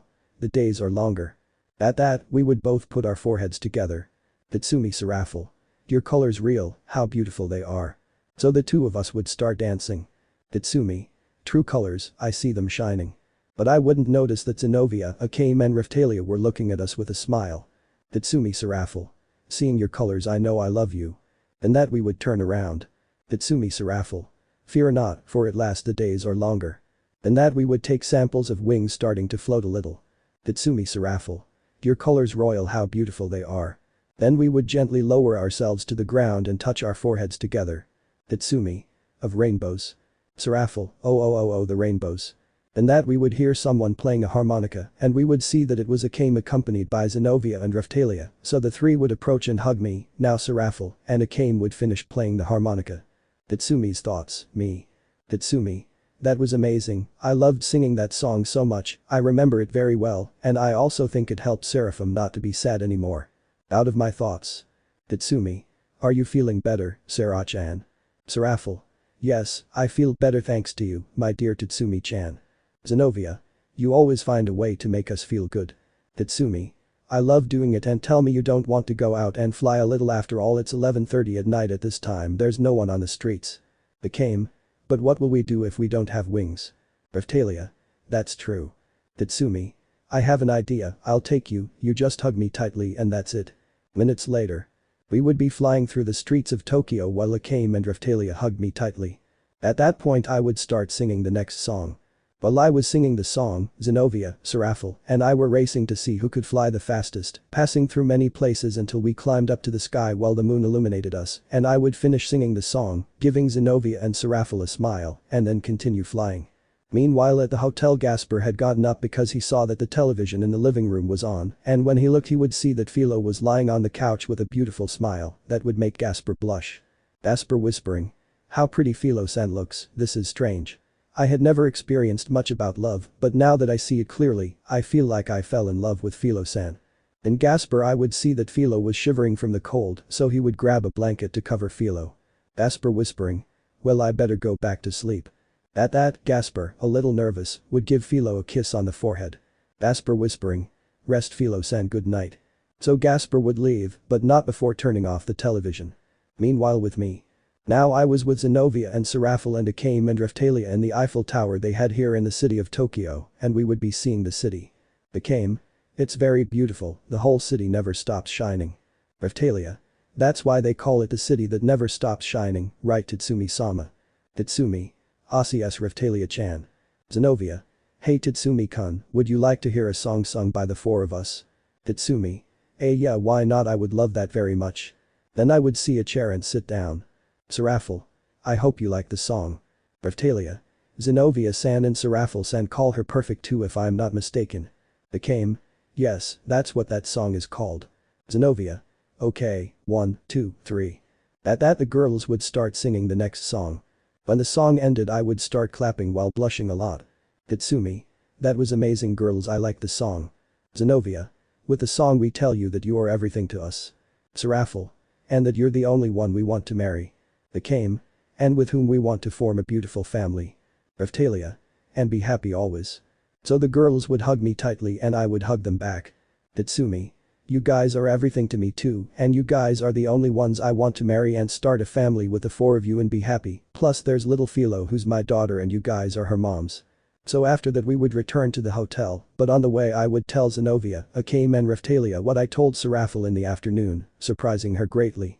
And upon arriving at the hotel we would enter through the living room balcony, seeing that little Philo was asleep on the couch so carefully Zenobia and Raftalia would take Philo to her room, and then we would go to our room where we would lie down on the bed, obviously Zenobia would be lying on my chest, while Serafel and Akame hugged my arms and Raftalia, because she liked to sleep on my legs. Tatsumi. Well rest my dear princesses, good night. Zenobia Serafel Akame Raftalia. Descansa mi querido Tatsumi Kunchan sama buenas noches. That's how we would fall asleep. Meanwhile at the Okawa temple, Serena and her friends, along with Rini and Darien, continued investigating with Luna and Artemis, who was using the computer until. Artemis. Aha, I found them. At that point everyone would come to see Artemis. Amy. Artemis, what did you find? Artemis. Serena, tell me one thing. Are they the boy with the red glove and the girl who throws blue fire? In Serena I would see a picture of Issei and a picture of Kaneko. Serena. If they are them, the brown-haired boy is called Issei Hyodo, and the white-haired girl is the one called Kaneko Taoju. Ray. Well it seems that we already know about them too, they are students at the Kuo Academy which is in that city. Lita. What about the other boy who is half human and half dragon? Artemis. I didn't find any information about him, it seems he doesn't study at that academy. Mina. Well, something is something, right? Luna. For now we know about them too, but we have to find out if they know about the silver crystal. Arian. Well for now let's go rest. So everyone would stay overnight at the Okawa temple, luckily everyone fit. But while they slept, Serena would be thinking. Serena's thoughts. Serena. After we defeated the generals of the negative universe, there have been no other evil ones to face. We have only fought against those demons, but even so, we have to be attentive and also know if those three are on our side. Out of your thoughts. So serene she would fall asleep. What happens next? Find out in the next chapter. Chapter 13. Uniting Us, the battle against the Negaverse. Previously our protagonist Tatsumi together with his girls had a very romantic night where the five showed their great love, but while that was happening the sailors now know about Issei and Kaneko, since Arina Tsukino who is Sailor Moon had run into our protagonist Tatsumi together with Seraph and Issei and Kaneko, now proposing to find out if our protagonist and one of his girls and also his two friends are allies. What will happen now? Find out. Hit the new intro. 2 days had passed, but I always realized that the cats Luna and Artemis were always watching us. I thought that they were just watching us because they wanted to find out about us and try to find out if we knew about the silver crystal, but I didn't give it importance, but with time I discovered the tyrant, the dragon from which they created Incursio, was alive inside Incursio, so I always talked to him and got along very well with him. Current events.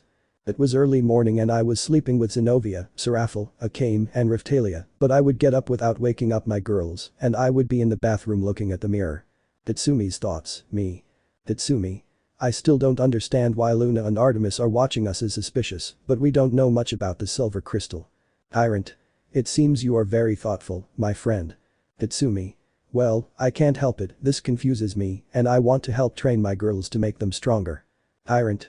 You know you are an incredible companion, always ready to protect your loved ones, even though they have eternal life and regeneration. Out of my thoughts. At that moment I would hear a noise as if someone had fallen out of bed. Tatsumi. I think one of the girls fell out of bed. At that point I would come out of the bathroom and see that Zenobia had fallen out of bed. Tatsumi. Hey Zenobia, didn't you fall off the bed? At that Zenobia would look away in shame. Zenobia. You know I can't sleep if you're not with me because I can't stand being without you. Tatsumi.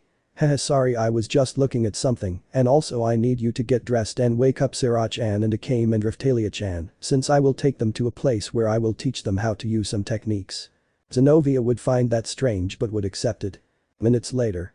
In the forest I was with Zenobia and Seraphil and Akame and Riftalia, but they were a little sleepy. Akame. And tell us Tatsumi, why did you bring us to this forest? Seraphil. Besides, it's 2:30 in the morning. Tatsumi. Well, the reason is because I'm going to teach you how to use the breathing technique that I always used. Zenobia, Seraphil, Akame, Riftalia. Breathing technique. Tatsumi. Watch and see. This is how I would start using the 10 water postures. So with several trees I would show the girls the 10 water positions, impressing them. Riftalia. So that's the breathing technique. Tatsumi.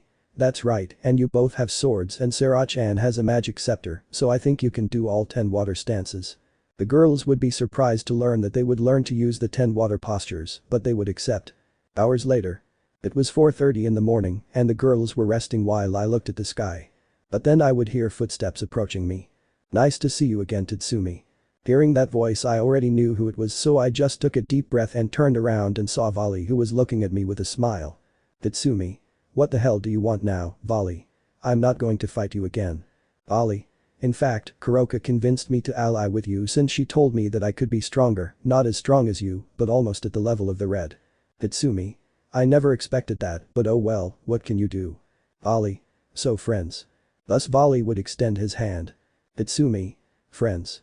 So we would both give each other a good handshake. But the girls would be watching everything, relieving themselves that Vali wasn't going to fight me. Tatsumi. Well, if you want me to train you, you'll have to help me find out what the hell is going on in the city with some strange girls in sailor suits. Vali. Did you really meet the sailor scouts? Tatsumi. Yes, by accident on patrol, but how do you know them? Vali. You see, when the Chaos Brigade came here looking for corpses of renegade demons, we found them and they almost killed us, but Albion told them everything about the supernatural and what happened after the Silver Millennium disappeared. Tatsumi. So you know that story. Vali. That's right.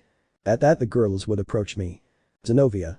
But Tatsumi-kun, you told us that they look surprised to see you and Issei and Kaneko. Tatsumi. Is it true that if they know about the supernatural, why did they look surprised? Vali. They must have pretended since they were looking for the silver crystal, but I think that since they didn't know you, the Sekiryuutei or Kuroka's sister, they must have thought that you were allies of the negative universe. Zenobia, Seraphil, Akame, Riftalia. Negaverso. Tatsumi. What the hell is this Negaverse thing?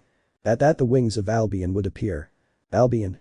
The Negaverse is the world of evil that the Sailor Scouts and Tuxedo Mask fight and that they must have the silver crystal. Vali. And besides, they are here, whether you come out or not, I know they are there. From the bushes the Sailor Scouts, Tuxedo Mask and Sailor Chibi Moon would come out. Seraphil. Oh, it's Arina Tsukino, the girl we met. That would make Serena surprised. Sailor Moon. Wow. Tatsumi. Well, a simple answer is that we are not so blind as to not realize that you are Sailor Moon. Serena would be comically crying while we all had an I'm-style sweat drops coming out. Later. It was already 12:30 in the afternoon. We had gathered at the Ikawa temple, so we all decided to join forces to defeat the Negaverse, and luckily thanks to the help of Sailor Chibi Moon, we already knew the Negaverse's hiding place. While we were getting ready to leave, Rini would approach Gasper. Rini? Hello Gasper-kun. At that, Gasper would turn around and see Rini. Gasper? Oh hello Rini. Rini? You don't have to be nervous, you are strong, and you know it, after all Philo-san told me that Tatsumi-san trained you, so you don't have to be nervous. Gasper? Haha, thanks Rini-chan. After that we were all ready, arriving at a place where there was a lot of ice and cold. Issei Arena Asia. It's very cold. Author's note. Sylphid and Chelsea, like mine and Susanoo, stayed in Tokyo at the point where the magic circle we placed that will bring us back to Tokyo, end of note. So we would enter ready to start the battle, but then two people would appear that the Sailor Scouts, Tuxedo Mask and Sailor Chibi Moon knew, but I did too, and these were none other than Jadeit and Kunzite. Jadeit. It's been a long time since we've seen each other, Sailor Scouts. Kunzite.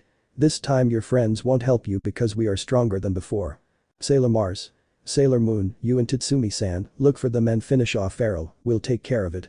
Sailor Jupiter. Besides there are more of us, they won't be able to take on all of us. Tatsumi. I don't know. Issei. Tatsumi-sensei, don't worry, we will finish these two. I would sigh at that. Tatsumi. Well, I believe in all of you. So Sailor Moon and I would leave, but Zenobia, Seraph, Akame and Raphtalia were following us, but I wasn't going to say anything to them since I didn't mind them accompanying me. While we were going towards where Queen Veril was, we heard several explosions. Tatsumi. Remember the training girls, you can now use water breathing in addition to the other techniques I taught you. Zenobia Seraphala came Raphtalia. Understood Tatsumi-kun-chan sama. Sailor Moon. Veril won't stand a chance against us and so we'll get the silver crystal back. Minutes later. We would arrive at a very dark place, but the light would turn on and we would hear a voice. Well, until we finally see each other face to face, Sailor Moon.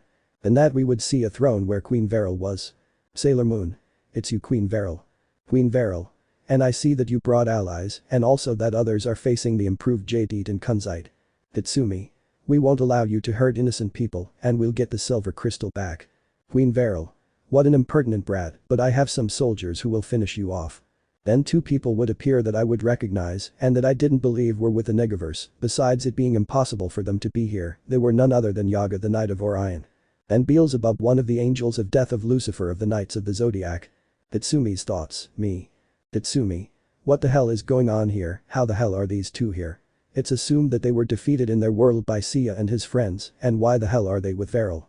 This is not like the original story. Out of my thoughts. Zenobia. No matter what happens, we will fight alongside you, Tatsumi-kun. Seraphil. Why we are stronger because of you. Akame. Besides, there are more of us than her and those two. Raphtalia. So by fighting together we can win and defeat evil. I would be surprised by what the girl said, but I would just smile. Tatsumi. Then let's fight, hey Serena, you take care of Veril, we'll take care of those two. Sailor Moon. Understood. So Sailor Moon would go to fight against Queen Veril while Yaga and Beelzebub approached. Yaga. You are nothing against us. Beelzebub. Now they will die. Tatsumi. We'll see about that. This would activate one for all at 89%. Tatsumi. Take care of the purple guy, I'll take care of the one with wings. So I would go fight Beelzebub while the girls started fighting Yaga. So as time went on we were winning against Yaga and Beelzebub. Yaga. Take this. Thus Yaga would jump, becoming a meteorite. Yaga. Mega atomic meteor crash. But Yaga's attack would fail as Seraphil would use a magic barrier. Zenobia. Akame Sanaharaya. So Akame would appear behind Yaga. Akame. The woman. So Akame would cut off Yaga's head even if he were dying. Meanwhile I was fighting Beelzebub although I had a hard time facing him. Beelzebub. Now take this. Garuda Hell Wings. So the attack would hit me, but I would scream in the air. The girls would be surprised and also Veril and Sailor Moon to see that he had activated the evolution of Incursio. Tatsumi. Haha, now you're screwed, you little bitch. At that point I would fly at top speed towards Beelzebub and then extend my hand and prepare a punch and then scream. Tatsumi. Detroit Smy Osh. So with a strong Detroit smash he would finish off Beelzebub. Meanwhile Serena continued fighting against Beryl, and just like in the original story, Serena would obtain her transformation into a lunar princess. Author's note. Watch the video up to 3:15, end of note. Me and the girls had helped Serena win the Clash of Powers, but Beryl launched an attack on me before dying, but it didn't do anything to me, and I didn't even feel pain. Zenovia. We did it, Tatsumi-kun, we won. Tatsumi. Heh, you're right, Zenovia-chan. But then I turned around and saw Serena unconscious, but I saw that the Sailor Scouts, Tuxedo Mask, and Sailor Chibi Moon were there, something that surprised me since, like in the original story, the Sailor Scouts end up dying in the battle against the Negaverse. Sailor Mars. We have to get out of here. Sailor Jupiter. This place won't hold up. Tatsumi. So what are we waiting for? Let's go to hell. So he would grab Zenovia, Seraphiel, Akame, and Raphtalia, while the Sailor Scouts, Tuxedo Mask, and Sailor Chibi Moon took Serena unconscious. So we would meet up with the rest, leaving the place where the Negaverse was, which was slowly disappearing. Tatsumi. Rias the magic circle fast. If you laughed using the magic circle we would all be able to escape. Author's note. Sailor Scouts, Tuxedo Mask, and Sailor Chibi Moon have Gremory clan seals, which is why they can pass magic circles. End of note. Tokyo. Sylphid and Chelsea and Susanoo and mine, just like Volley was there, were waiting for us until the magic circle would open, and from there we would all come out with some scratches. The boys would quickly see if we were okay, and then we would all get up. Mine. How much has happened, huh? Lubbock. Without much context we almost died, but we won. So we all rejoiced because we had defeated the Negaverse. Sailor Venus. Thank you so much for helping us against the Negaverse. Sailor Mercury. If it weren't for you, we would have died. Issei. Don't worry, we like to help, and Tatsumi-sensei is the one who deserves the credit. Tatsumi. Not all of us deserve the credit since I entered, we all managed to win, and you make me feel proud since your training with me helped you a lot. Everyone except the Sailor Scouts and Tuxedo Mask and Sailor Chibi Moon. Thank you for your training, Tatsumi-sensei. I would just smile, but at that point my heart would start to hurt, so I would fall to the ground worrying everyone, but most of all Zenovia, Seraphiel, Akame, and Raphtalia. Zenovia worried. Tatsumi-kun, what's wrong, are you okay? Worried Seraphiel. If you have anything, don't worry, we'll find help. Akame. Raphtalia worried. Just hang in there please. At that moment I would start moving like crazy since my whole body was hurting, but at that moment several lightning bolts were falling from the sky, but one would fall on me, causing the girls to step back. Issei. What's going on? Lubbock. I don't know, but it's not a good sign. Out of nowhere everyone would hear a roar. Author's note. I tried to find a beast roar but couldn't find one, so I decided to use a Hulk one, end of note. At that point everyone would start to hear my moans of pain and then my screams, something that was worrying everyone but more so Zenovia, Seraphiel, Akame, and Raphtalia. After a few minutes the smoke gradually disappeared. Issei. Tatsumi-sensei is there. Issei was getting closer but would be stopped by Volley and Susanoo. Volley. Don't come any closer, Hyodo. Issei. But why if Tatsumi-sensei needs our help? Susanoo. Something bad happened, look. At that moment, everyone would see bright green eyes, and when the smoke cleared, everyone would be in shock because they would recognize me, but they would see that I had become a strange beast. Yuma. What demons? Mine. What the hell happened to Tatsumi? And that Zenovia and Seraphiel and Akame and Raphtalia would be approaching me, but when I saw them I didn't want them to get close to me because I was afraid of hurting them. Zenovia. Don't be afraid, Tatsumi-kun, it's us. Seraphiel.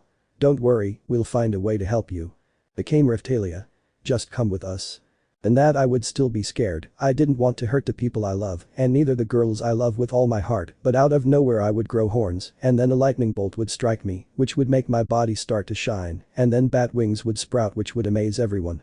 Everyone was impressed and a little scared, but Zenovia, Seraphiel, Akame and Raphtalia kept getting closer to me, but I started to fly out of fear, causing strong gusts of air making everyone back up, but Zenovia, Seraphiel, Akame and Raphtalia would fall to the ground hurting themselves, but I didn't want to hurt my girls, so I would fly away from there.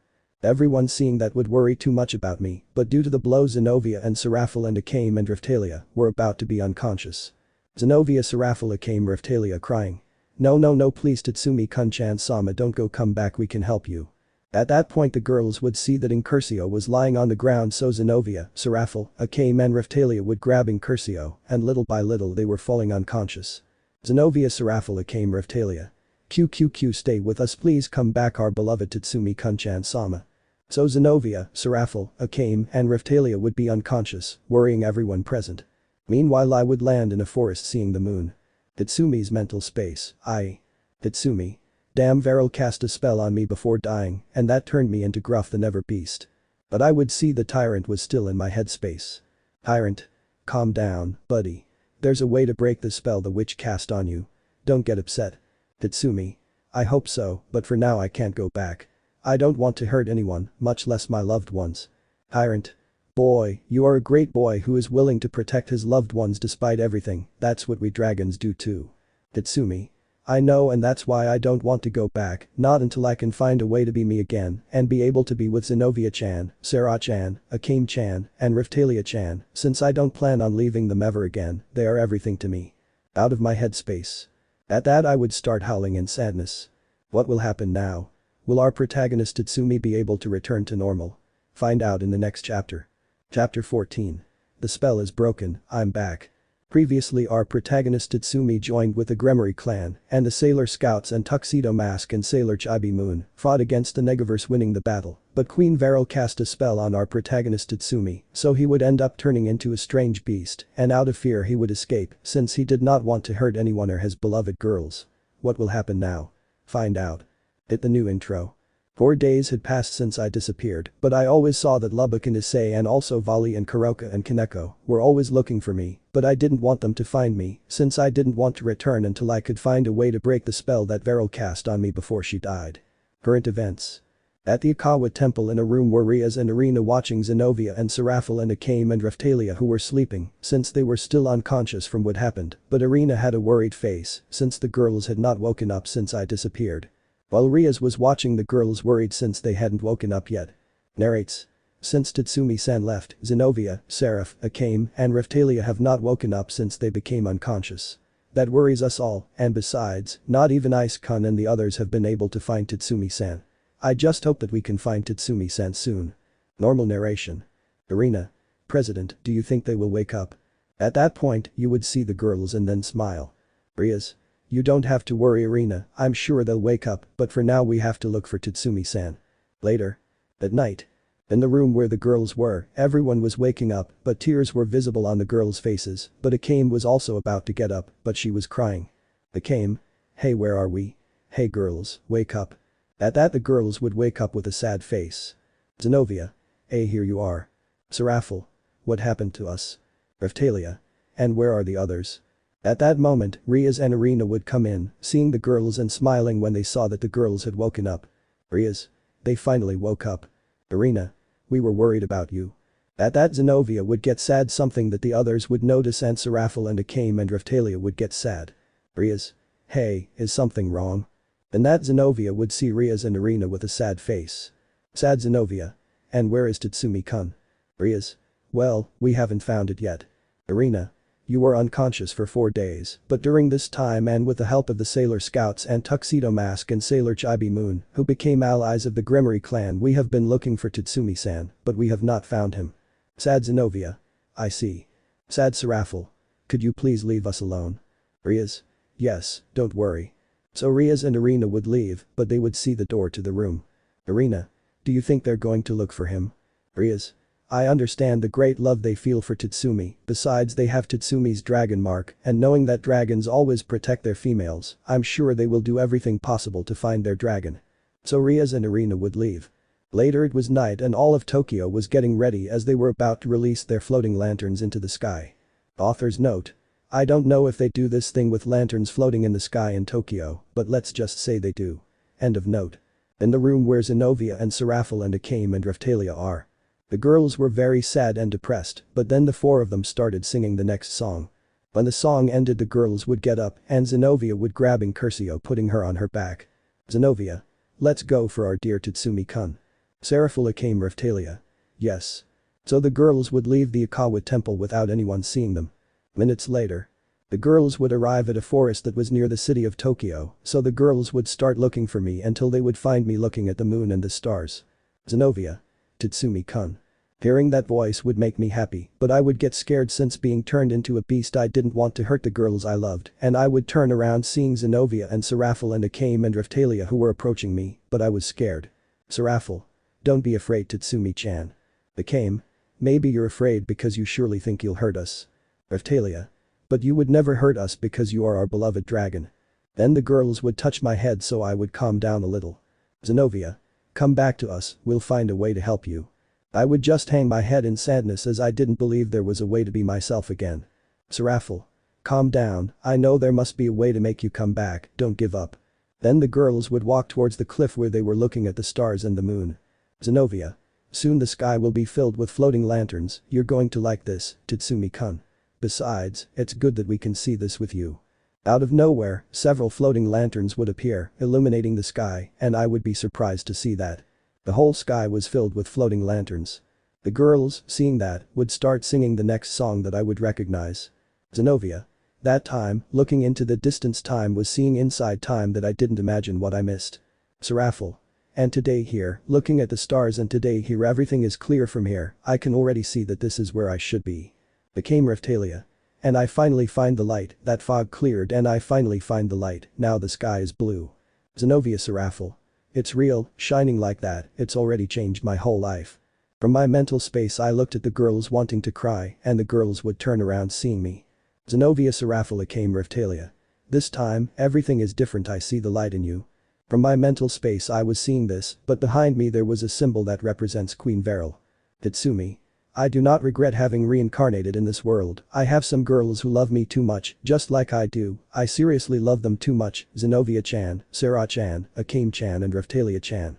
So I would be watching the girls from my mental space and then start singing while Tyrant watched me. Tatsumi. That time, chasing a dream time was, in the darkness time that I hadn't seen what reality is like.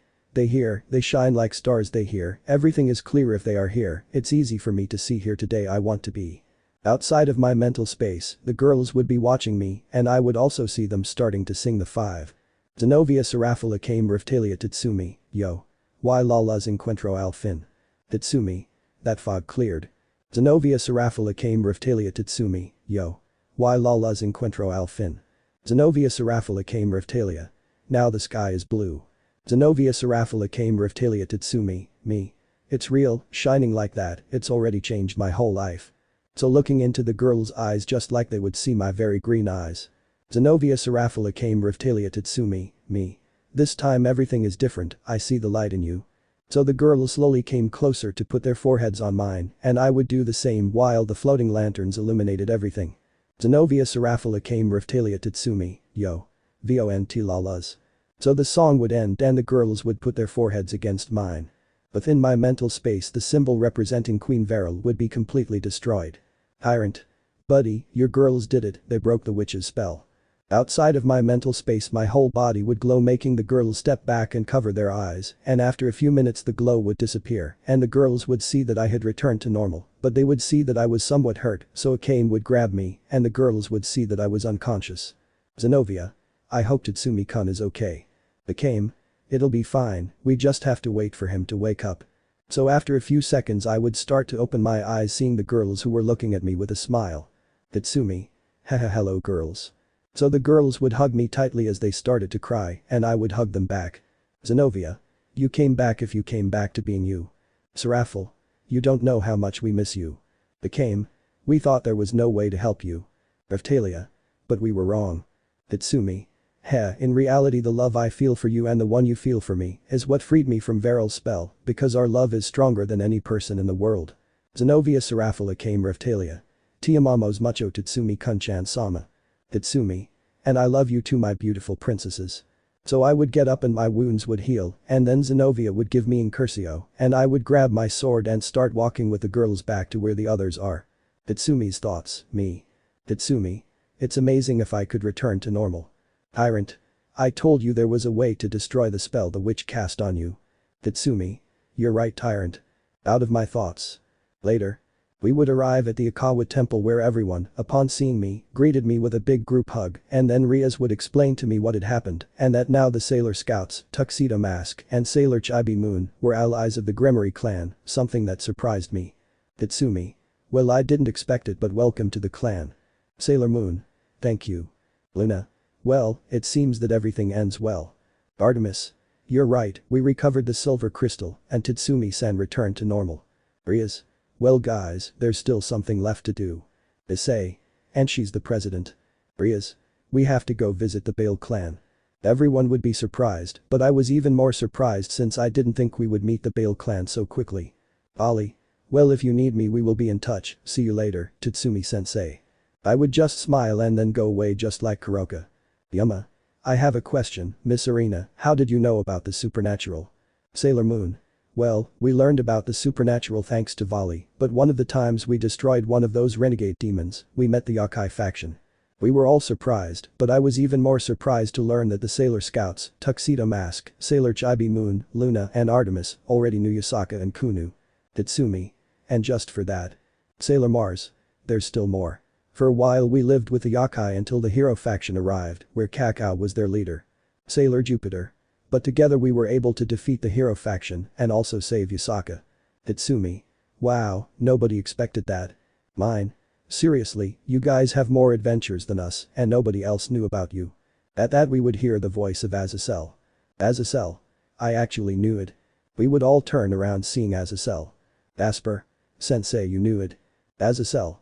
That's right, the things I went to do was talk to the Yokai faction so I could convince them to ally with the factions and that I didn't need help from Tatsumi-san. Tatsumi. Azazel, you are a son of a bitch. Azazel. Maybe, and that the queen of the Yakase and her daughter told me about the sailor warriors and that also surprised me since I didn't think you would know them, besides finding out that you turned into a beast. Tatsumi. Please don't remind me. Azazel. Well, Rias, if you want to go see your cousin Sarah, then follow me, I will take you to the Gremory mansion and then we will go with a Bale. Tatsumi. Well, we'll be in touch, see you Sailor Scouts, it was a pleasure meeting you. So we would all start walking. Lubbock. Old man, next time be careful not to turn into a beast. Susanoo. It's true, you look like a strange beast. Chelsea mine. And in theory you were scary, nah that's not true, ha ha ha ha ha ha ha ha. That's when I'd hit all four of them. Tatsumi. For jokes. Lubbock Susanoo Chelsea mine. Ouch ouch, that hurt so much. So I would continue walking while Zenobia and Seraphil and Akame and Raftalia grabbed my arms. Zenobia. It seems that another adventure awaits us, no Tatsumi-kun. Tatsumi. That's right, but as long as we're together we'll be invincible and I'll always be with you, my loved ones, no matter what happens. Zenobia Seraphil Akame Raftalia. Tiamamos mucho Tatsumi-kun-chan sama. Tatsumi. I also love you very much, my beautiful princesses. And that I would see that Gasper and Philo were holding hands by accident, but I would only smile since it seems that little Philo and Gasper are boyfriend and girlfriend and seeing that made me happy. Tatsumi's thoughts, me. Tatsumi. I ask myself what awaits me now since we will meet Sarerg, possibly the Issei vs Sarerg fight is coming up and it will be exciting to see that fight. Out of my thoughts. So we would continue walking towards the Gremory family train ready to meet the Bale clan and Sarerg. What happens next? Find out in the next chapter. Chapter 15. Finally meeting the Bale clan. Previously, our protagonist Tatsumi, with the help of his girls, was able to free himself from the spell Veril had cast on him before dying. After a conversation, our protagonist and the Gremory clan will now meet the Bale clan and Ria's cousin, Sarerg Bale. What will happen now? Find out. Hit the new intro. New opening for this story. Soldier Dream, the opening of Knights of the Zodiac. Soul of Gold, Latin-Spanish cover. Singer. David Delgado, Lateral Square. Now the Gremory family train had finally arrived at the underworld where the Bale clan is located. Issei. Hey sensei, I feel a little nervous. Tatsumi. And why what? Issei. Well, the thing is, I still can't tell the president that I love her and we're about to meet her cousin, so I'm nervous. Tatsumi. Hey old man, you have to gather your courage. I believe in you and I'm sure that Rias will accept your feelings even though you're already engaged to her. Issei. Well, that does have a point, but I still don't feel sure. Tatsumi. Calm down now, trust me, buddy. So we would get in there. Oh, it's you, laughs, I haven't seen you for a while. Rias. It's a pleasure to see you again, Sarerg. So we would all see no one more and no one less than Sarerg Bale. Sarerg. I see you are accompanied by all your nobility. Rias. Well yes, but not everyone here is part of my nobility. Sarerg. Ah yes, it's true that you're not the boy who is an ally of the factions, if I'm not mistaken, your name is Tatsumi. Tatsumi, that's right, I'm Tatsumi Hijikata, nice to meet you Sarerg. Sarerg. I've heard that you are very strong, I hope it's true. Tatsumi. I assure you, I am very strong. Lubbock. Presumptuous. So I would give Lubbock a strong punch. Tatsumi. For being an idiot. So we would all see the entire Bale clan, but in that Zenovia would see someone from the Bale clan in particular getting serious. Tatsumi. Hey Zenovia-chan, are you okay? Zenovia. Yeah, I'm fine, I was just a little thoughtful. Tatsumi. Ah, okay. Tatsumi's thoughts, me. Tatsumi. How strange, it seems that there is something wrong with him, but well, what can you do? Out with my thoughts. Later. We would all be eating something while Sekiryuutei was talking to Issei. But at that Zenovia would rise. Tatsumi. Hey Zenovia-chan, where are you going? Zenovia. I'll just go get some fresh air and come back later. So Zenovia would leave, but Irina would follow Zenovia until she would see that Zenovia was sitting outside looking at the moon because it was already night. So Irina would hide in a place so that Zenovia wouldn't see her. Irina's thoughts. Irina. Zenovia is behaving very strangely, it looks like she is uncomfortable and unsure of what she has. Out of your thoughts. Zenovia would be looking at the moon while she was thinking about that. I think that after so many years the reunion has arisen. Hearing that Zenovian voice, he would turn around with a very serious face. Zenovia would be. Why don't you just disappear from my life, Gitch? So Zenovia would be seeing the boy already identified as Gitch who had a smile. Bitch. Why disappearing from your life isn't something I want to do. Zenovia.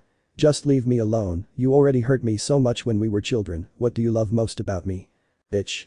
I see that you are still the same pathetic girl as always. After all, you could never do anything against me, that's why I bothered you. Zenovia. Leave me alone once and for all, I don't want to see you anymore, you're a bastard who almost ruined my life, and besides, you're just a damn show-off, that's why everyone hated you. Bitch. Just you and other people, but I don't give a shit what they told me. Zenovia was getting really angry without noticing that Irina was seeing everything. Irina whispering. I have to go get Tatsumi-san. So Irina would leave. Bitch.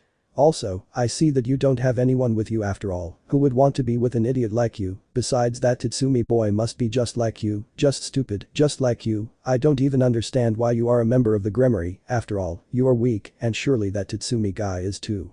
On that. Bitch had received a slap from Zenovia who was angry. Angry Zenovia. Listen to me you damn son of a bitch, you can insult me and come bother me again, but to me, dear Tatsumi-kun, nobody listens to me well, nobody insults him because you don't know what he looks like, and if I'm part of the Gremory, it's because I'm someone strong and I'm not like you. Bitch did not respond. Angry Zenovia. Now you don't want me to decapitate you, leave me alone and get out of my life, you damn unhappy piece of shit. At that point Zenovia was going to leave, but Gitch would grab her by the arm and he would grab her by the neck and start to choke Zenovia. Bitch. You know, I was very kind, but now I will show you why you are still weak and I am stronger. And that Gitch would try to touch one of Zenovia's breasts, but in that the spell of my dragon mark would prevent Gitch from doing that since the spell prevented another man from touching Zenovia or the others. Bitch. Oh, so you put up resistance, well that's not going to last. If I can't do what I was going to do, I'll just do this. So Gitch would give Zenovia a strong punch in the face, causing her to start bleeding from her nose. Zenovia. Let me go, damn it, let me go. Help. Help me. Bitch. Shouting won't help you. So Gitch would release Zenovia and she was breathing heavily, but Gitch would kick Zenovia in the stomach, causing her to spit out some blood. Then Gitch grabs Zenovia by the hair. Bitch. Remember when we were kids you wanted to beat me up, but it was me who beat you up, remember that. Zenovia was crying, she didn't want to continue like that. Bitch. It's the same as when you were little, you didn't even do anything, you just cried and nothing else. Thus Gitch would release Zenovia and she would fall to the ground still with tears in her eyes. Bitch. Well, just one last hit and that's it. That's when Gitch was going to hit Zenovia, something would stop his blow. Bitch. What the hell? On that. Tatsumi. Smash. So with a smash I would make Gitch move back and Zenovia would see that he was there. Tatsumi. Damn son of a bitch, how dare you hurt my wife. Bitch. Your wife, don't make me laugh, she's just stupid, she's a damn bitch. With that, with the Delaware smash, I would launch an air missile at Gitch, hitting him in the face. Tatsumi.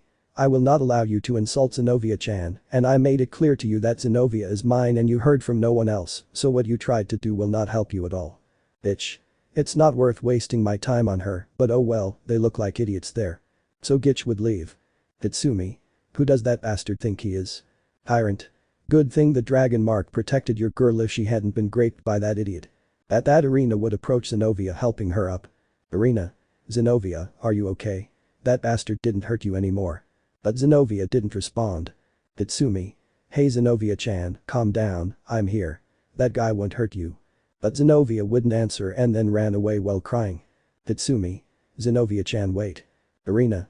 We have to go after her. So Irina and I would follow Zenobia.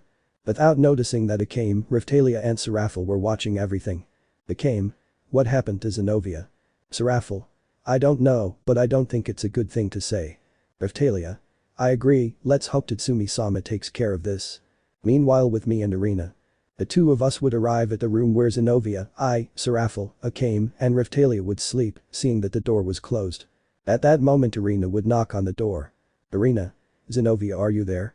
And that we would hear how Zenobia was crying. Hearing Zenobia cry, I couldn't help but feel my heart ache because one of the girls I love was crying. Irina. Zenobia, please let me in, I want to talk to you. Zenobia crying.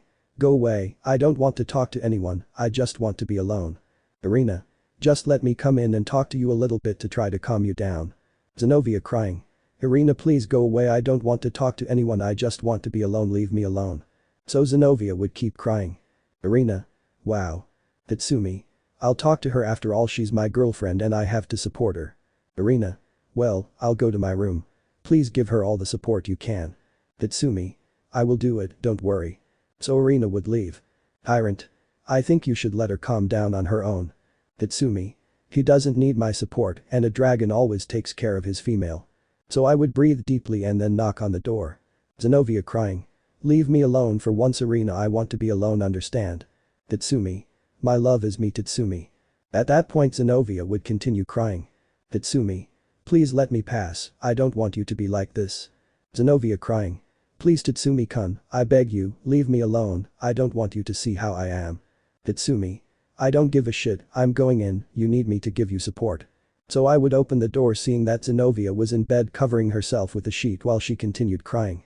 Then I would sit on the bed, but not before closing the bedroom door. Tatsumi. My princess, let me see you. Zenobia crying. No please, I don't want you to see me, leave me. Tatsumi. Don't be afraid, please. I don't want you to continue like this. So he would remove the sheet from Zenobia, seeing that her face was full of tears that would not stop falling. Tatsumi's thoughts, me. Tatsumi. I don't like seeing her like this, it destroys my soul, what did that damn son of a bitch do to her? Out with my thoughts. And that I would hug Zenobia tightly. Tatsumi. Everything will be fine, now. At that Zenobia would cry again.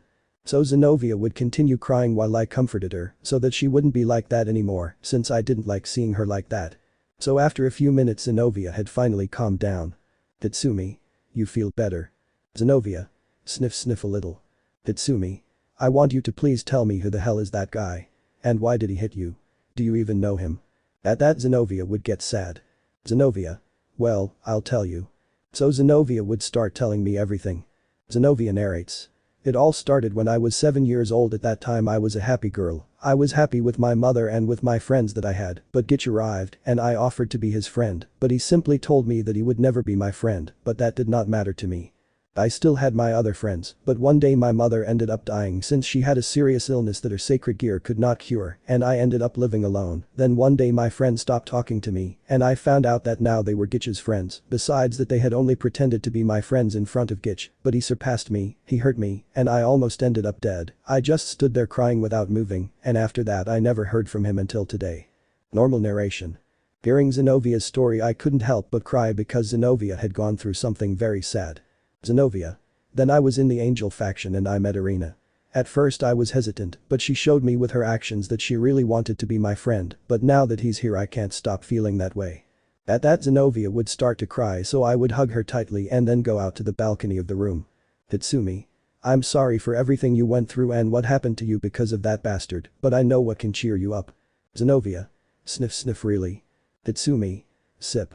So I would take out a guitar and start singing the next song. When the song ended, Zenovia would hug me tightly. Zenovia.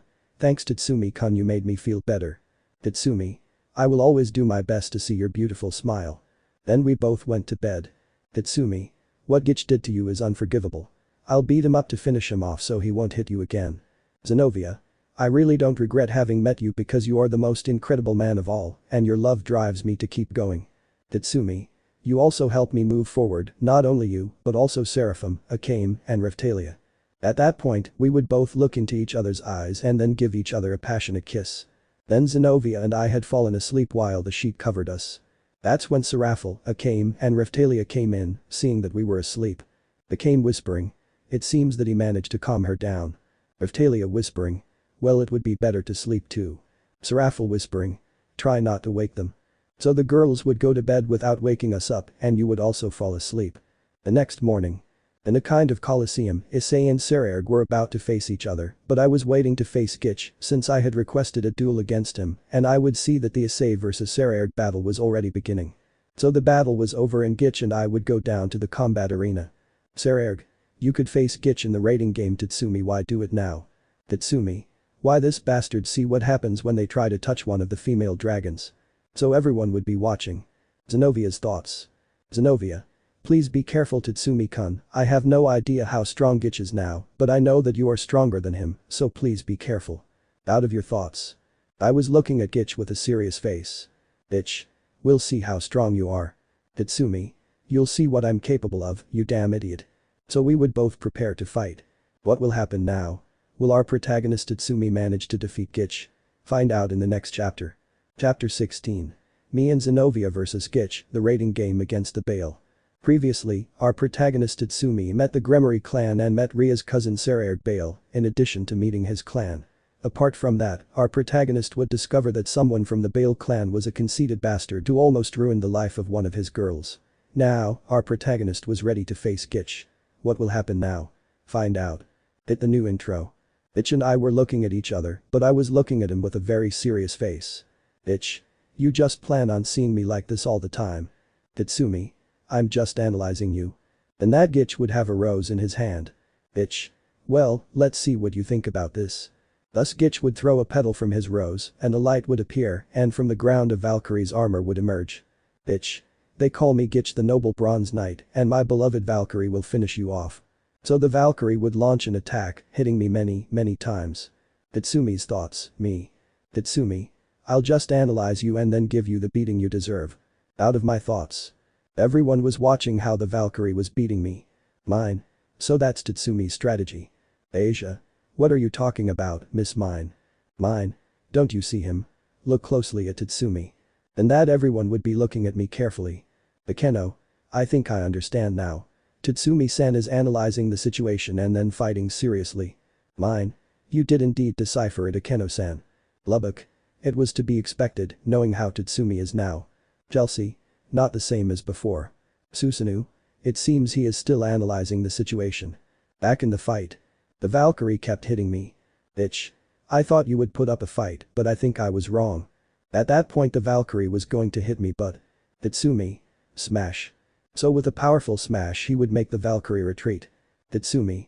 Well, if you want to fight, I'll gladly give it to you. Thus I would activate one for all at 30%, starting to hit the Valkyrie in a brutal way. Tatsumi. What do you think of this and a little of this and this? He would continue beating the Valkyrie until. Tatsumi. Detroit smash. Thus he would end up destroying the Valkyrie. Tatsumi. And I won, damn. Bitch. You think so, this isn't over. Thus Gitch would summon other Valkyries, surprising everyone. Tatsumi.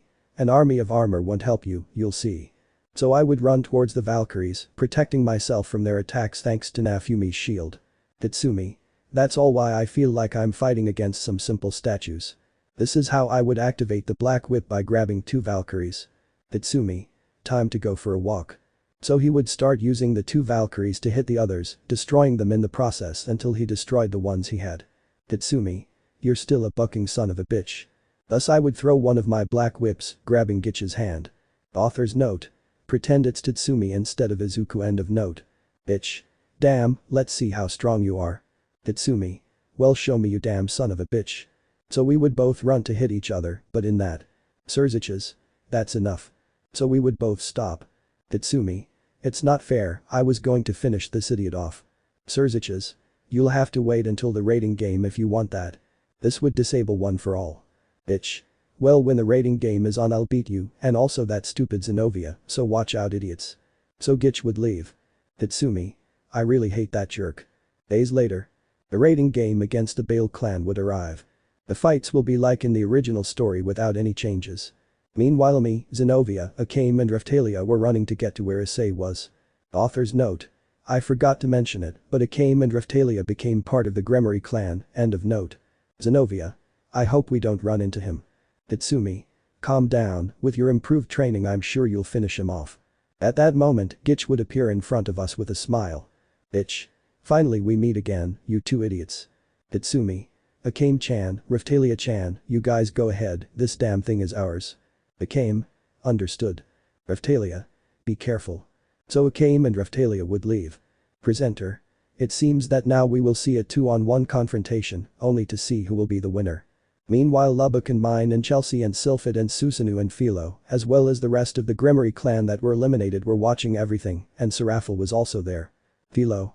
Come on mom and dad Philo, I believe in you, finish that fool off. Sylphid.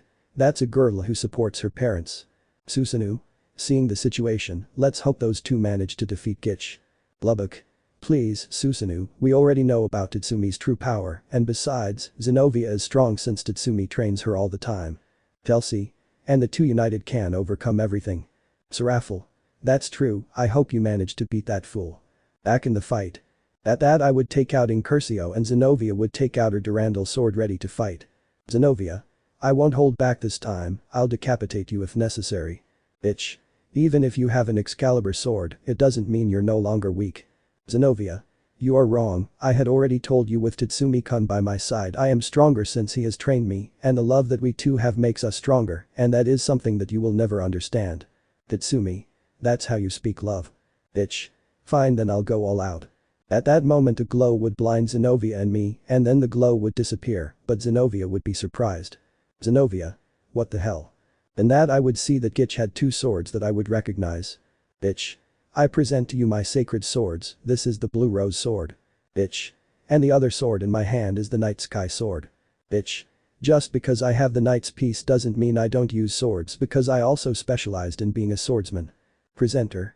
Incredible, the Gitch Knight summoned two swords. This is an unexpected twist. Mine. Okay this got complicated. Back in the fight. Tatsumi. It doesn't matter if you have those swords, you're no match for us, right Zenobia-chan? Zenobia. Yes, that's right, Tatsumi-kun. Bitch. Then prove it once and for all. So Zenobia and I would launch an attack against Gitch. Meanwhile outside. There was a hooded person watching the place where the raiding game was taking place.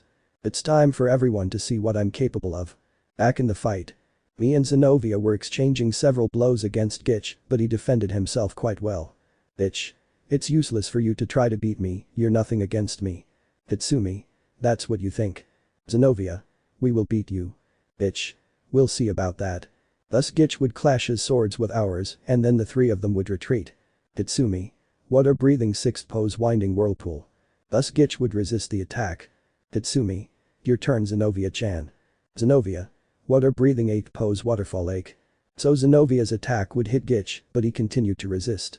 Tatsumi. Together Zenobia-chan. Zenobia. Entendido Tatsumi-kun. So we would both go towards Gitch. Tatsumi Zenobia. What a breathing fourth stance title strike. So our combined attack would damage Gitch. Presenter. This is getting more and more incredible. It seems like the battle is about to be decided. Back in the fight. Bitch. Die already, you idiots. Thus Gitch would join his two swords. Bitch. Night imprisonment. Out of nowhere a sphere would surround us, enclosing us. Bitch. Ha ha ha ha ha ha how stupid, now they won't be able to escape from there since my night imprisonment is difficult to destroy. Everyone watching the fight was amazed. Seraphiel. We have to wait for Tatsumi-chan and Zenobia to get out of there. Sylphid. After all, Tatsumi's power should be able to destroy that thing. Back in the fight. Inside the sphere. Zenobia and I were trying to get out, but we couldn't. Tatsumi. Damn, this thing resists my attacks. Zenobia. I can't be then we lost. Tatsumi. No, we still can't get out of this, we just have to be strong. Author's note. Listen to this epic song for this moment end of note. Zenobia. It's useless, we won't be able to get out.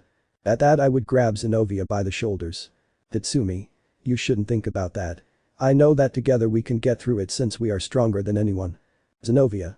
Tatsumi-kun. So we would both give each other a tender and loving kiss. Tatsumi. Do you remember the total breathing technique I taught you? Zenobia. Yes, why? Tatsumi. I need you to concentrate your breathing and then we'll become a fire god. So we would both begin to concentrate our breathing. While holding hands we continued to concentrate our breathing and would back away and then run, while Durandal and Incursio were engulfed in flames. Tatsumi Zenovia. Dance of the Fire God. This way we would make a horizontal cut, destroying the sphere. Tatsumi Zenovia. Vals. Bitch. What the buck? So Gitch would launch a million Valkyries that we would begin to destroy until we reached Gitch. Scared Gitch. Wah. Thus the three of us would begin to exchange several blows. Presenter. This is getting more and more exciting. The three of them are exchanging attacks non-stop. Lubbock. This is literally getting crazy every time. Serafel. Come on Tatsumi-chan and Zenovia, you can do it. Philo. Come on mom and dad, you can do it, finish him off. Back in the fight. The three of us would clash our swords. Bitch. Even if they were freed, it doesn't mean they defeated me. Tatsumi. That's what you think, idiot. Zenovia. We are stronger than you while you are nobody. Bitch. Shut up and de. So the three of us would retreat and then Gitch would summon a bunch of Valkyries. Bitch. Kill them, finish them off once and for all. Thus the Valkyries would launch an attack. Tatsumi. Together Zenovia-chan. Zenovia. Together we are stronger. So the two of us would start destroying all the Valkyries until I grabbed Gitch by his arms. Bitch. But that demonuos. Tatsumi. Now Zenovia-chan. So Zenovia would run towards Gitch. Zenovia.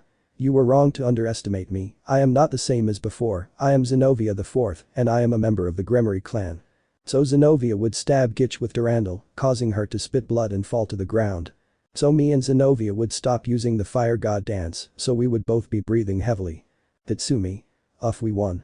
Zenovia. If it's true, we win. So Zenovia would hug me tightly and I would hug her back. And that we would see that Gitch was getting up wounded. Bitch. I see that I was an idiot to underestimate you. I should have realized that you weren't the same as before, but I would like to tell you that I'm very sorry, and also to you, Tatsumi. Forgive me. I shouldn't have been like this with you, but especially with you, Zenovia-san. I hurt you and I did a lot of damage to you when we were children, and I know that maybe I don't deserve forgiveness from you too, but I would really like you to forgive me. Tatsumi. What do you say, Zenovia-chan? At that Zenovia would give a great sigh. Zenovia.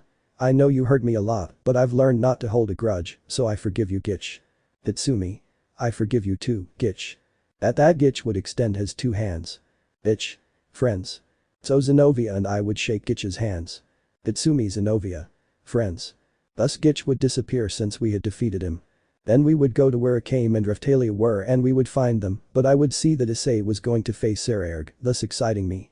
This is how the fight between Issei versus Saraerg would begin. So Issei had won the fight and quickly the girls and I would go to where Rias and Issei were. Issei. Sensei, I did well. And that I would hug Issei tightly. Tatsumi. Old man, my training helped you a lot, you awakened a new power that rivals mine, you are incredible, Issei. And that Issei would reciprocate the hug. Issei. I have a good teacher and a good friend. Tatsumi. The student surpasses the teacher. Meanwhile the others were watching everything while applauding. Arena Asia Yuma Keno Kaneko. Issei Kunsan Senpai lo logro ge no el combate. Dibagasper. And his power can rival that of Tatsumi sensei. Philo. The good thing is that everything is over, right, Mom Serafel? Serafel. Of course, little Philo. So Serafel would hug Philo and then appear on the battlefield. So I would hug Zenovia tightly and she would hug me back, but Akame and Raftalia would join in the hug, as well as Serafel and little Philo. At that point we were all going to be transported back, but something was preventing it. Issei. Hey Rias, aren't we supposed to be transported back with the others? Rias. Yes, but something is preventing it. Tatsumi. I don't like this at all. Out of nowhere several ice stakes would fall from the ground. Tatsumi. Shit. Serafel would quickly make a shield protecting us from the ice stakes. Everyone watching was impressed. Mine. That wasn't supposed to be over yet. Chelsea. Well yes, but it seems like someone else is there. Back to the battlefield. Serafel would remove the shield. Akame. That attack reminds me of someone. Raftalia. But who did that attack? At that moment, footsteps would be heard approaching. It seems like some garbage was saved, but I don't think it will last that long. And that we would see a hooded woman. Presenter. This is unexpected. A mysterious hooded woman has appeared, but who could she be? Susanoo. His energy feels familiar to me. Back to the battlefield. Issei. And who are you? Tatsumi. You'd better talk if you don't want to die. Die. Don't make me laugh, you couldn't do anything against me because you don't know what I'm capable of. At that the hooded woman would take off her hood revealing who she was. Tatsumi. No me Jodas. Became. But it's impossible if I killed you. Meanwhile Lubbock and mine and Chelsea and Susanoo had been impressed to see who the hooded woman was. Lubbock. Wasn't she supposed to be dead? Susanoo. Yes, but we don't understand how she's still alive. Mine Chelsea. That damn thing. Back on the battlefield. The camera where everyone was watching what was happening showed that the hooded woman was none other than Tatsumi. Esdeath. In fact, the hooded woman was none other than Esdeath. What will happen now? Will our protagonist Tatsumi have to face Esdeath? Find out in the next chapter. Chapter 17. Me vs Esdeath, new mission in Asgard. Previously, our protagonist Tatsumi, together with the Gremory clan, faced the Bale clan. Our protagonist, together with Zenobia, managed to defeat Gitch. Later, Issei was able to defeat Sererg, thus securing the Gremory clan victory. However, a hooded figure appeared and it was none other than Esdeath. What will happen now? Find out. Hit the new intro. Right now I was impressed to see that Esdeath was there. Tatsumi's thoughts, me. Tatsumi. Wasn't she supposed to have died like hell? Is she alive? Out of my thoughts. Esdeath. Now listen to me everyone, I am General Esdeath, and all of you should know that whoever challenges me will be executed like you guys who are watching me. But Esdeath wouldn't finish speaking, since she would see me making her nervous and putting Zenobia, Serafel, Akame, and Raphtalia on guard, since they knew what Esdeath felt for me from what Akame told them and from my memories. Esdeath. And I can't believe it's you Tatsumi. Esdeath was shedding tears of happiness as she approached me. I was shaking with nerves since I knew Esdeath's personality was kind and gentle and tender with Tatsumi, but when she was something else she was ruthless. Issei. Sensei, that strange woman is coming toward you. Tatsumi. I can't move, I'm nervous and. Issei. YK. Tatsumi. Issei.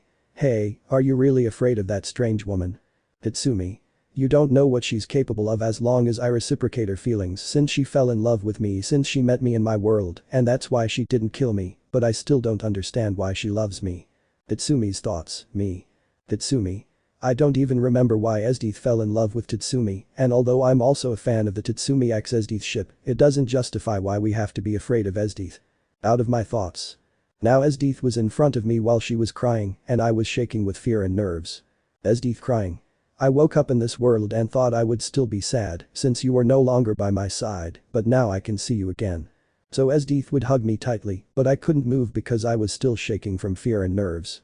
Esdeath crying. Now I can hug you again and feel your warmth, seriously I missed you too much without you I am nobody I am just someone weak. That had surprised me because Esdeath always said that people will die because they were weak, but what surprised me is that Esdeath said that she is weak. The girls were watching that I wasn't moving because I was scared and nervous, but Akame was surprised by what Esdeath said. Akame's thoughts. Akame. She still loves him like when she froze herself, but I still can't let her try to separate us from Tatsumi, knowing what she's capable of I'm sure she wants to take us away from Tatsumi, and I won't allow that. Out of your thoughts. Akame. Esdeath releases Tatsumi right now. And that Esdeath continued to hug me while she continued to cry. Zenobia. Didn't you hear, leave our Tatsumi come alone. Raphtalia. We know about all the harm that you and the Empire did to Tatsumi-sama, from killing many of his companions to killing his friends, and all because of the corrupt. Serafel. And we know what you are capable of just for having Tatsumi-chan's love, but he wouldn't be with someone who hurt him. Akame. I know what you feel for Tatsumi, but your actions that you committed, that's why I can't let you take Tatsumi away from us. At that Esdeath would release me while I remained motionless. But Esdeath's face was clouded as tears continued to fall down her face. Esdeath crying. If you know what I feel for Tatsumi then why don't you let him be with me? Akame. What you did in the past, that's the problem. Zenobia. Besides, Tatsumi-kun must not feel the same way about you after all, because of you and that corrupt empire, he lost many people he loves. Serafel. And you may behave differently with him, but that doesn't change what you did. Raphtalia. Every mistake and sin you committed has its consequence. And that Esdeath would see the girls. Esdeath.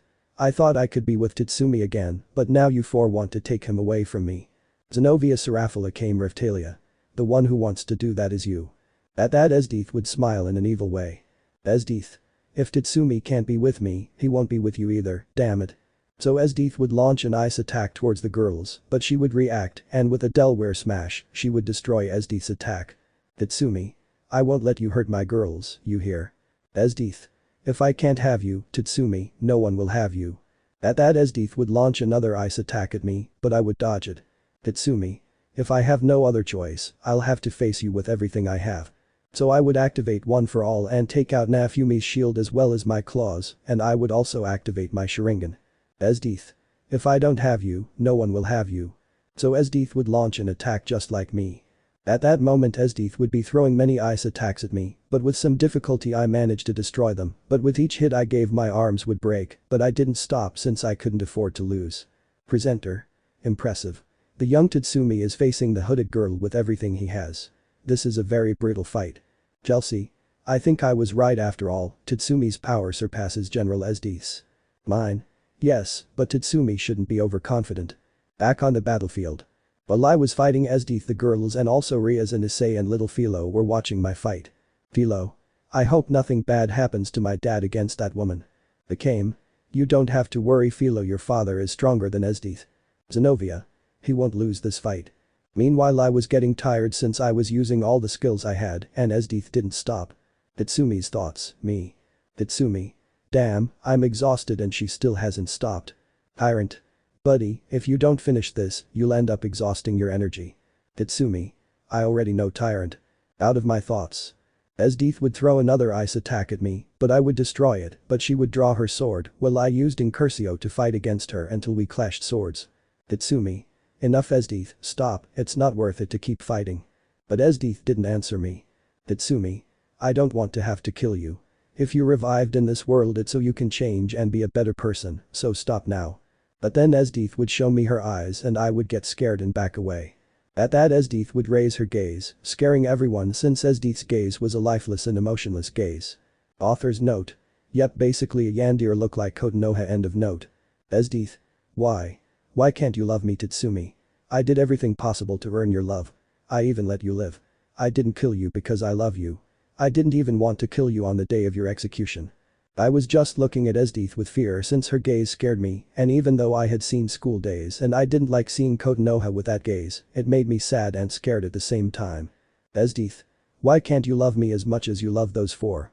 Why, what have I done wrong? Perhaps I wasn't good enough to show you how much I love you. Tatsumi.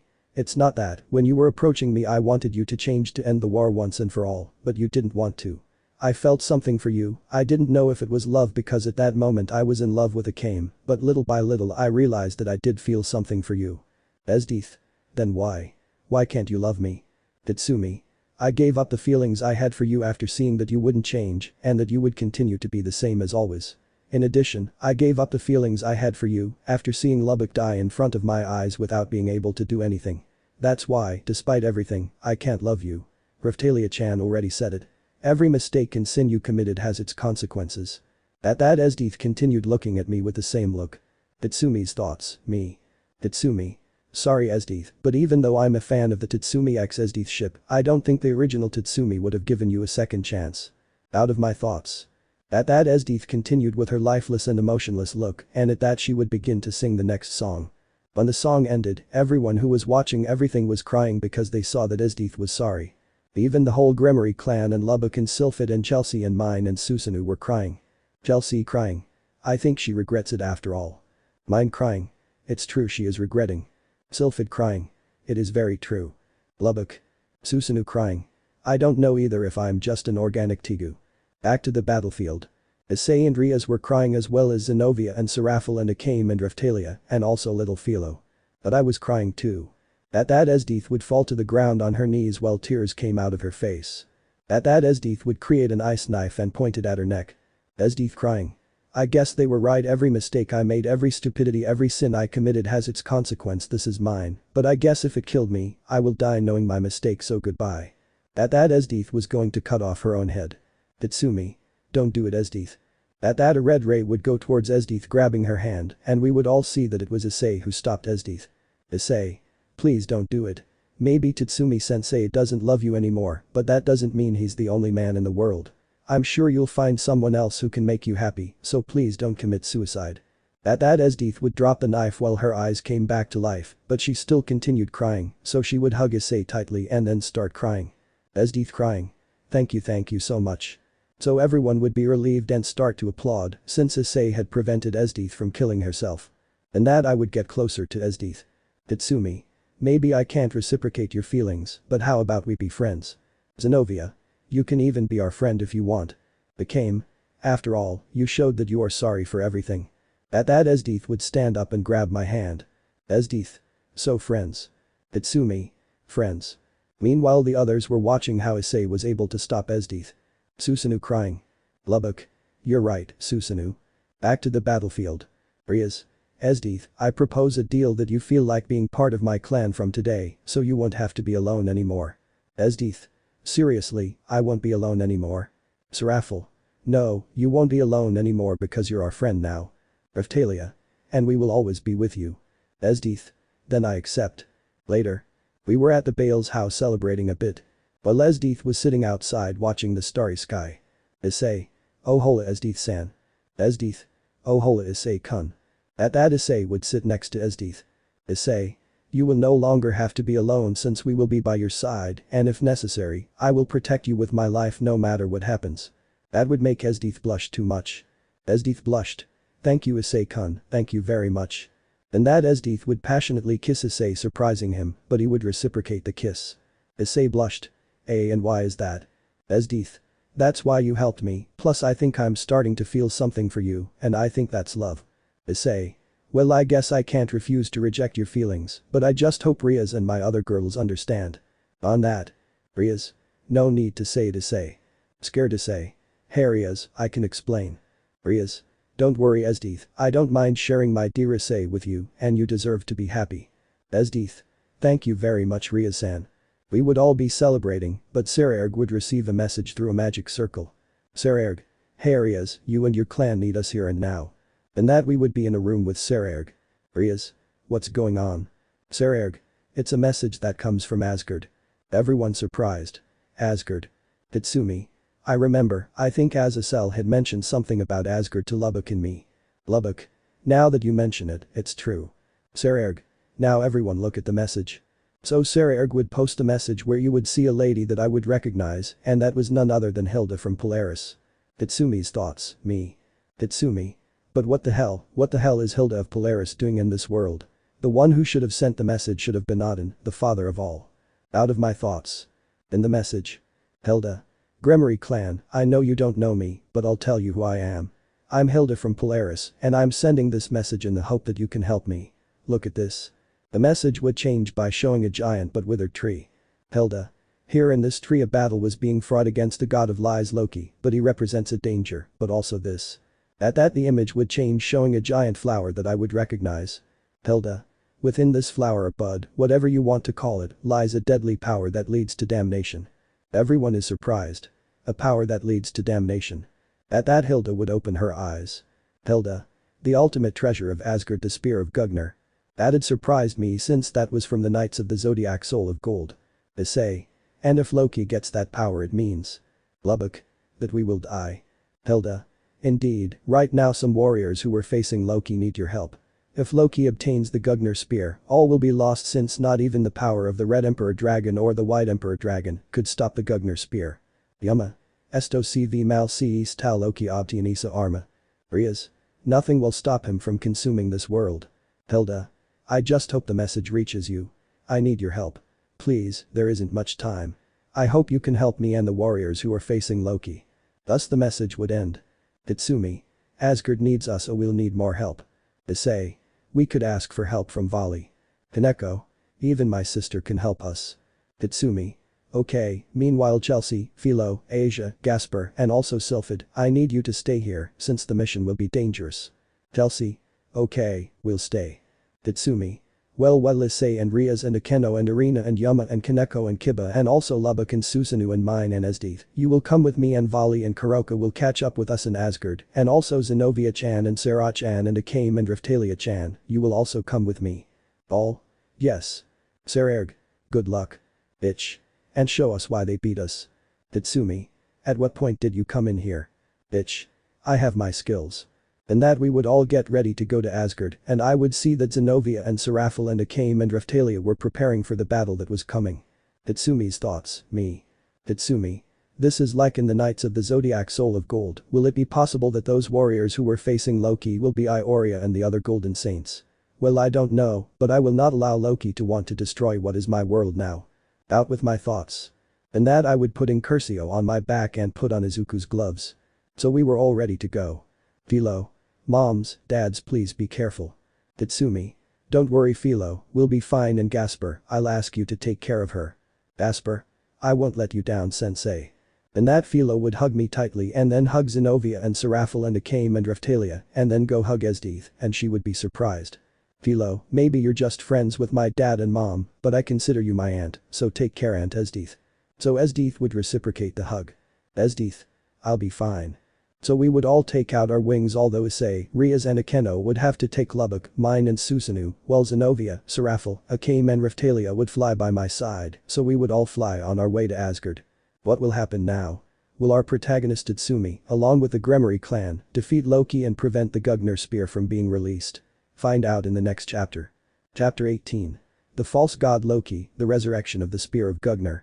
Previously our protagonist was able to defeat Esdeath, but Esdeath also joined the Gremory clan, but then a message arrived to the Gremory clan, and now our protagonist had to prevent Loki from obtaining the Gugner spear, so our protagonist and his girls and some members of the Gremory clan would go to Asgard ready to stop Loki. What will happen now? Find out. Hit the new intro. Right now me, Zenobia, Serafel, Akame and Raphtalia were going towards the tree where Loki was, but the rest of the Gremory clan had split up. Tatsumi. We're getting closer. Zenobia. I hope the rest of you are doing well. Raphtalia. Well, Yama and Kiba went to look for Lady Hilda of Polaris. Akame. We're almost there. Serafel. Looks like someone is fighting Loki and someone else too. This is how we would reach the destroyed tree. But I would be surprised since there were no one else but Ioria and Ioros, but they didn't have their golden armor, and there was no one else but Rasuius. Tatsumi's thoughts, me. Tatsumi. My theory wasn't so far-fetched, it seems that the Golden Saints ended up in this world, but in Asgard, it also seems that Rasuius is helping Ioria and Ioros. Out of my thoughts. And that we would fall on top of the dead warriors, and when the smoke cleared Ioria, Ioros and Rasuius would see me and the girls. Ioria. But what? Ioros. Who are they? Rasuius would smile when she saw us. Rasuius. Lady Hilda wasn't lying when she told me she'd called for reinforcements. Tatsumi. Nice to meet you, and don't worry, we're here to help you. And that I would see that Loki was there watching me and the girls. Zenobia. So that's Loki. Serafel. The god of deception seems to have not yet obtained the spear of Gugner. Loki. Well, it seems that they are just some demons and immortal, Hilda thought when she asked them for help. Tatsumi. You don't know who you're messing with, but our goal now is to stop the resurgence of the Gugner spear. Meanwhile in the palace of Asgard. The army of dead warriors would be about to attack Hilda of Polaris, but in that, as in the original story, Sigmund would arrive using his sword. But in that. Kiba. Sword birth. In that several swords and spears of light would destroy the dead warriors, showing that they were Kiba and Rainer. Hilda. It's you. Kiba, don't worry Lady Hilda. Rainer. We're also helping in this battle. Back with me. We along with Ioria, Ioros and Rasuius were fighting against the dead warriors, managing to finish them off, and now only Loki remained. Ioria.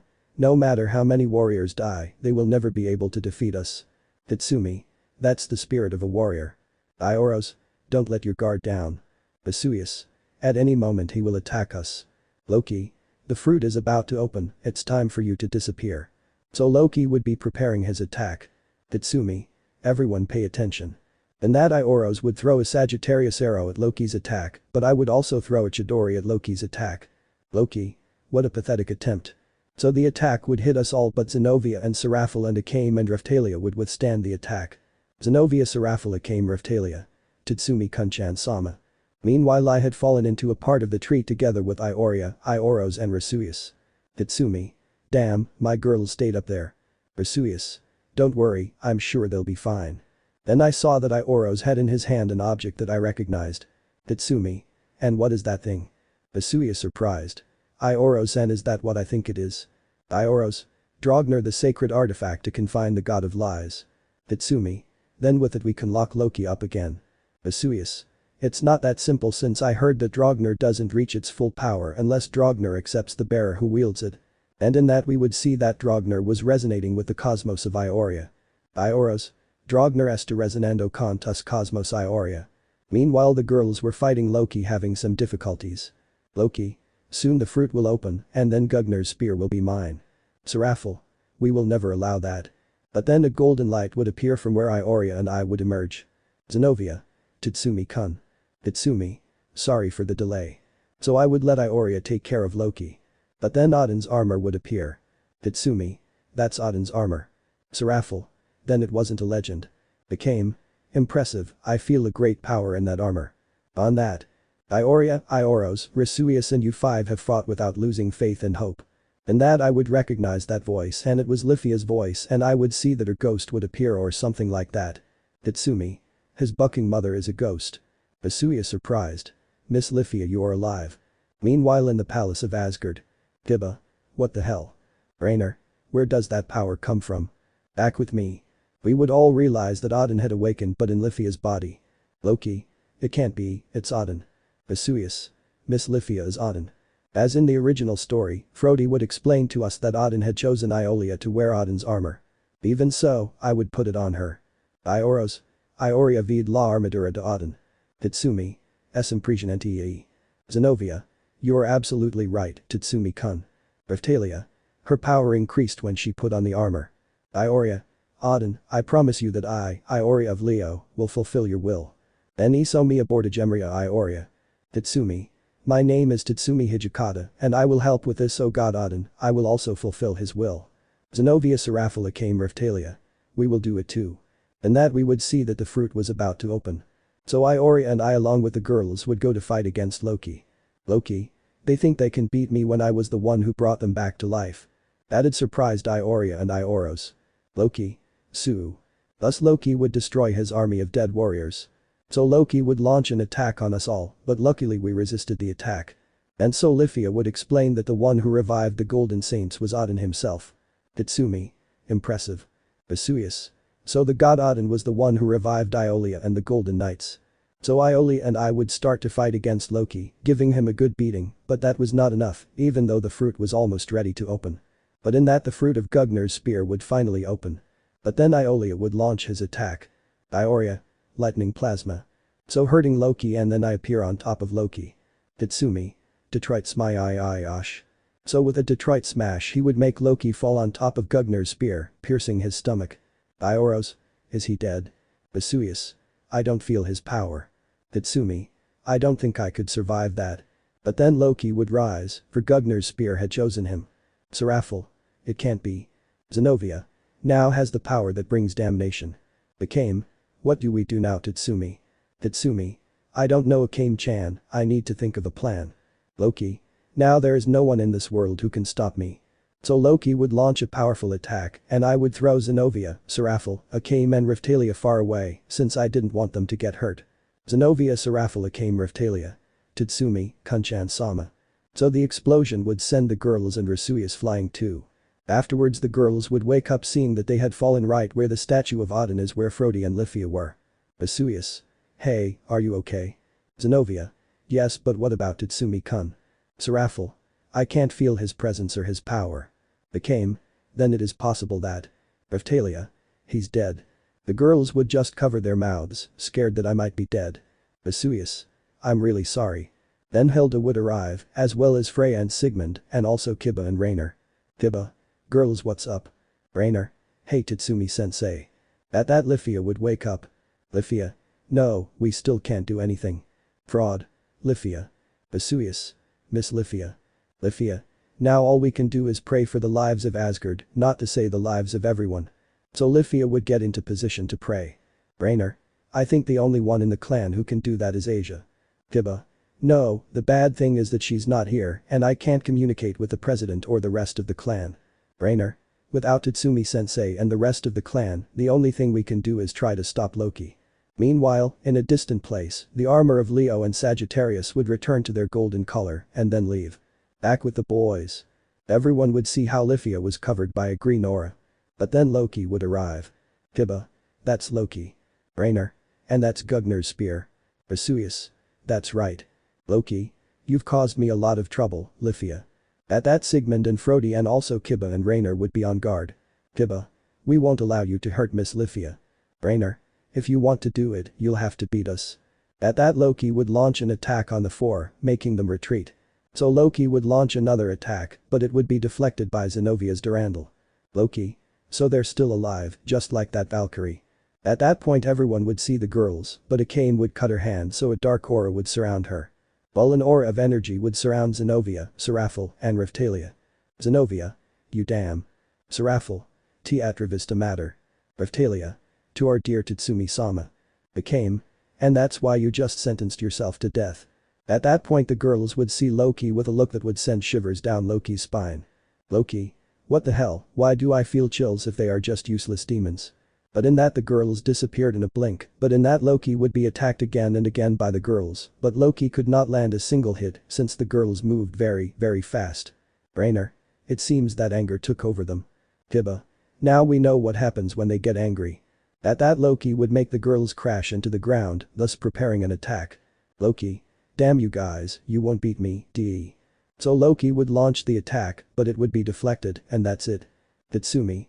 I hope my princesses can forgive me for worrying you. And that everyone would see that it was me along with Ioria and Ioros who had their golden armor. Lithia. Ioria hand sobrevivito. Vesuvius. I'm glad you're okay. At that the girls would fly towards me and I would take off my helmet since I had my raid armor on. Tatsumi. Haha, sorry if I worried you. At that the girls would hug me tightly while crying and telling me to never do that again. At that point the girls and I would focus our gaze on Loki. Loki. They survived the power of Gugner, that's impossible. Tatsumi. Please, it's impossible for you to defeat us so easily. So me and the girls together with Ioria, Ioros and Rasuius would start running and flying while Loki followed us. Loki. It's useless for them to escape. And that a kind of wall would cover us. Then, some attacks would attack Loki, but he would resist. Loki. These attacks were not yours, who is responsible? Tatsumi. I don't know either. Author's note. Zenovia and Serafel and Akame and Riftalia still have their power activated to the maximum, and Akame has her trump card still activated. End of note. Ioros. You forgot so quickly. Ioria. Remember that we are not the only golden knights that exist. Zenovia.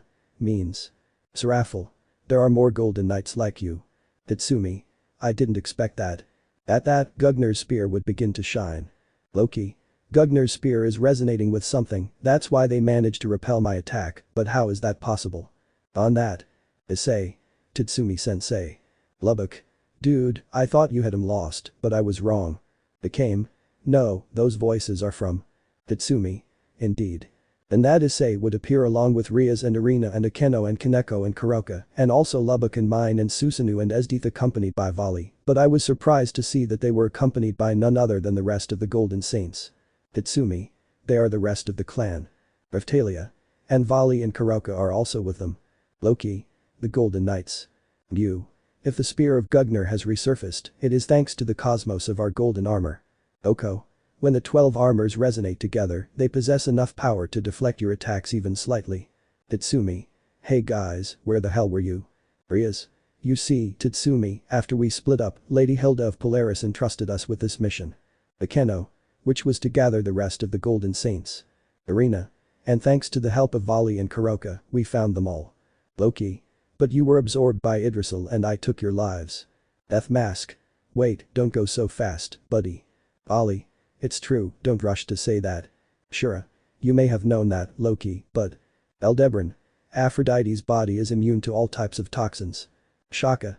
That's right, after being absorbed by Hydrasil, Aphrodite made sure that the rest of us knights weren't absorbed by keeping us in a state of rest similar to death. Aphrodite.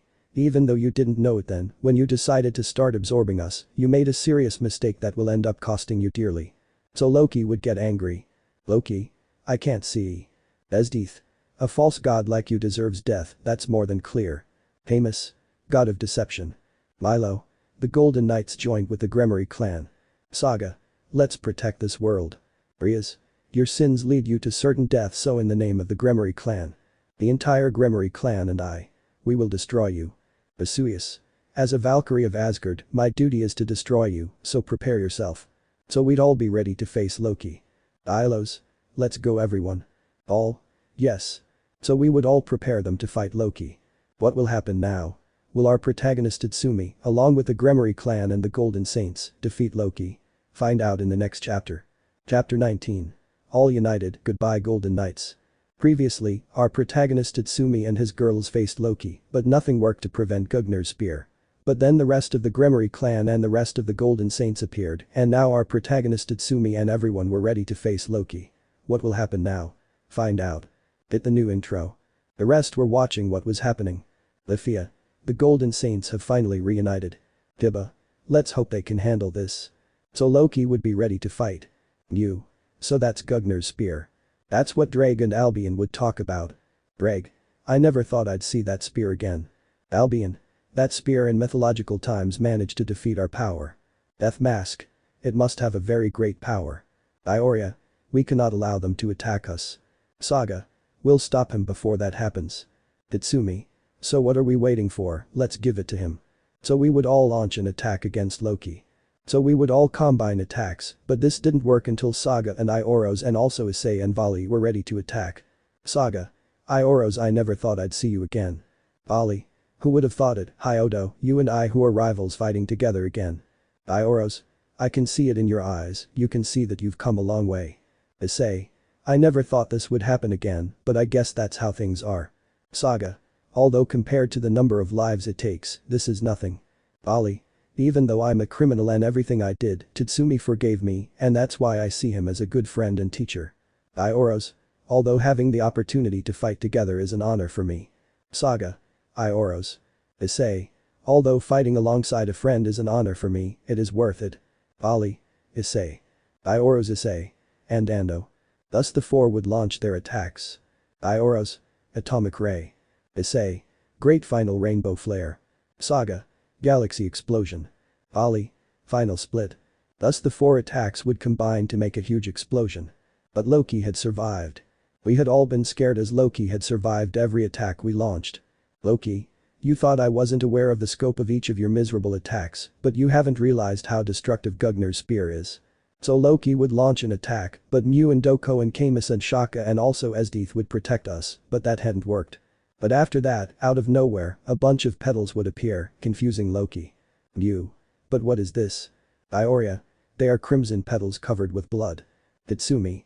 Crimson petals covered with blood, but whose? Shaka. I hear it, it's the voice of Athena speaking to us from the underworld in our world. And that I would see the sky seeing Athena. Tatsumi. Impressive. Aphrodite.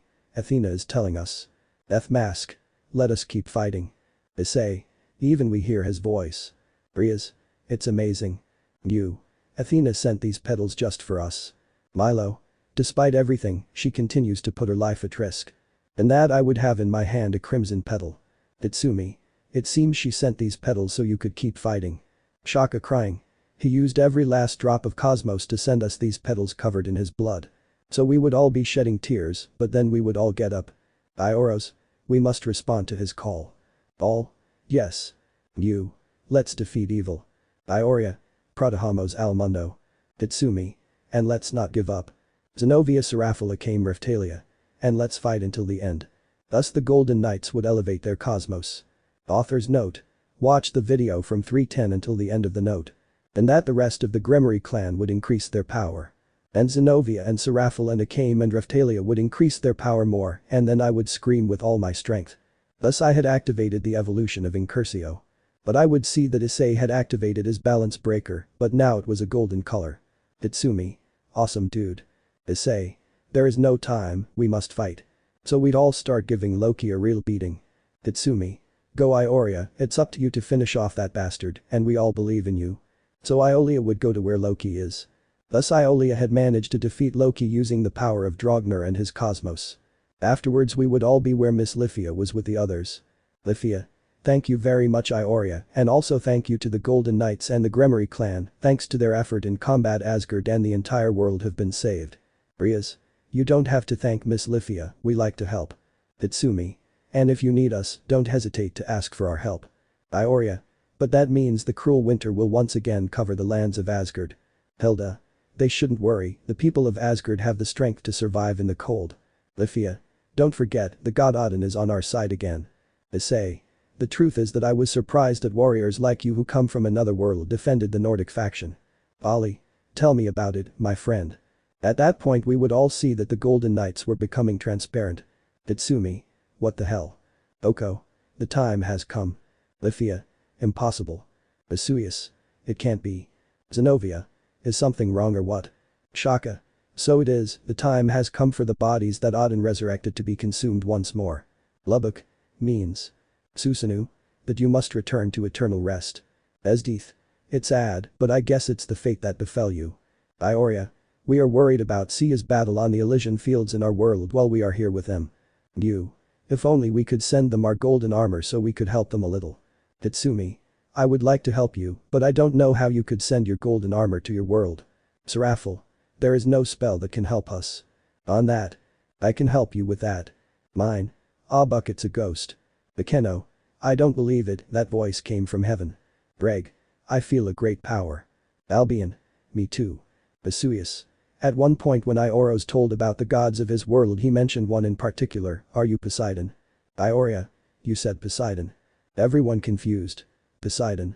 Meanwhile in the world of the Knights of the Zodiac. Poseidon would be seen on a cliff. Poseidon.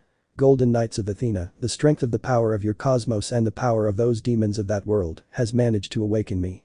With the help of my power, I can send your golden armor back here and send them to the Elysian fields. Back with us. Became.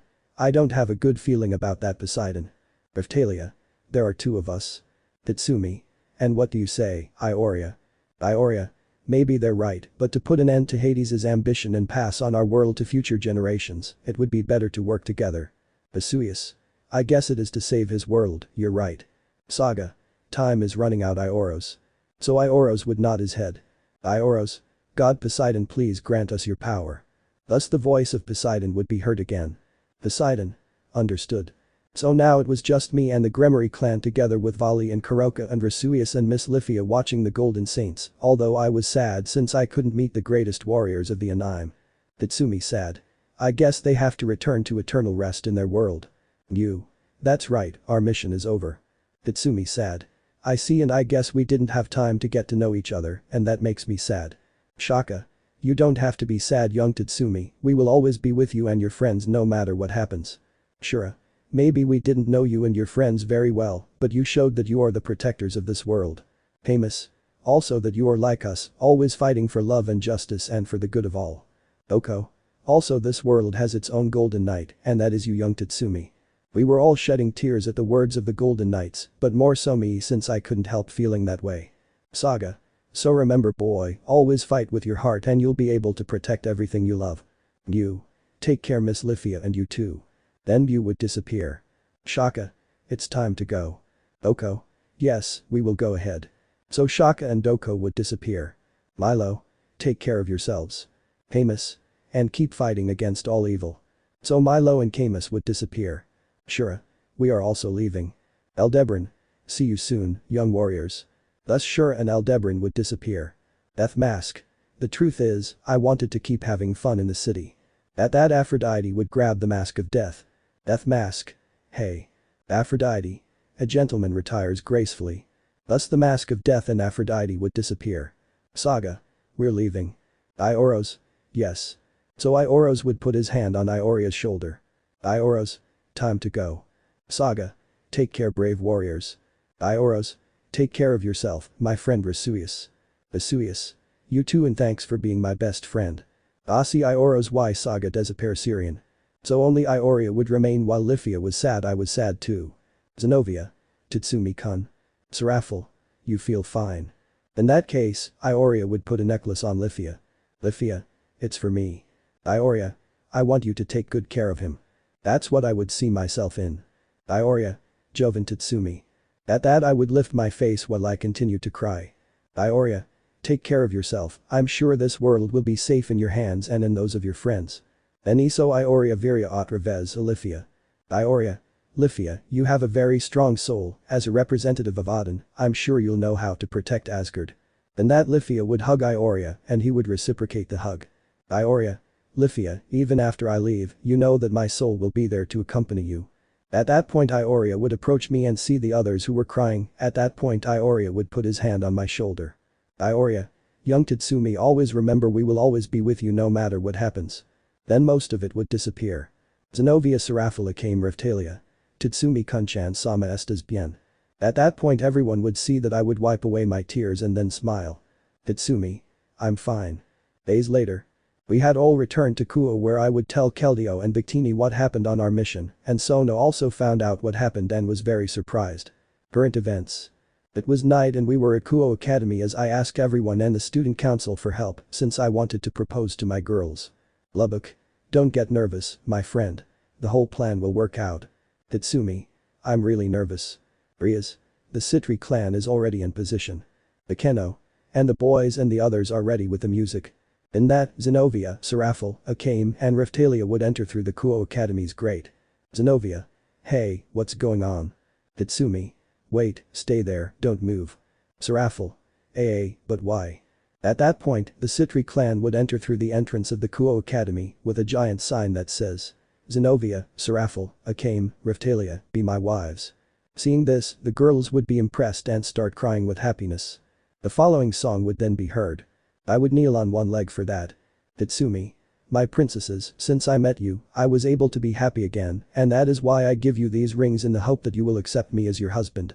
Then I would open the box showing 4 rings. Tatsumi. Zenobia Cuarta, Serafel Leviathan, Akame Murasum, Riftalia Quirin Cassers Conmigo. At that the girls would still be crying and smile. Zenobia Serafel Akame Riftalia crying. Yes 1,000 times yes Tatsumi Kunchan Sama we agree to be your wives. So the others would scream with excitement. Then I would put the rings on the girls and they would hug me tightly. Philo. Long live love. Asper. You're right Philo-san. Susanoo. Alright, time for the dance song, so please guys start. So the boys would start singing the next song. So I would start dancing with the girls while a bunch of lights illuminated us. Zenobia. This is very beautiful. Tatsumi. I know. Tatsumi's thoughts, me. Tatsumi. I'm the happiest man in the whole world, Papuus. Out of my thoughts. Serafel. You really make us the happiest women in the world, Tatsumi-chan. Akame Riftalia. We think the same. Tatsumi. And you make me the happiest man in the world. This is how the song would end and everyone would start clapping. Lubbock. This is incredible and what's coming? Susanoo. If I remember correctly, Issei's birthday will soon be in a few days, right? Lubbock. Yes, and I have something very special for him. So everyone would keep applauding. What will happen now? What is Lubbock planning for Issei's birthday? Find out in the next chapter. Chapter 20. The Ex-Papus Project. Days after what happened in the previous chapter. Right now I was together with Lubbock and Sylphid and Susanoo and also with Rossweisse and also Murayama and Caddis and also there was Vali. Author's note. Murayama and Caddis know about the supernatural and our adventures. End of note. But Murayama had a camera recording since we were in the mansion that Surziches gave to Issei. Lubbock. Very well you are recording Kaori-san. Murayama. Yes, I'm recording. Lubbock. Are you sure? Murayama. Oh what if? Lubbock. Okay Ta we know. Tatsumi. Old man, do what you have to do. That's what Lubbock was getting ready for. Lubbock, my name is Lubbock and the house behind me is my best friend Issei Hyodo's and this is Project X. Tatsumi's thoughts, me. Tatsumi. It can't be possible that now we'll have to do a Project X, I'm literally 100% sure that since I saw the movie in my old life, this will end in complete chaos. Out of my thoughts. Indeed, Issei's birthday had arrived and although I was surprised, Lubbock and Sylphid wanted to throw Issei a good birthday party, although it was possibly just an excuse for Lubbock and Sylphid to celebrate and drink alcohol, since these two were similar to Leon with that desire to be drunk. Lubbock. Issei is today's birthday boy and we recorded this as evidence in case something happens. Sylphid. And we also want to thank Kaori-san for lending us her house and for recording all of this. Murayama. I still don't understand why they want to do all this. Caddis. I asked myself the same thing. Tatsumi. I don't understand why you ask me for help either. Ali. I'm confused too. Lubbock. We'll only record until the party starts, we'll have the most bucking epic party ever. Sylphid. Very true, dear. Susanoo. If you say so. Suddenly we saw that Issei had left the house and he would see us confused and then we would approach him. Lubbock. Huambri Issei happy birthday. Ali. Happy birthday Hyodo. And that the two would hug Issei obviously not homo. Issei. Vali, Lubbock came to congratulate me, I didn't expect that, literally, it's really you. Lubbock. It's us, you should obviously thank me and my dear Sylphid for what's going to happen today. Sylphid. Exactly. Issei confused. Murayama-chan and Caddis it's strange to see them here, as well as Rossweisse. Murayama. Congratulations, Ice-kun. Caddis. Happy birthday Issei-san. Rossweisse. Well I came because it's your birthday. Susanoo. Well obviously me because you are my friend Issei. Tatsumi. Obviously I would come to congratulate my disciple on his birthday. Lubbock. They'll help us with your party and today you'll stop being a loser. Sylphid. Exactly. At that point we all heard a voice that scared us. Rias Esdeath. What? And that we would see that they were Rias and Esdeath. Lubbock. No nothing, we were just wishing Issei happy birthday. Sylphid. Just that and nothing more. At that Rias and Esdeath would calm down. Rias. I see. Esdeath. But one question, what is that camera for? Lubbock. We're just making a birthday video for Issei. Sylphid. As a memory of this day. Rias. Okay, take care of yourself, love. Esdeath. And have fun on this day, Ice-kun. So Rias and Esdeath would enter the house again. Seeing that, Lubbock and Sylphid just sighed. Lubbock. Bitch almost screwed up. Sylphid. Me too. Minutes later. Right now we were walking towards Kuo Academy, there were classes, but thanks to permission from Sona, who is Lubbock's partner, as well as Sylphid Murayama, Caddis and Issei, they could miss today and while we were walking, Murayama continued recording. Issei. Hey Lubbock, could you and Sylphid-san tell me what you're planning? Lubbock. As we said today, you will stop being a loser. Sylphid. Exactly. Issei. That's not a very detailed explanation, let's say. Tatsumi. Not even I know why Lubbock and Sylphid asked me for help. Ali. I don't know either. Issei. Hey Murayama-chan, what are you planning? Murayama. Well, Lubbock and Sylphid-san have a very striking plan and that's why they borrowed a house from me. Lubbock. Exactly why our plan is so legendary that we need a house. Sylphid. Let it be according to our plan. Murayama, nervous. Although I still think it's not a good idea. Caddis Rossweisse. We think the same. At that Lubbock would put his hand on Issei's shoulder. Lubbock. Imagine if the entire Kuo Academy knew you as the guy with the most legendary party ever. Sylphid. Just think about it. Issei. They're acting really weird. Lubbock. Hey, we're doing this for you, so don't make us regret it. Issei. It's okay, but I still only prefer my friends to know me. Lubbock. Hey dude, not everyone knows you. Sylphid. Some people who know you think you're a loser. Issei. That's not true. Tatsumi. I agree with Issei. Lubbock. You're also quite the Don Juan, since you have girls in love with you besides the ones you're with. That would make Issei nervous and blush. Issei blushed. It's not true. Lubbock. Since you're not a complete Don Juan, my friend, any girl would be attracted to you, man, plus you have Chelsea, and there's also Razor's fried chicken sister, and there's also the girl from Volley's group, I think her name is Lefei, right? Ali. That's right. That would make Issei turn like a tomato. Sylphid. You have the girls waiting, but you're feeling lazy. Lubbock. Why are you really stupid? Issei blushed. That's not true. Murayama, sadly. Well, I have to agree with Lubbock and Sylphid-san this time. Rossweisse, sadly. Me too. Issei nervioso. Murayama-chan, Rossweisse-chan. Lubbock would stop and then sigh and Issei also stopped confused. Then Lubbock put his hands on Issei's shoulders and looked him in the eyes. Serious Lubbock. Screw up and I'll kill you, asshole. Issei nervous. And it's okay, I won't do it. Sylphid. Okay, let's go to Kuo Academy. We have to invite all the students. So we would continue walking. Tatsumi. I keep thinking this will end badly. Lubbock. No sees Mayman. Minutes later. We had all arrived at Kuo Academy while Murayama was secretly recording since he didn't know if they would say anything. But Issei was nervous about Lubbock and Sylphid's plan and I don't blame him since this could end in total chaos. Lubbock. Well, step 1 of our plan begins. Invite people. Sylphid.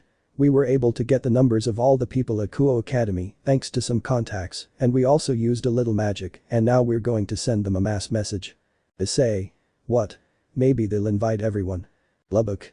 Old if not it couldn't be a legendary party. So Lubbock would write a short invitation and then send it. So we would see that everyone was looking at their phones checking the message. Tatsumi. No kidding, seriously. Issei. But I don't know many people here. Sylphid. We'll fix that. When the day is over, you'll be a legend. Issei. Murayama-chan isn't that many people. Murayama. Yes, but the house I borrowed from my parents can fit all the students from Kuo Academy, even double that. Caddis. That's true. Issei. And why do you keep recording Murayama-chan? Lubbock. That doesn't matter, tonight some girl you know or someone else will be in bed with you. Susanoo. If Miss Rias knew that, she would kill you Lubbock for being the cause of that. Lubbock. I guess you have a point. Sylphid. But still, any girl goes crazy when they have alcohol. Lubbock. By the way, get ready because we'll be going shopping for all the supplies later. Vesuvius. Well, I have to go, I have other things to do, but I'll be back later for the party, so bye Ice-kun. So Vesuvius would kiss Issei on the cheek and then leave. Ollie. Who is Don Juan? Tatsumi. As I said once, Noseborn, what a handsome man. Minutes later. I would be talking to Zenobia in a magic circle. Zenobia. So Lubbock and Sylphid decided to throw Issei a party for his birthday. Tatsumi. Basically if I wait and you and the others don't get mad just because Lubbock asked me for help. Zenobia. Don't worry, darling, we'll be here with Philo, and she gets along really well with Keldeo and Victini. Tatsumi. Well, I have to go and remember that I love you and the others. Zenobia. We love you very much too. This would cut off communication. Meanwhile Issei was in the student council, and even though he wasn't asked to, Murayama secretly recorded Issei. Murayama's thoughts. Murayama. Maybe taking advantage of the party I can tell you how I feel about you Ice-kun. Out of your thoughts. Meanwhile Issei was sitting thinking. Greg. Oh come on buddy cheer up I agree with Lubbock and Sylphid-san you deserve a good party. Issei. I'm still nervous though. That's when Momo and Raruko would approach. Momo. Hey Issei, it's true about the party. Issei. Yeah why? Raruko. Well that's great the whole Kuo Academy will go. Issei. Well, I hope not. Momo. Why are you acting like this? You should be happy, you'll meet a lot of people on your birthday. Issei. It's the last thing I want because if President Rias finds out, she and the others will kill me if I do something stupid. At that Momo and Raruko would sit next to Issei. Momo. Well, we'll still go to keep you company. Raruko. And spend some time together if you don't mind. Issei. No, of course not. Momo Raruko. That's great. So the two would hug Issei tightly making him blush excessively. Right now we were walking towards the cafeteria since we were hungry. Lubbock. The rumor about your party has already spread, everyone at Kuo Academy is talking about it. Sylphid. Now we just have to wait a little while to go buy everything. All. Buy what? Lubbock Sylphid. That is not obvious alcohol and drugs. Issei. Qqee. Tatsumi. No Joden. Susanoo. Seriously. Murayama. Well, I think the alcoholic drinks were inevitable, but the drugs. Hadis. That's illegal. Ollie. I agree. Lubbock. Fun is always illegal. Sylphid. It's true, many fun things end up being illegal. Tatsumi. Well, if you say so. Thereafter. Right now we were in a car driven by Lubbock, Murayama was still recording, but we were all nervous that Lubbock would run over someone. Ollie. May I ask whose car this is? Lubbock. Oh, it's one of the cars that has Azazel. Susanoo. Did they ask you for permission to use the car? Lubbock. Nope. Sylphid. We just stole it. Tatsumi. Wah. Issei. And what happens if a policeman stops us? Lubbock. Don't worry, he'll handle himself very well. Murayama. This is the 7th time you almost ran someone over. Hadis. That's true. Sylphid. Stop complaining or Lubbock-kun will crash the car. Lubbock. Yeah, I'll do that. We were just leaving the supermarket after buying literally too much alcohol. Tatsumi. Dude, where the hell did they get the money to buy this? Issei. Did they ask Murayama-chan for a loan? Lubbock. Nope, we're not that much of a son of a bitch either. At that point we saw that we were passing through a not so pleasant place, something that would scare us. Hadis. Hey, listen, where are we? Sylphid. You think they sell drugs on street corners? Lubbock. That's just in Topedo. Issei. Where is Topedo? Tatsumi. What the hell is that?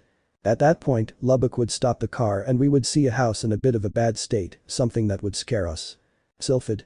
I think Issei, Murayama and Cadis will get along very well with the seller. At that point Lubbock would knock on the door. Lubbock. Always slow to respond. On that. They are late. Then that would come out a blonde-haired boy with violet eyes. Issei Murayama Cadis. Reiken. Susanoo. Do you know him? Issei. He is a 2nd grade student like me and Murayama and Cadis. Tatsumi. A student who sells drugs, I think I've seen it all. Reiken. Well this may be illegal, but that's the fun part. Lubbock. He got us a magic grass for the night. Sylph. You are a fool. Reiken. Well, come in, I'll bring you your order. So we would enter the house, but Issei, Murayama and Cadis were still shocked and not even Murayama was recording well. While we waited, Lubbock and Sylphid would see something that would catch their attention. It was a garden gnome giving the middle finger. Quickly Lubbock and Sylphid would grab the gnome and carefully pull him out the window. Issei whispering. What are they doing? Lubbock whispering. He will be the party mascot. Sylphid whispering. Exactly. Lubbock and Sylphid would quickly return to their seats and then Raiken would arrive with a bag of marijuana. Raiken. Here you have guys and I also have studs and Perico if you want. Lubbock. Not good, thanks old man. Sylphid.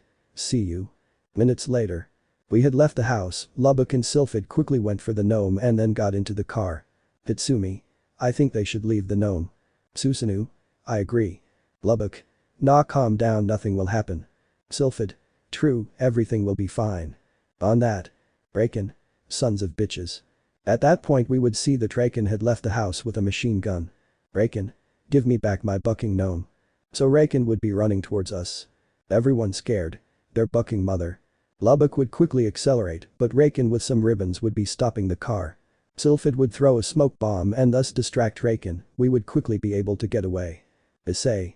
His bucking mother, Lubbock and Sylphid-san give him the gnome. Murayama. Please. Lubbock. We already ran away from him, nothing's happening now. Sylphid. We were saved by the skin of our teeth. Ollie. If Azazel finds out that you stole his car, I hope he doesn't get mad if he sees the windshield. Tatsumi. Oh yes, that's true.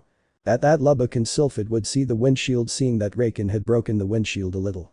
Lubbock. Shit. Sylphid. If Azazel finds out about this, he'll kill us. Ollie. I think Raiken really liked this garden gnome. Susanoo. I almost died of fright. Tatsumi. But you are an organic Tegu, I don't think you can die. Hadis. The good thing is that we got through it. Sylphid. I'm sure it's this way, Kaori-san. Murayama. Yes, it's this way. And that the car would arrive at a house that looked quite expensive literally. We all got out of the car and saw the house in surprise. Issei surprised. Murayama-chan, will you really lend us this house? Murayama. Yes, it has a pool and a large patio. On that. And security. Then we saw the entrance of the house and I was surprised because there were Bullied and Saji with yellow jackets that said security. Tatsumi. Aniki. But how did you get out of the time chamber? Bullied. Well, Lubbock took me out as well as Leon and Shiel and told us everything that happened and I feel proud because the student surpassed the teacher. So Bullied would hug me so hard I couldn't breathe and then let go. Murayama. Are they ninjas? Hadis. It seems that they are. Saji. Ninjas are assholes. Lubbock Sylphid. They will be the bouncers. Ollie. It's not a dive, you idiots. Lubbock. They are the security, we also hired a DJ and everything. Sylphid. We have to bring the drinks and put everything away. That's when Leon and Shiel would leave the house. Shiel. Good to see you again Tatsumio and hello again Lubbock. Leon. Before you do that, come eat a little. We made a delicious lunch for everyone. All? Yes. This is how we would enter the house. Now we were in the courtyard to put everything away while Lubbock and Sylphid explained where everything will go. Lubbock. The DJ will be there, the bar will be there, and Karaoke will be there. Sylphid. Simple and straightforward. Issei. Hey Lubbock and Sylphid-san, where did you get that? Issei was pointing to a place where there was an inflatable and several inflatable dolls and inflatable beds. Ollie. Don't make things up. Tatsumi. Where the hell did they get those things? Lubbock. Well, they were on sale and we thought they would be useful. So Lubbock and Sylphid would grab several inflatable dolls and throw them into the pool. Nervous Issei. For the inflatable dolls. Lubbock. Why yes. Sylphid. Do you want one? Issei. No Niloko. Tatsumi. That's how you talk, friend. At that point, Lubbock and Sylphid would grab some signs that said naked girls only and place the signs at the ends of the pool. Hadis. Lubbock and Sylphid-san that won't work. Tatsumi. I agree. Sylphid. Well, we won't know until the party starts. Now we were in the living room of the house. It was time for the party and no one had arrived yet and Murayama had finally stopped recording. The DJ had already arrived and was out in the yard setting up the sound system. Issei. I knew no one would come. Lubbock. It's barely time for the party. Sylphid. They will arrive, we know it. That would bring me down to a new style of clothing. Mine. How do I look? Shiel blushed. You look very beautiful. Mine blushed. Heh thanks Shiel. Tatsumi. Hey mine, do you know anything about Chelsea or Rossweisse? Mine. Well, they told me they were already coming here since they didn't know the address. Hadis. I'm starting to think no one will come. Lubbock and Sylphid got up annoyed and went to the kitchen. Leon. And now what flies bite them? Susanoo. They're just a little stressed. At that point, Lubbock and Sylphid returned with shots of tequila for everyone and placed them on the table. Lubbock. Stop being negative. Sylphid. If you please despair. So Lubbock and Sylphid would grab some glasses. Issei. I've never had alcohol in my life. Ollie. Neither do I. Hadis. Neither do I. Lubbock. There's always a first time, friends or pals, as Tatsumi says. Tatsumi. Don't steal my line. Sylphid. And you Murayama and mine and Shiel and Susanoo. Susanoo? Well, being an organic Tegu, I have never tasted alcohol in my life. Mine? Well, I'm not the only one who drinks alcohol, it's Leon. Shiel. That's true. Murayama. Well, I've already drunk wine so there's no problem. So we would all grab some glasses and then drink the tequila together. Leon. It tastes good. Issei. It's bitter. Ollie. Same here. Murayama. It's not like wine. Hadis mine Shiel. Actually it doesn't taste bad at all. Tatsumi. What do you think, Susanoo? Susanoo? Well, it doesn't taste bad at all. Lubbock. Get used to it, everyone. Sylphid. They'll drink a lot tonight. At that moment we would hear the noise of several cars parking. So we would see through the window seeing that several students from the Kuo Academy had already arrived. Lubbock Sylphid. We told you so. At that moment they would knock on the door and Issei would go see, and when he opened the door, he saw that it was Rossweisse and Chelsea and Momo and Raruko. Rossweisse. Hello Ice. Chelsea. Sorry if we took so long, it's just that we ran into Momo and Raruko on the way. Issei. No, don't worry. Momo Raruko. Can we come in? Issei. Oh, of course. This is how the girls would enter the house. An hour had passed and by that time almost the entire Kuo Academy was at the party. Issei. How did all this happen? Tatsumi. No idea. Lubbock Sylphid. Don't ask questions and enjoy the party. Murayama. I think this has gotten out of hand. Hadis. Well, I'll be in one of the rooms spending some time with mine and Shiel, so see you Kaori-san. So Kadis would go together with mine and Shiel. Tatsumi. I have a strange feeling that something will happen between those three. Tatsumi's thoughts, me. Tyrant. Relax buddy and enjoy Issei's party. Tatsumi. I guess. Out of my thoughts. And that we would see that the patio was already full of people and Issei looked at this impressed all this was achieved thanks to his birthday. Ollie. This is crazy. Lubbock Sylphid. Let's unite. So Lubbock and Sylphid would take us to the others. And so it all began, the minutes passed and something super incredible always happened. Many people congratulated Issei and there were many girls who greeted him, even his other friend Kiryu was there. Issei was at a point between being drunk and sober like me, but at no time did either of us try a joke. Lubbock and Sylphid enjoyed the party along with Issei and me, as well as Momo and Raruko, and also Chelsea and Rossweisse. Leon was almost drunk, but she was still conscious, and the same thing happened with Vali. Murayama was already quite drunk and came along with us because she had nothing else to do. Lubbock Sylphid. We're bucking high right now. Issei Tatsumi, yo. K Digerin. At that Lubbock and Sylphid would shout in our ears. Lubbock Sylphid. We're bucking high right now. Tatsumi. I see. Issei. Hey Murayama-chan, she looks really bad. We have to take her to a room so she can rest. Now me and Issei and Lubbock and Sylphid and Susanoo were in one of the rooms of the house. Murayama was lying on a bed while Lubbock and Sylphid looked at a walkie-talkie, they had to talk to Saji and Bullied. Bali and Leon were sleeping in one of the beds as they had completely fallen asleep with happy idiot faces. While Issei and I looked out a window at all the people. Tatsumi. Wow, I didn't think it would come to this. Issei. It hasn't even been 2 hours and he's starting to get out of control. Lubbock. And we're just getting started. On that. Murayama. Oh my head. In that we would see that Murayama had his hand on his head. Sylphid. We thought you were drunk. Murayama. Not only does my head hurt, I just need to rest for a few minutes. Tatsumi. At least you're not like Leon and Vali because these two fell asleep with happy idiot faces. Issei was worried about Murayama, but then he heard his phone vibrate and then saw that it was a message. Lubbock. Who is old? Issei. It's Chelsea and Rossweisse. Wait a minute, how the hell did they get my number? I don't remember giving it to them. Sylphid. What does it matter what the messages say? Issei blushed. Well, they say they're waiting to see me and spend time with me, what the hell should I do? Lubbock. Simply. Sylphid. Just make it delicious with them. I was drinking a beer, but I would spit it out upon hearing that while Issei blushed and left his phone on the desk. Tatsumi. What the hell are you talking about? Sylphid. We just tell Issei to make the delicious with Rossweisse and Chelsea. Lubbock. True, plus Rossweisse could possibly make you a Russian. Sylphid. And you will feel the full force of the Soviet Union. Issei super blushed. Lubbock and Sylphid-san. At that Lubbock and Sylphid would give a military salute. Lubbock Sylphid. Mother Russia is proud of you. Tatsumi. Where the hell did you guys get that stuff from, the Soviet Union or whatever? Sylphid blushed. Haha, well, I did that with Lubbock-kun when we had our first time. Lubbock blushed. Although that is something embarrassing to talk about. Susanoo? No way. At that Issei would see that Murayama had his phone. Issei. What are you doing, Murayama-chan? Murayama. I'll answer both of them simply. Issei was surprised and grabbed his phone, but it was too late. Murayama had sent the message to Rossweisse and Chelsea. Issei. I want your ass, mommy. Tatsumi. No way, seriously. Lubbock. Wow, we didn't think you'd do that, Kaori-san. Sylphid. I don't even believe it myself. Murayama. Well, I'm half drunk. If Ice-kun is going to have hex with Rossweisse and Chelsea, he should do it in one of the rooms like Caddis, mine, and Shiel. At that Murayama would take out some keys and give them to Issei, and he would grab them blushing. Tatsumi. Wait a minute, you said to do it like Caddis and mine and Shiel. Lubbock. Now that you mention it, what did you mean by that, Kaori-san? Murayama. Well, it's simple that Caddis must be in one of the rooms with mine and Shiel. Sylphid. Is Caddis-san a lesbian?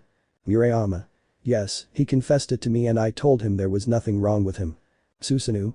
Still doubted very much that mine and Shiel are like her. Tatsumi. Well, I had a feeling that something was going to happen with those three. Lubbock. There it is. Sylphid. The delicious between those three is confirmed.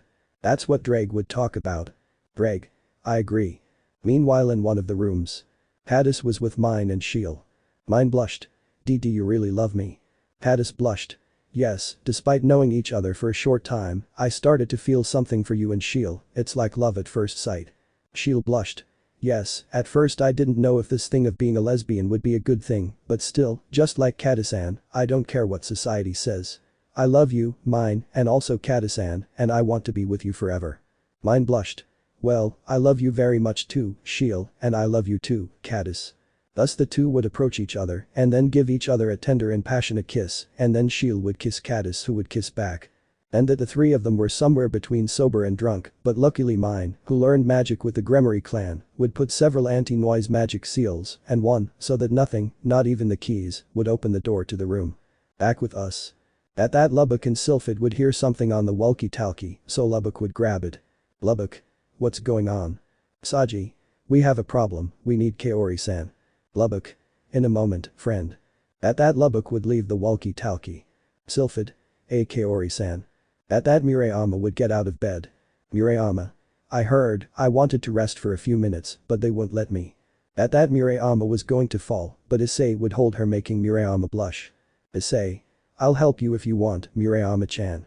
Sonderhata Murayama. Thanks Ice-kun. We then reached the entrance of the house, and once we arrived we could see one of the angry neighbors. Murayama, nervous. Robert, what's going on? Robert, annoyed. What happens is that they make too much noise and don't let you sleep. Nervous Issei.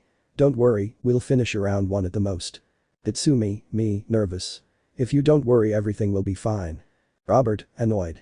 I'm not sorry, but you have to end the party now. Lubbock Sylphid. So we don't think the same, idiot. Robert. Then I'll call the police and tell them to bring a lot of reinforcements. At that Saji would shock the neighbor in the neck and he would scream in pain and then hit Saji in the eye. Annoying Bullet. Hitting without warning and hitting a teenager is not something a man would do. Then Bullet would go check on Saji. Angry Lubbock. Damn stupid. Angry Sylphid. We're going to kill you. Murayama. No, calm down. Robert, annoyed. Now I'll call the police. Issei annoyed. And I'll tell him that you hit a minor. In that instant Issei's eyes would turn green and this would scare the neighbor and he would leave. Bullet. That was surprising Issei. Tatsumi. El Macho. Susanoo. Indeed. Now Lubbock and Sylphid were watching how Saji was, who had a black eye. Lubbock. You're a badass. He attacked you by surprise. In a real fight, you would have kicked the shit out of him. Saji. Do you think so? Sylphid. That's why we need you to be at 100%. If that idiot calls the police, we have to know. Lubbock. Do you think you can go keep an eye on him? Saji. Clearly. Lubbock Sylphid. Entences v. So Saji ran to the neighbor's house while Lubbock and Sylphid watched him. Lubbock. We won't have to worry about the idiot neighbor anymore. Sylphid. A certain affection. At that point, Lubbock and Sylphid would embrace and then give each other a passionate kiss. Sylphid. What do you think Caddis-san, mine and Shiel are doing? Lubbock. I don't know, but I highly doubt that mine and Sheila are like her, just think about it. Meanwhile. In the room where Caddis and mine and Sheila are. The three of them were naked while they were kissing. Caddis. Wait, what if someone hears us? Mine. Don't worry, I put anti-noise magic seals and I also put a magic lock seal, meaning no one can enter the room even using keys. Sheila blushed. Then we can have our first time. Mine blushed. Yes. So mine would start kissing Caddis while touching Caddis's breasts and she would start moaning and then mine would do the same with Sheila and she would also start moaning and so the three of them were letting themselves be carried away by the love they feel between them, the passion and the lust. Lubbock. Rossweisse and Chelsea were looking at you like they were bucking you. Sylphid. Not only them, Momo and Veruko also did the same. Issei. It's not true. Lubbock. Sylphid. What the buck? So Lubbock and Sylphid threw Issei into the pool. Tatsumi. What did Buck see Kalo la piscina? Lubbock. Hahaha bucking bitch. Sylphid. Hahaha how funny. But Issei, as revenge, would grab Lubbock and Sylphid and throw them into the pool, making them fall. Tatsumi. Oh hahaha. At that point I would start high-fiving Susanoo. Tatsumi. What a pair of idiots, what a pair of idiots. Susanoo. That's what you get for making jokes like that. Tatsumi, me Susanoo. Hahaha oh that was amazing. At that point Lubbock and Sylphid would grab us and Susanoo and I would fall into the pool. Lubbock. Who are the idiots now? Sylphid. Oh, karma. So all the students would start to enter the pool and when a girl was going to enter Lubbock and Sylphid screamed. Lubbock. Sylphid. Hey, it says only naked girls. The girl saw the sign and took off her bra. We were surprised but I was like, what the buck? Because I didn't think those stupid signs would work. Lubbock. Sylphid. It worked, we told you so. So several girls would start getting into the pool naked and several boys would also get in with them, but they did have clothes on. Issei laughed like an idiot since he was already a little drunk. They even put in a zip line to jump into the pool. Susanoo. As moms go. Tatsumi. I agree. Lubbock. Sylphid. This is bucking crazy papoose. Meanwhile in the room where Caddis and mine and Sheila are. They were still making good love, rather Caddis and mine were doing what some call scissors or snipping. Which I don't know what the hell it means, but many say it's something lesbian women do or so I think. While Sheila just watched them while she masturbated herself. Caddis. Ah, this feels so good, don't you believe it, mine? Mine. Ah, keep going like that, don't stop Caddis-chan, I want to be yours just like I did with Sheila a few minutes ago. Thus the two would kiss with passion and lust until they both reached climax. Caddis. Mine. Mimi Karu. So the two had reached climax, but mine would fall tired. Mine. That was beautiful, I liked that my first time was with the girls I loved. In that, Caddis and Sheila would give mine a passionate kiss each and then she would fall asleep since she was tired from having done it with Sheila and then with Caddis. Sheila blushed. Now you would like to do it with me. Caddis blushed. CC of course, after all we still have strength left. So the two would begin to kiss passionately and Sheila would take off her glasses like she did with mine. Back with us. Sylphid. I keep wondering what Caddis and mine and Sheila are doing. Tatsumi. Maybe they're just doing girly things like having a pillow fight, nothing out of the ordinary. Lubbock. Very true. Sylphid. I guess you're right. Now we were a karaoke while Issei sang the song Vitu by Valentin Elizalde. Issei. Go now, if you don't find any reason to continue with me, why continue? People looked at Issei while some sang, even we sang with him. Issei. Go away if you don't feel that my mouth causes you sensations when they hover over your lips. Issei sang with passion and spirit. Issei. Go away if your body doesn't get excited when I caress you with my hands. I would see Issei wiping away the tears that wanted to come out. Issei. Nothing in this life justifies putting up with the lie of a relationship. If there is no love, leave now. Issei was singing with more passion, something that filled me with pride. Issei. If there is no love, go now, if there is no love. So the song would end and everyone would start clapping. Tatsumi. Oh, yai. Lubbock. A wavo papoose. At that moment Issei would see two girls approaching and they were Rossweisse and Chelsea. Flirty Chelsea. Ice-kun didn't know you sang. Issei. Haha well I only do it sometimes with Rias and the others. Rossweisse. I hope you know how to dance too. So Rossweisse and Chelsea would grab Issei and take him to a place with few people and Rossweisse would put her arms around Issei's neck and the two would move to the rhythm of the song, which was quite festive. Rossweisse. And tell me Ice-kun, how old are you turning? Issei. Apu's 18. Rossweisse. Haha I guess someone like me will have a little trouble with the UN. Issei blushed. What do you mean? Vesuvius. Heh, nothing, come, I'll show you something. So Vesuvius would take Issei to a table where Chelsea was. Vesuvius would grab a glass, fill it with tequila, and put a lemon inside. Issei was going to grab the glass, but Vesuvius stopped him. Vesuvius. Wait, that's not it. So Vesuvius would grab another lemon and put some lemon juice on Issei's neck and then start kissing Issei on the part where the lemon juice was. Issei was surprised and blushed at that. At that point Chelsea would drink the shot of tequila and with the lemon on her lips, she gave Issei a passionate kiss. And both kissed with the lemon on their lips, although Vesuvius got angry and made a tender pout. And after a few seconds the two separated and Chelsea spit out the lemon. At that Chelsea would look at Issei with desire. Chelsea. Ice-kun, now it's your turn. But in that. Tatsumi. Amigu. Lubbock Sylphid. Issei. Issei would turn around and see that it was Lubbock and Sylphid and that I was there too. Lubbock worried.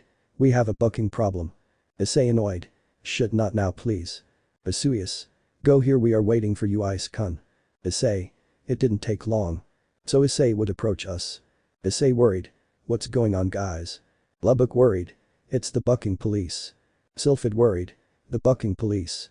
Issei surprised. Wow. Tatsumi, me, scared. They know what it means if the police discover us. Sylphid. It means we are. Tatsumi. Lubbock. We won't be screwed. So we would go to the entrance and see that Saji and Bullied were sending everyone to the backyard. Worried Lubbock. Saji, Bullied, tell the DJ to stop the music and tell everyone to be quiet. Sylphid worried. Hide the beers too. So Saji and Bullied would go and do what they had to do. Tatsumi. I ask if Katasan, mine, and she'll know what they're going through. Lubbock. No, they're probably too busy having a pillow fight to know what's going on. Back in the room where Katasan, mine, and she'll are. Mine was fast asleep. While Caddis and Sheil continued making love. Sheil blushing. Ah, this feels so good. Caddis blushing. Yes, don't stop, Sheil, don't stop, make me feel yours.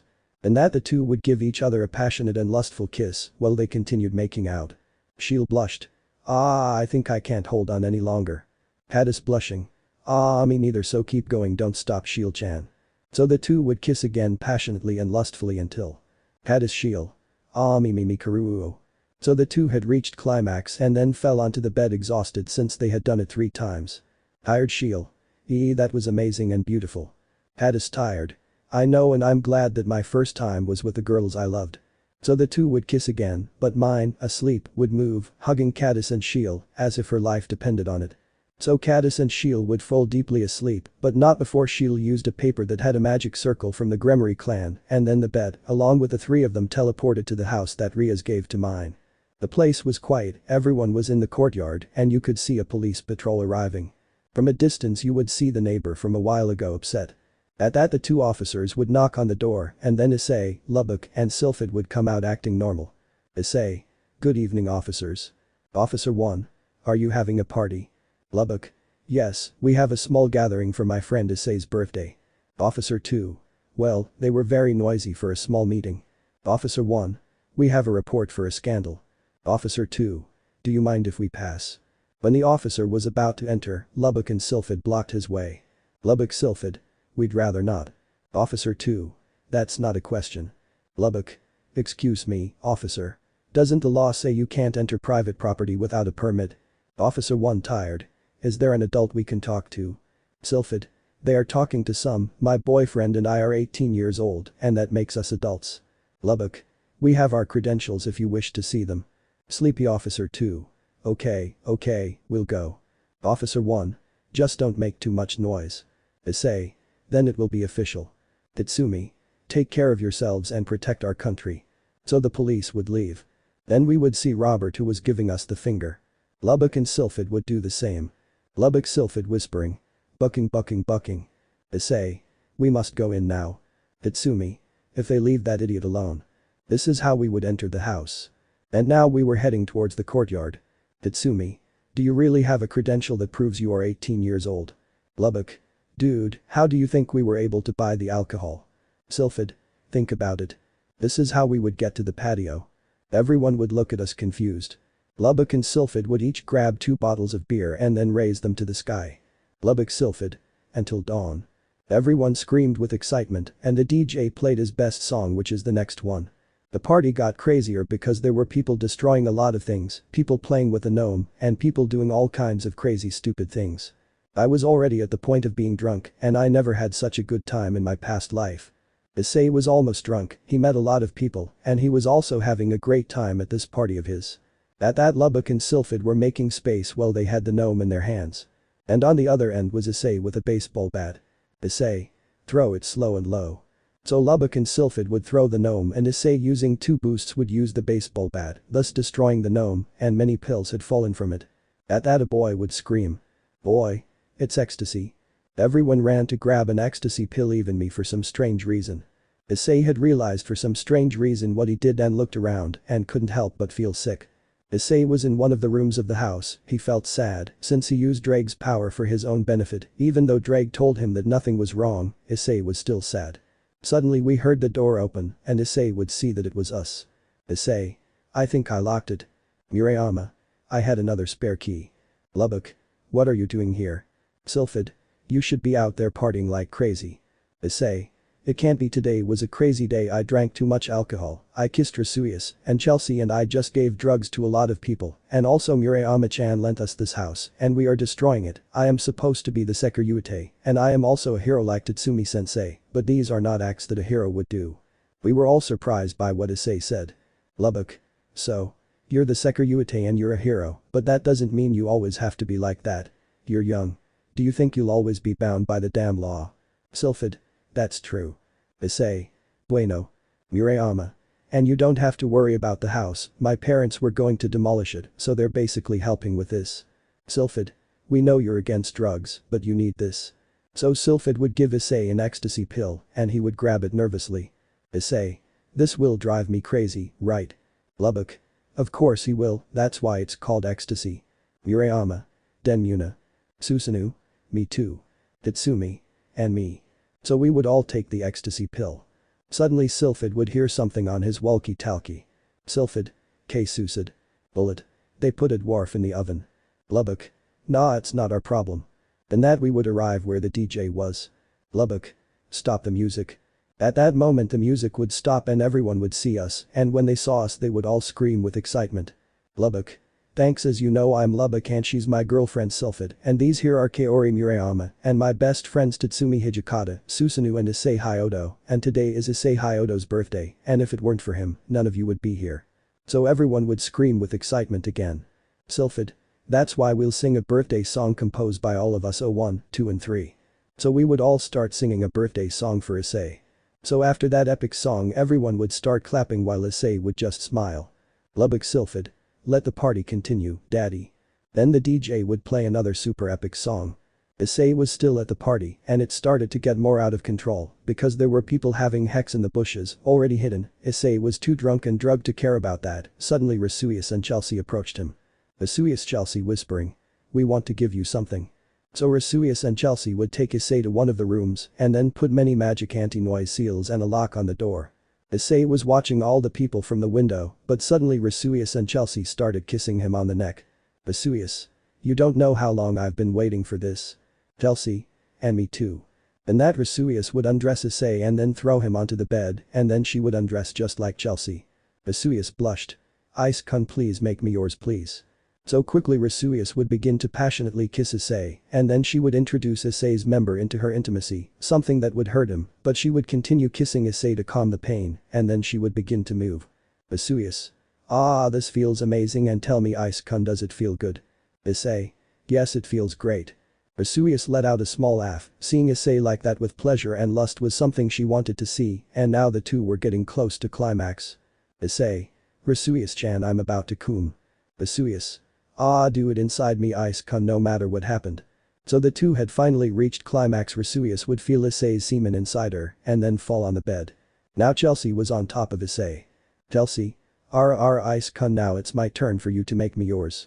So Chelsea, without wasting time, would grab Issei's member and then introduce it into her intimacy, something that would hurt Chelsea, but she would quickly get used to it. She would start to move and she could only moan with great pleasure, even sticking out her tongue. Chelsea. Ah, this is incredible, how delicious, keep it up, Ice-kun, make me yours. The two would continue like this until they were approaching climax. Issei. Chelsea-chan, I don't think I can hold out that long. Chelsea. Ah, do it inside me, I don't care what happened, I just want to feel your semen inside me. So the two had reached climax, so Chelsea would fall tired on Issei's chest. Vesuvius Chelsea. Yeah, that was amazing. Issei. I didn't think we'd do this. Vesuvius. It wasn't a lie that we've been waiting for this for a long time. Issei Sonrahado. In serio.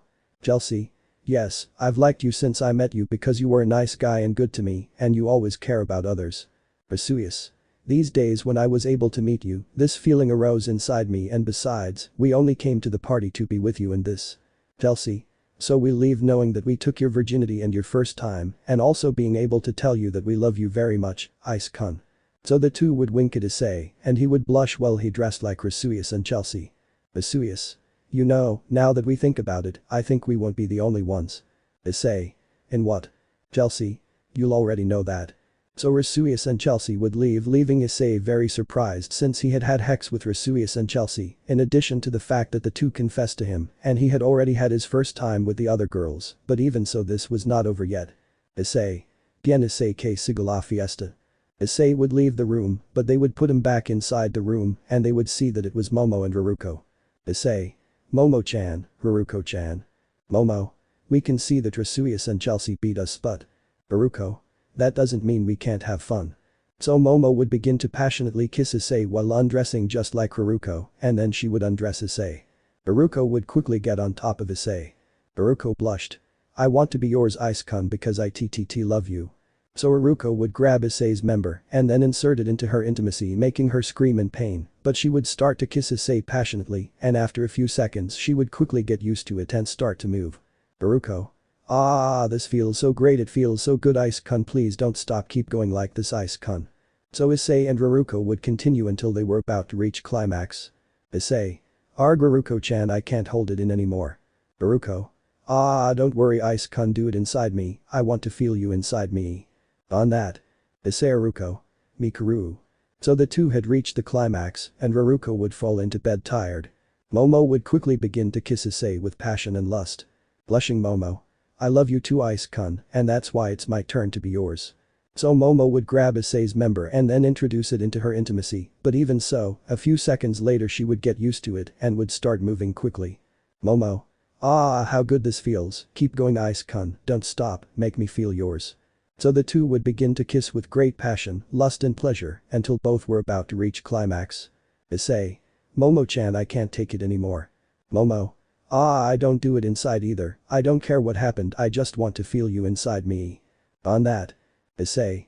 Mimi Karu. Momo. Kaguya. So the two had reached climax and then Momo would fall on the bed just like Issei. Issei. They really meant what they said. Haruko. Yes, since you changed and helped us, we started to fall in love with you. Momo. And taking advantage of the party, we wanted to tell you what we felt and that we are also very happy that our first time was with you. Haruko. The boy we love so much. So the two would give Issei a passionate kiss and then get dressed. Momo Haruko. See you tomorrow Ice-kun. So the two of them would leave. Issei was still in the room, literally not expecting what happened to him. Murayama would enter drunk, but luckily Issei was already dressed. Drunk Murayama.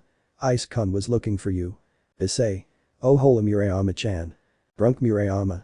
Tell me, you had sex, right? Issei.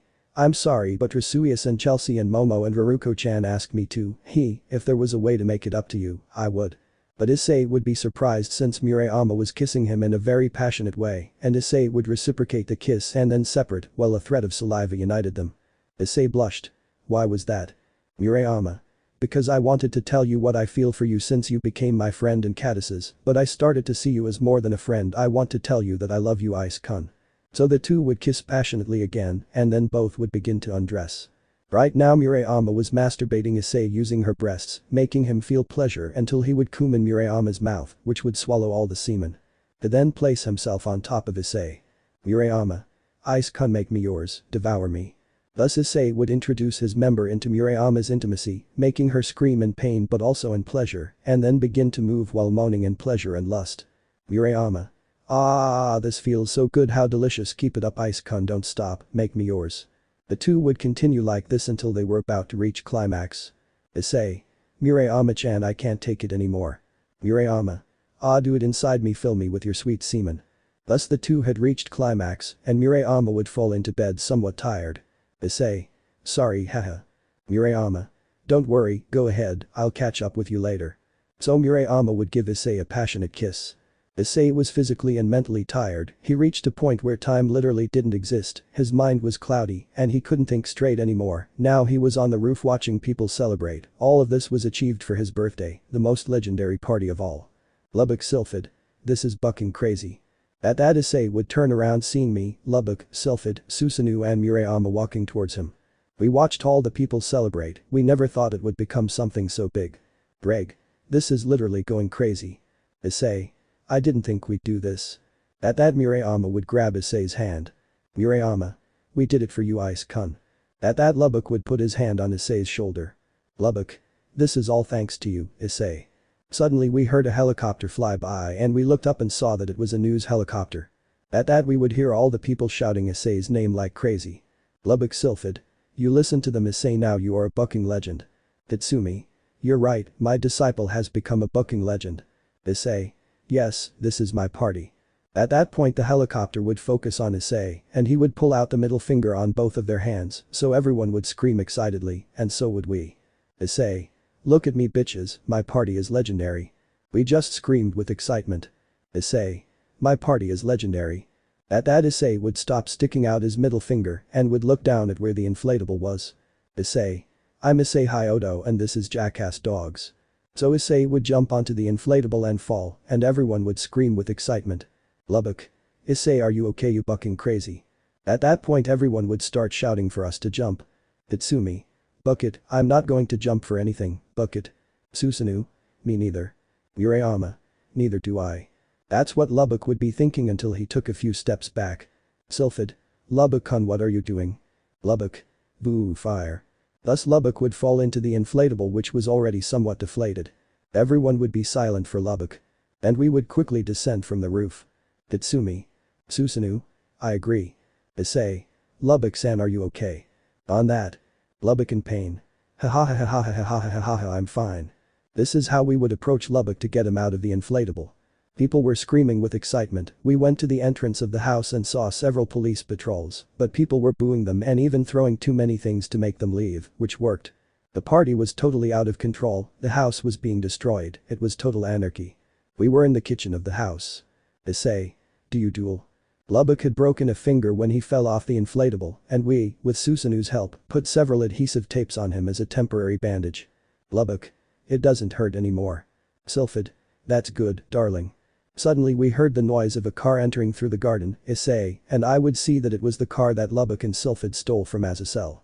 Issei. Don't buck with Azazel sensei's car. Tatsumi. Way no mames. So we were going to the yard, but the car had been submerged in the pool.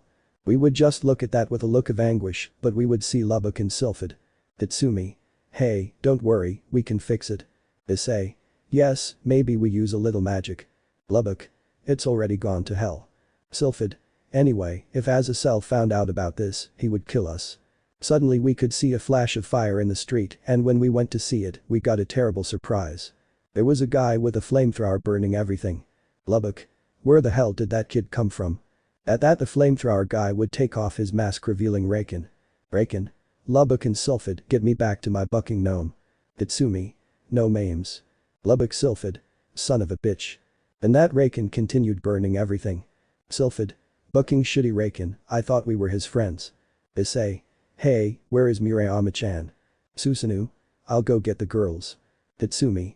Probably Caddis, mine and she'll already left. Susanoo, go and get Volley and Leon quickly.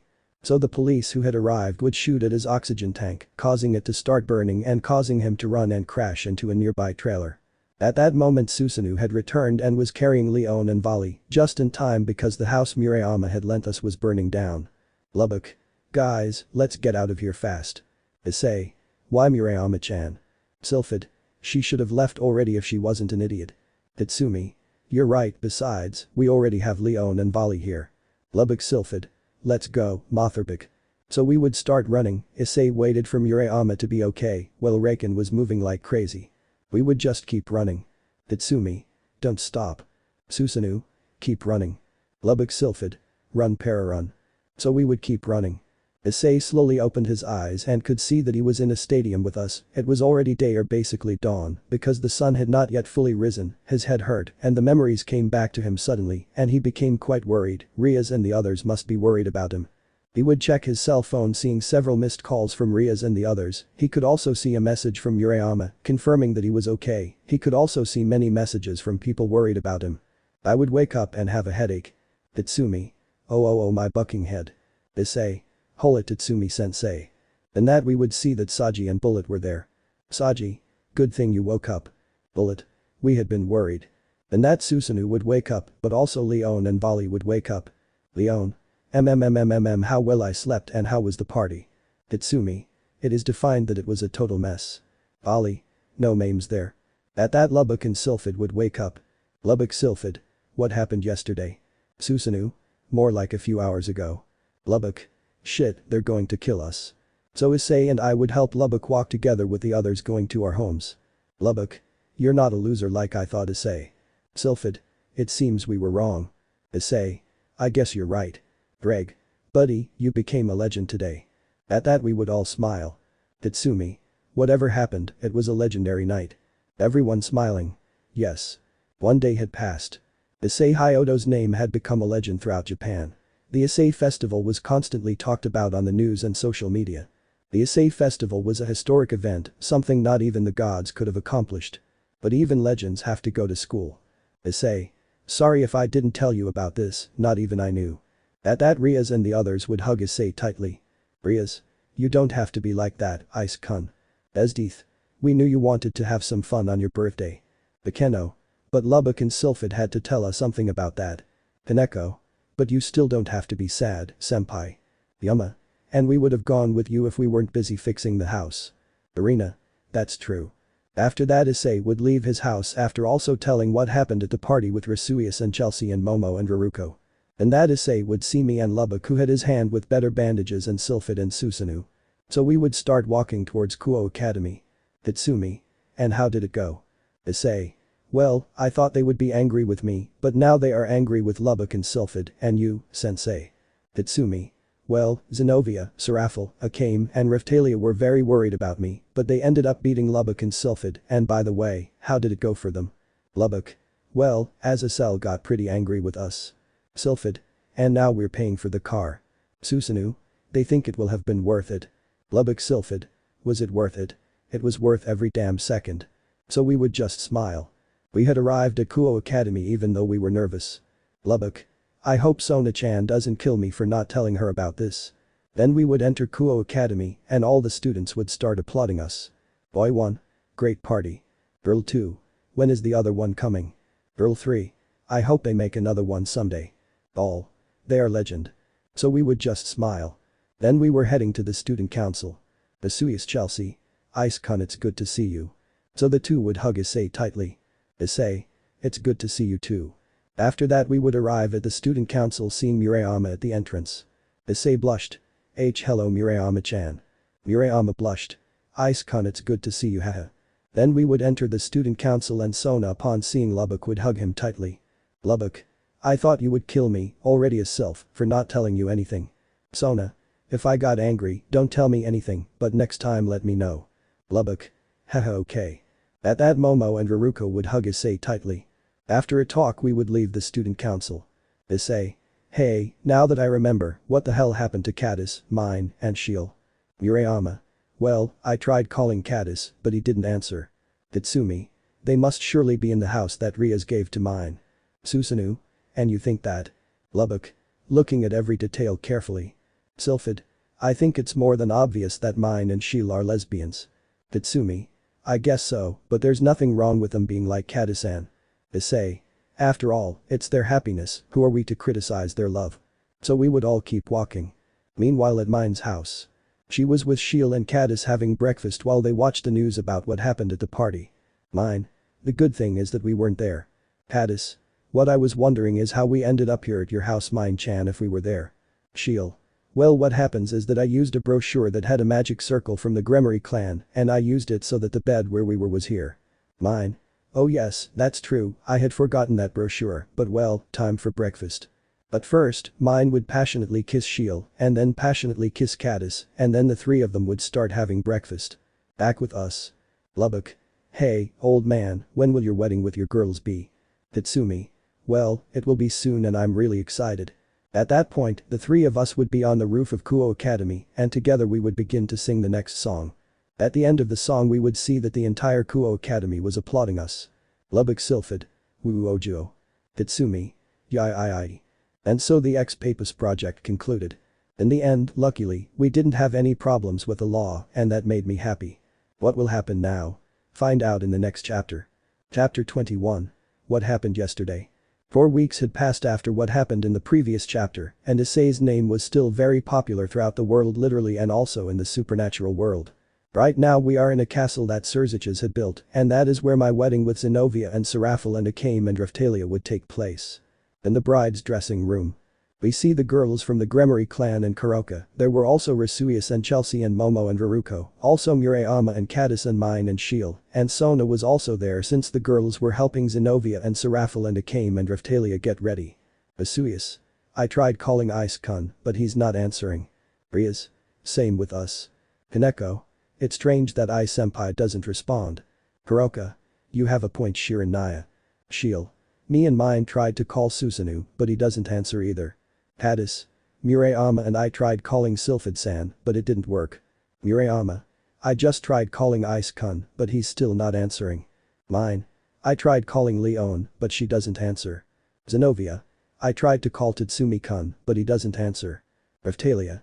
Someone tried to call Ravel-san. Veruko. Momo and I tried it again like with Ice-kun, but neither of us responded. Philo. This is very strange. Chelsea. I asked Bullied if he was able to contact Saji, but he didn't answer either. Arena. Grafia-sama told me that she tried to call Surziches-sama, but it didn't work and he doesn't answer either. At that, she would see that Lubbock was calling her, so she would answer. Sona. Lubbock-kun, where are you and Sylphid-san? Why aren't any of you answering? Lubbock. Sona-chan, I need to tell the girls something, could you pass them to me? So Sona would give her phone to Zenobia, Serafel, Akame, and Raphtalia, and Sona would put the call on speakerphone. Zenobia. What's happening Lubbock-san, what happened? Angry Serafel. Where is Tatsumi-chan, the wedding is about to begin. Change of scene. You would see Surziches and Saji and Leon and Vali and Issei and Ravel and Lubbock and Sylphid and Susanoo, who were in the middle of the desert on a highway with a limousine. Although everyone was upset and somewhat sad while Lubbock and Sylphid were talking on the phone. Sad Sylphid. Well, the wedding will have to be postponed for another time because it won't be possible today. Akame. Why not? Raphtalia. Lubbock and Sylphid-san, we are talking to you about where Tatsumi-sama is. Lubbock. Well, we screwed up, we lost it and we couldn't find it. How is it possible that I'm lost? To answer that question, we have to go back in time. 2 days before.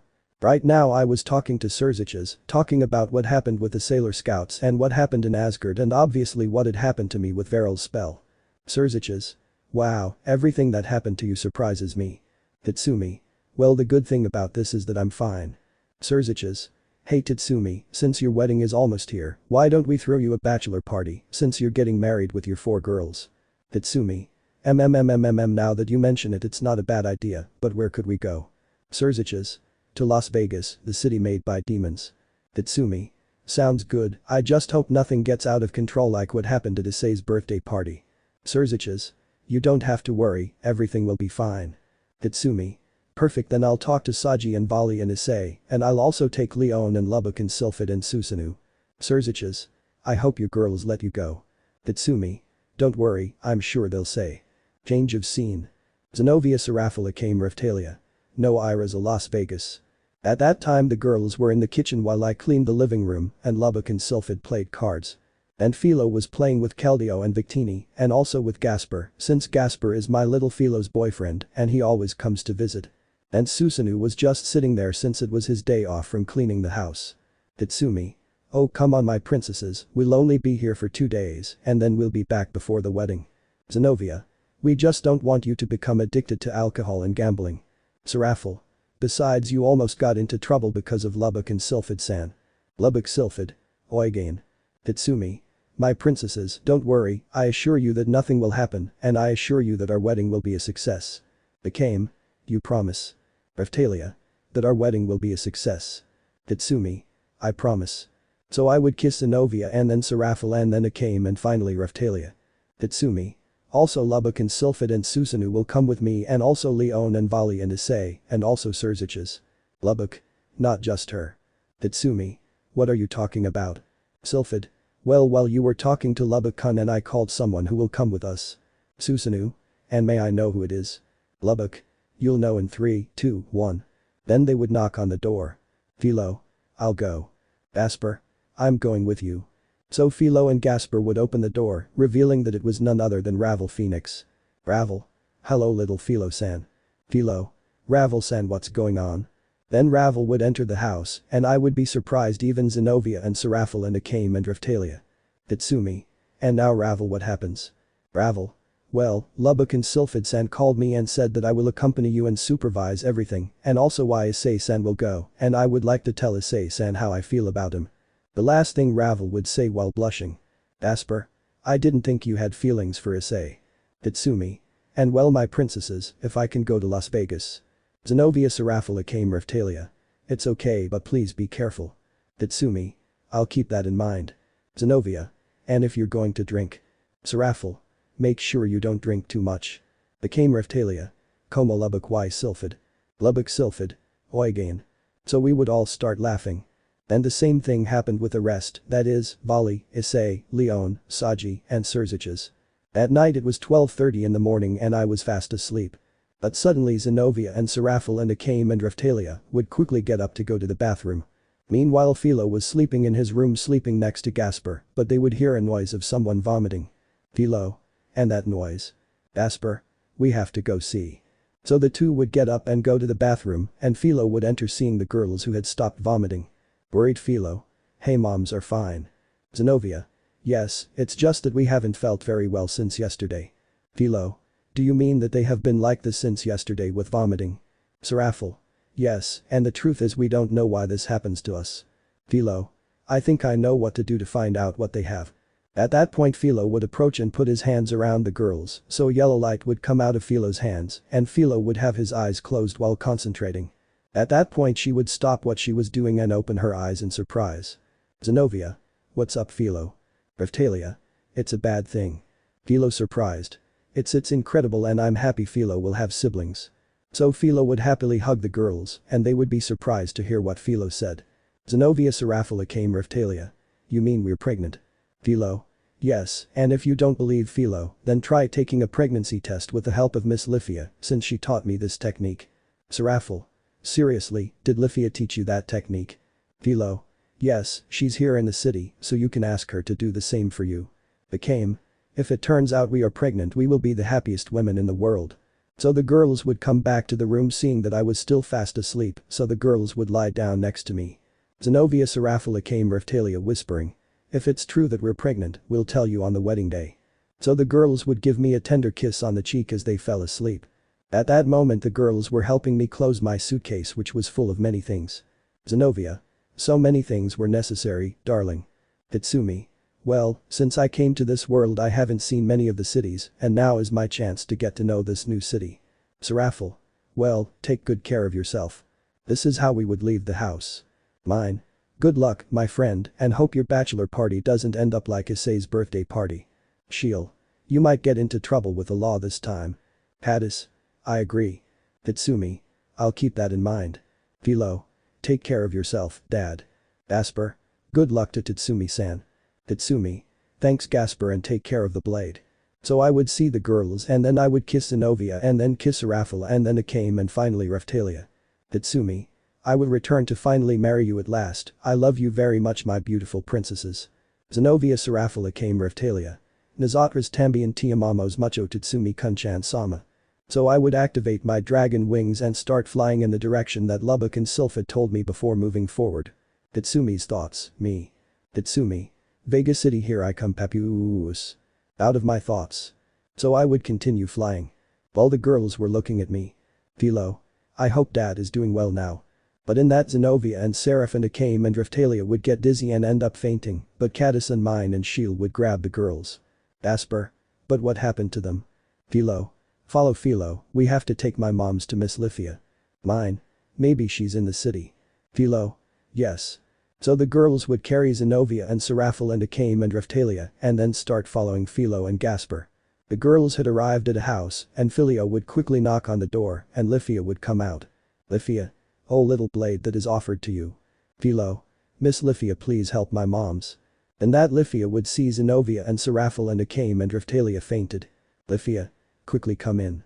So the girls would enter the house and also Philo and Gasper. And that Caddis, Mine and Shield would put Zenobia, Seraphil, Akame and Raphtalia in beds. Lifia. You guys wait while I see what you have. Philo. He'll use the spell he taught me. Lifia. That's right. So Philo and Gasper and Caddis and Mine and Shield would sit while Lifia put her hands around the girls and then a golden light came out. I had arrived at an airport seeing that Lubbock, Sylphid, Susanoo and Ravel were waiting for me. Lubbock. Come on, old man, the others are waiting for us. So we would go to a place and see a super cool jet. That's where we'd see Surzich's. Tatsumi. What it buck. Susanoo. Surzich's Sama that jet is yours. Surzich's. Yep I booked it for our trip to Vegas. Lubbock. What are we waiting for? Sylphid. We have to go up. So we would go up and see Issei and Vali and Leon and Saji. Ravel quickly hugged Issei tightly, making him blush. Ravel. It's good to see you ice-kun. But Ravel would blush and then stop hugging Issei. Ravel blushing. Heh sorry. Issei blushed. Nothing happens. Then Issei I would offer him the other seat that was where the window was. Issei. You can sit if you want. So Ravel would happily sit next to Issei. Tatsumi. It's so good to see you guys. Ali. How are you sensei? Leon. Thank you for inviting me, Tatsumi. Saji. Well, let's go now. So the pilot who was a demon would make the jet take off. We continued on the jet talking and making jokes. Issei. It's good that you came. Ravel. Haha well I wanted to spend time with you since I wanted to go to your party, but I couldn't. Issei. Well don't worry. At that point the boys would start telling jokes and silly pranks, something that would make me laugh because of how bad they are XD. Time kept passing. We were still on the jet, but we were talking about trivial things and very funny things. Leon. This is incredible, we're going to Las Vegas and there weren't any cities like this in this world. Lubbock. Very true. Sylphid. This will be super exciting. Surzich's. Well, we still have a long way to go, so I think we'll arrive tonight. Saji. Well, there's no way we have to wait. Susanoo. Very true. At that point we would wake up and see that we were over Las Vegas. Surzich's. Ladies and gentlemen, welcome to Las Vegas, the city made by demons. And that we would see through the windows seeing the city of Las Vegas. Tatsumi. What a buck the city is very bright. Issei. It reminds me of the city of Tokyo. So the jet would land and we would get off seeing that there was a limousine. Surzich's. Okay, everyone get in. So we would get into the limousine on the way to the hotel. At Lifia's house. She had finished using the technique and was now waiting for the girls to wake up. Philo. So Philo wasn't wrong. Lifia. No, and what you told them is true. And that Zenobia and Seraphil and Akame and Raphtalia would wake up. Zenobia Seraphil Akame Raphtalia. Hey what happened? Miss Lifia what are you doing here? Lifia. Well the girls brought them here. Zenobia. But what happened to us? Seraphil. All I remember is that we fainted. Philo. Moms, remember what I told you. Akame. Yes why? Lifia. Well, now that I've checked them, I can assure you 100% that I wasn't lying to you about why you're pregnant. That had surprised the girls and they began to cry with happiness. Zenobia Seraphil Akame Raphtalia crying. Is it serious it's not a lie? Lifia. It's not a lie, I assure you, since this spell never fails. At that Lifia would show some photos of the ultrasound she made with the spell, so the girls would start crying with happiness. Zenobia Seraphil Akame Raphtalia crying. So it's true we are pregnant we are the happiest women in the world. So the girls would continue crying and Philo would hug the girls while Caddis and Mine and Shield and Lifia and Gasper cried because of the beautiful scene. Philo. Yay. Philo will have little brothers or sisters. Lifia. Rest for now today and then you can continue with the last bit of your wedding. Caddis. You will go to the wedding like us, Miss Lifia. Lifia. That's right, so for now, sleep here tonight. So the girls would go to bed and Philo would stay with them as well as Gasper while Caddis and Mine and Shield and Lifia would go to rest. Zenobia. It's up to you what you would like your new siblings to be. Philo. Well, Philo would like them to be girls like me. Seraphil. Why don't you put your hands on our bellies? So Philo would put his hands on the belly of Zenobia and Seraphil. Philo. Hello, I'm your sister Philo in there and I would like you to be girls like me so we can always play. Zenovia and Serafel would shed tears of happiness. Afterwards, Philo would put his hands on Akame and Raphtalia's bellies. Philo. Hi, I'm Philo and I hope you are girls like the other babies that will be born to my mothers Zenovia and Serafel and so we can always play. So Philo would sleep next to the girls. Asper. Can I ask when you will tell Tatsumi-san? Zenovia. Well, we'll tell him after the wedding since we want it to be a surprise. Serafel. Gasper, you can sleep because Philo will be with us. Asper. Well then, good night. So Gasper would fall asleep. And then the girls and Philo would fall asleep. In Las Vegas. We had arrived at the hotel, which was the famous Caesar's Palace, and after leaving our things in the suite that Serzich's rented, which was very luxurious. And then we would go up to the roof seeing the view of the city of Las Vegas. Tatsumi. This city looks suo. Lubbock. Well it's time. Sylphid. Let's toast the groom. So Lubbock and Sylphid would show that they had some shots of tequila with them, so we would all grab one each. Ravel. I have never drunk alcohol, I have only drunk wine. Issei. Well everyone has a first time. Lubbock. Well, I toast to you, Tatsumi, since you will marry the girls you love with all your heart and I'm glad to see you happy, my friend. Sylphid. I toast to you Tatsumi because I am very grateful and thanks to you I was able to meet Lubbock-kun and I also wish you a very happy life. At that point, others would start telling me to be happy so I could take another shot of tequila. Tatsumi. How beautiful are Vegas. Issei. Surely the party will be calm. Lubbock. We'll just take a walk. Sylphid. So what are we waiting for? Everyone. Live the night. Lubbock Sylphid. Awevo Hugh. Issei slowly opened his eyes, his head hurt and he could see what was in a room of the suite, but he would see that the room was somewhat destroyed. Issei. What the hell? And that Issei would see that he was naked and that Ravel was asleep next to him, but that she was also naked, something that would make Issei blush. Issei blushed. Ravel-chan wakes up. At that Ravel would wake up and her head would hurt but she would remember something and that is that she did it with Issei since she realized that she was naked just like Issei. Ravel blushing. Good morning Ice-kun. Issei. But what happened, why did I wake up next to you? At that Ravel would approach Issei making him nervous. Ravel. Ice-kun you and I did it but I also want to tell you that I love you. At that Ravel would hug Issei tightly and start to cry. Ravel crying. I didn't want to tell you what I felt for you since because of what my brother did I thought you hated me too, since I was part of that I thought you hated me, that's why I never wanted to tell you that I love you Ice-kun. And that Issei would reciprocate the hug. Issei. Silly, I don't hate you. At that Ravel would look into her eyes while she was still crying. Ravel crying. Really? Issei. I may have problems with your brother, but it doesn't mean that I hate you, besides, I don't mind reciprocating your feelings since I love you too. So Issei would wipe Ravel's tears and then kiss her passionately, making Ravel feel very happy, so the kiss would continue and the two would lie down on the bed again, letting themselves be carried away by love, passion and lust. Lemon skipped. Thus the two would give each other a tender and passionate kiss. So the two of them would leave the room seeing that the suite was a bucking mess. Issei. What the hell? Ravel. What the hell happened here?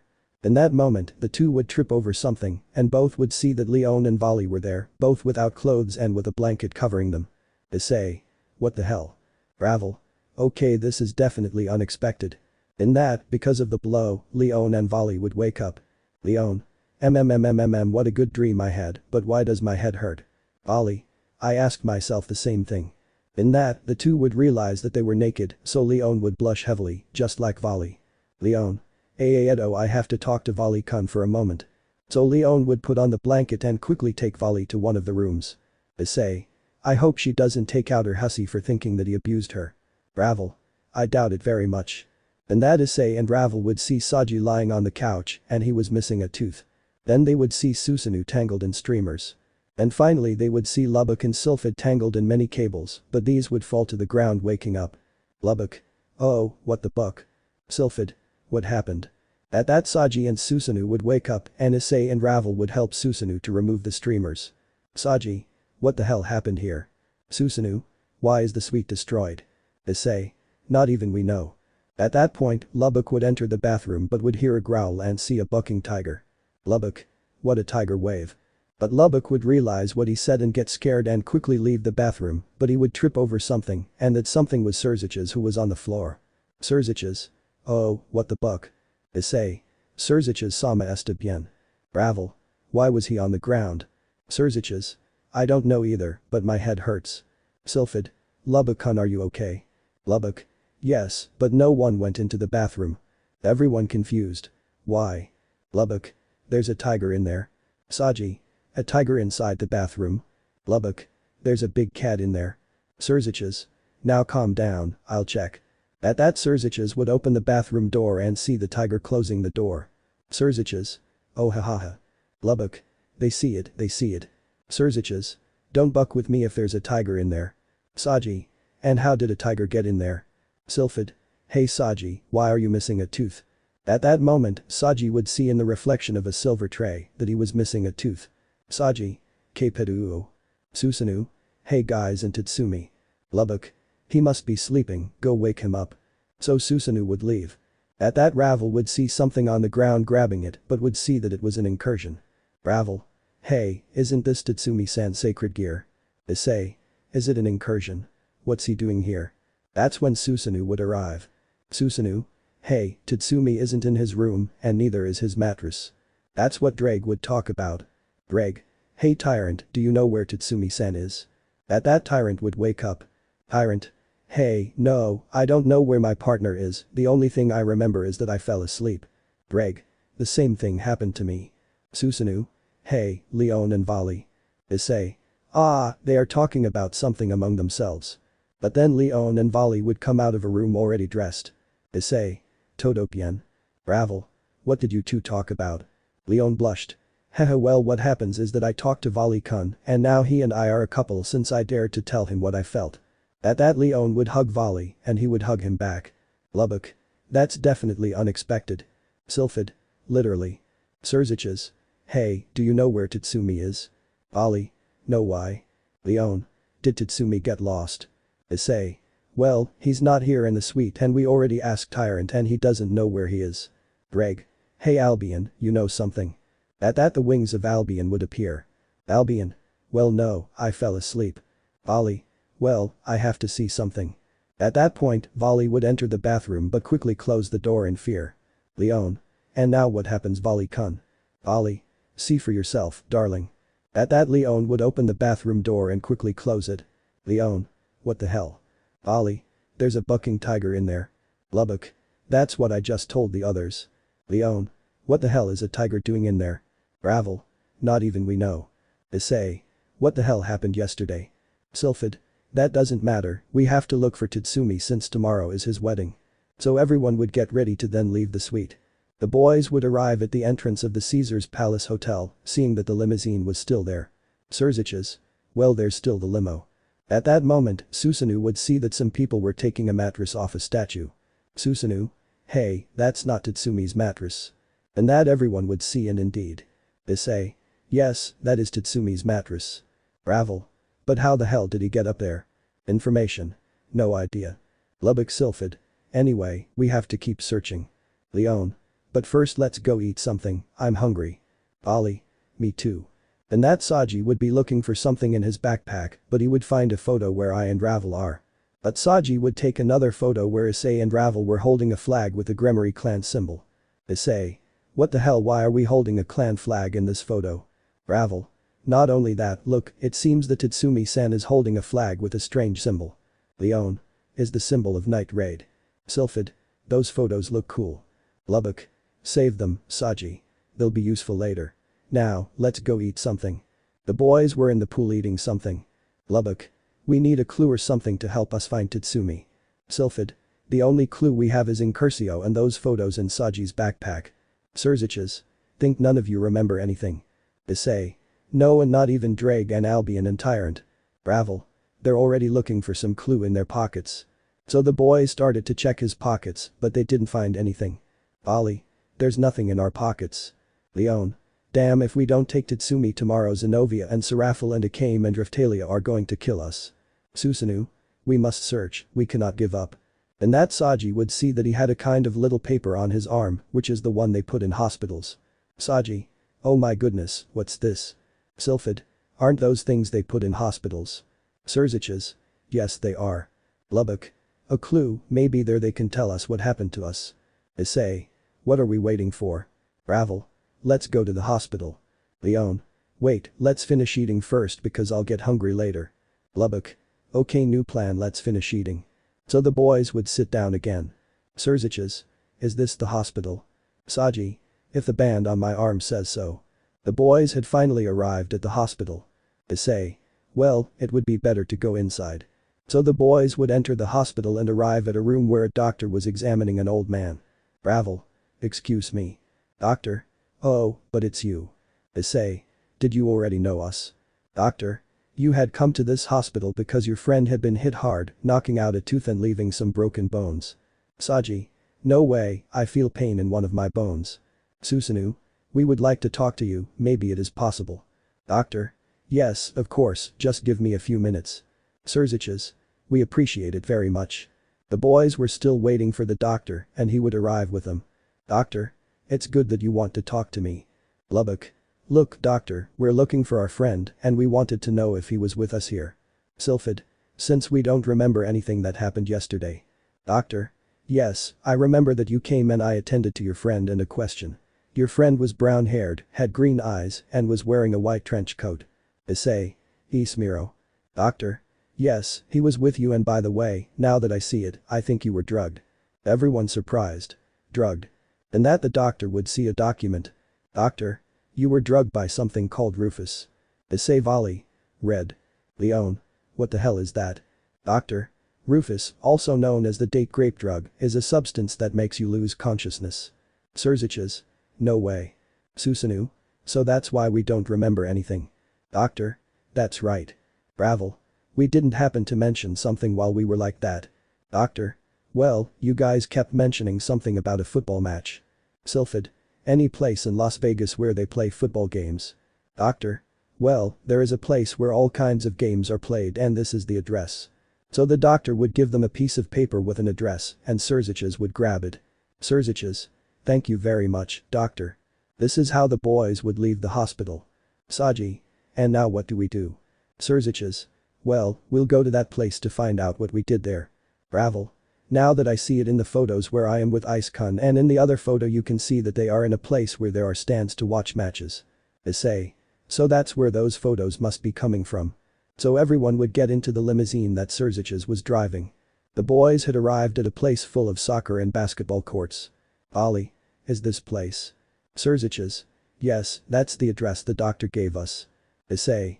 Let's go in. So the boys would get out of the limousine and enter the place seeing many people.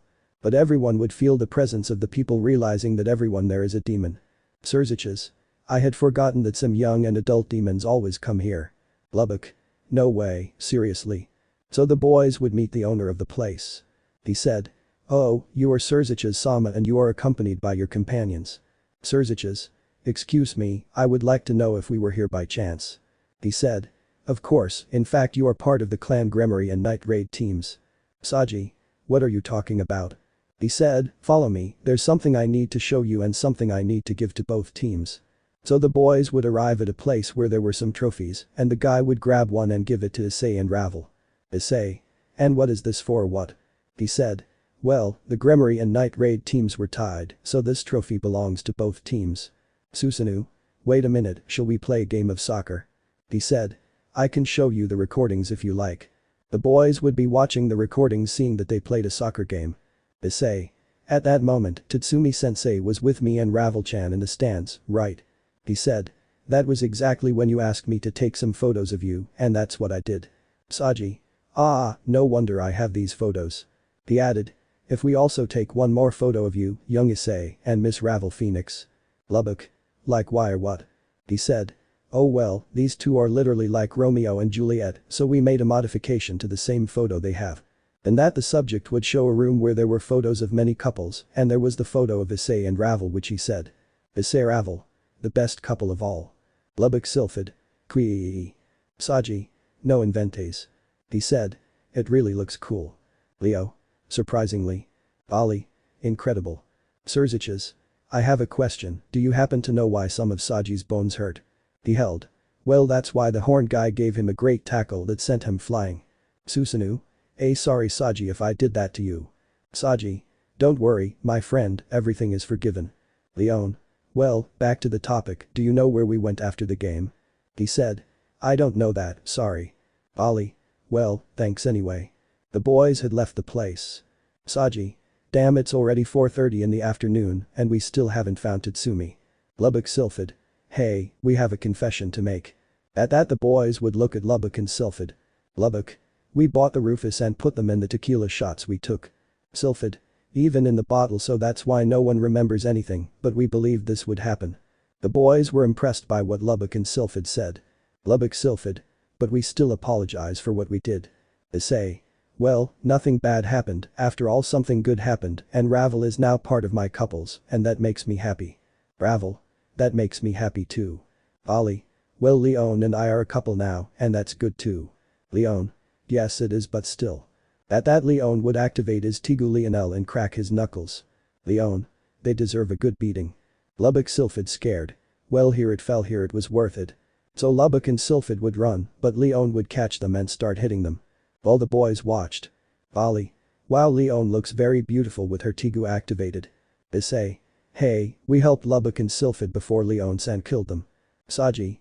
They don't deserve it. Susanoo. I agree a bit with Saji. So Leon would continue hitting Lubbock and Sylphid. So the boys continued watching until Leon would be dragging Lubbock and Sylphid, who had been left unconscious. Surziches. Well, let's go back to the hotel. So everyone would get into the limousine. The boys had reached the door of the suite, but before entering. Lubbock. Wait, what if the bucking tiger is still in there? Sylphid. What if he managed to escape? Surziches. Damn, I forgot about the tiger. Leon. It's okay, it's just a matter of grabbing it and that's it. So the boys would enter the suite but would hear the noise of the music. Saji. Hey, we left the music on. Susanoo. Not that I remember. At that point the boys would listen to the next song. Thus the song would end. Lubbock. No Mame's way. Sylphid. It's a good song. At that point the boys would see that there was no one else and no one less than Azazel. All. Azazel. Azazel. Oh, it's you, I finally found you. At that Azazel would give Lubbock a good punch, making him fall to the ground. Everyone. What the hell? Azazel.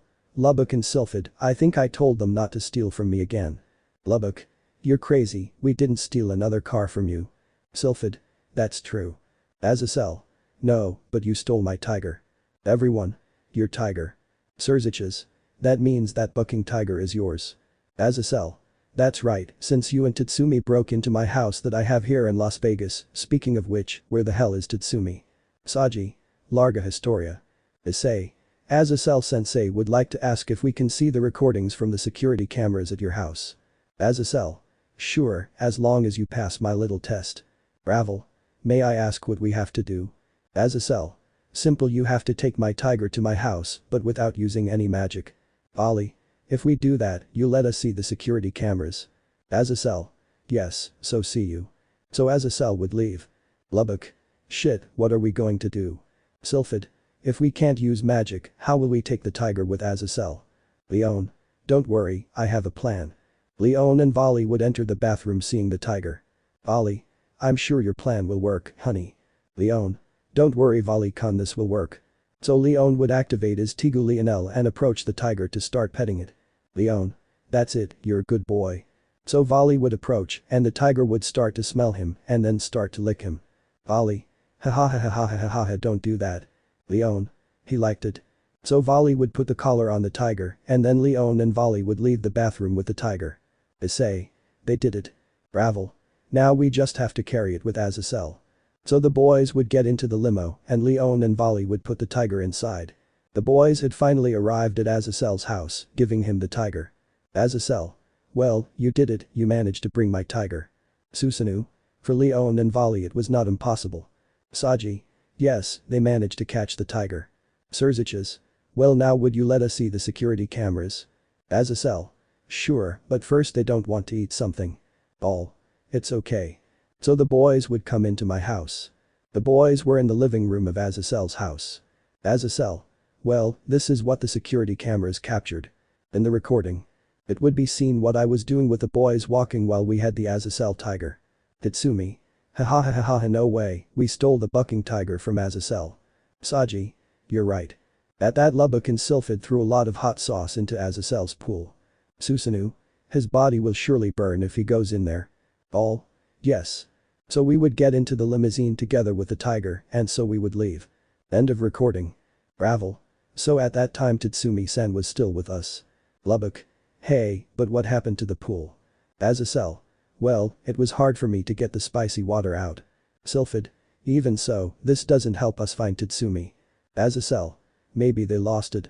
That's what Tyrant would talk about since Issei had Incursio on his back. Tyrant. Yes, my partner is lost. Azazel. Didn't you try to sense his presence? Surziches. We did it because you think we're here. Issei. Well, still, thanks Azazel-sensei. So the boys would leave Azazel's house. The guys were in a limo because they were searching all over Las Vegas trying to find me, but they couldn't. Ollie. We have to find Tatsumi. In a few hours, his wedding will be. Susanoo. Besides, the girls will kill us. Issei. We have to try to find him, we can't give up. Ravel. Ice-kun is right, we have to find Tatsumi-san, we still have time. Lubbock. Well, you have to try, right? Dodos. See Hagamaslo. So Surziches would speed up. You would see Surziches and Saji and Leon and Vali and Issei and Ravel and Lubbock and Sylphid and Susanoo in the middle of the desert on a road. Saji. Shit, we couldn't find Tatsumi. Leon. They're going to kill us. Vali. We have no other choice. Susanoo. And we thought we would find him here. So the boys would give up and Lubbock would call Sona and then put the call on speakerphone and then Zenobia would speak through the call. Zenobia. Lubbock-san, what's going on? Where are they? Angry Serafel. Where is Tatsumi-chan, the wedding is about to begin. Sad Sylphid. Well, the wedding will have to be postponed for another time because it won't be possible today. The Kame. Why not? Raftalia. Lubbock and Sylphid-san, we are talking to you about where Tatsumi-sama is. Lubbock. Well, we screwed up, we lost it and we couldn't find it. Zenobia Serafala came Raftalia angry. How? How come they lost it? While Lubbock and Sylphid were talking on the phone. The boys would be angry and sad. Issei. Wait a moment, remember Tatsumi-san's mattress on the statue. Ball. Yes, why? Ravel. It's strange that the mattress would end there. But in that, Issei and Ravel would come up with a possible theory. Issei. Almi knows Decay Tatsumi-sensei. Ravel. We're in. On that. Issei. Ravel. I was on the roof. Everyone is confused. What are they talking about? Issei. Lubbock. Ravel. Sylphid-san. At that Issei and Ravel would run towards Lubbock and Sylphid. While they continued talking on the phone. Lubbock. It's a long story. Sona. Lubbock-kun, stop joking, it's not funny unless you want girls to kill you. Sylphid. Sona, it's not a lie, we're telling you that. But Lubbock and Sylphid would be beaten by Issei and Ravel. And Issei would quickly grab the phone. Issei. Hola Sona Kaiju. Sona. Issei. Issei. Haha, forgive Lubbock and Sylphid-san, they were just joking. Ravel. Don't worry, we'll be there in a few minutes, so bye. This is how the call would end. In the castle that Surziches built. Zenobia. For a moment I thought they had lost Tatsumi-kun. Rias. Ice-kun never lies and they should already be on their way. Kaneko. Zenobia-senpai, can I ask if you will tell Tatsumi-sensei the news that you told us? Zenobia. Yes, we'll tell her after the wedding, we want that to be her wedding gift. Esdeeth. I knew the decision was perfect. Then that Akame would be looking at the mirror.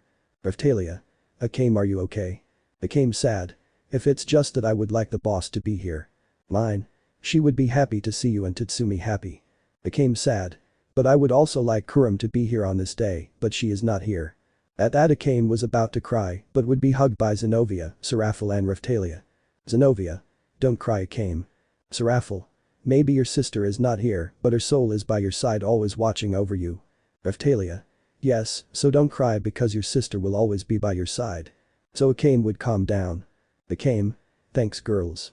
So everyone would hug Akame. Back in the desert. Lubbock. You can tell what's wrong with them. Ravel. We already know where Tatsumi-san is. Issei. We have to get back to Caesar's palace fast.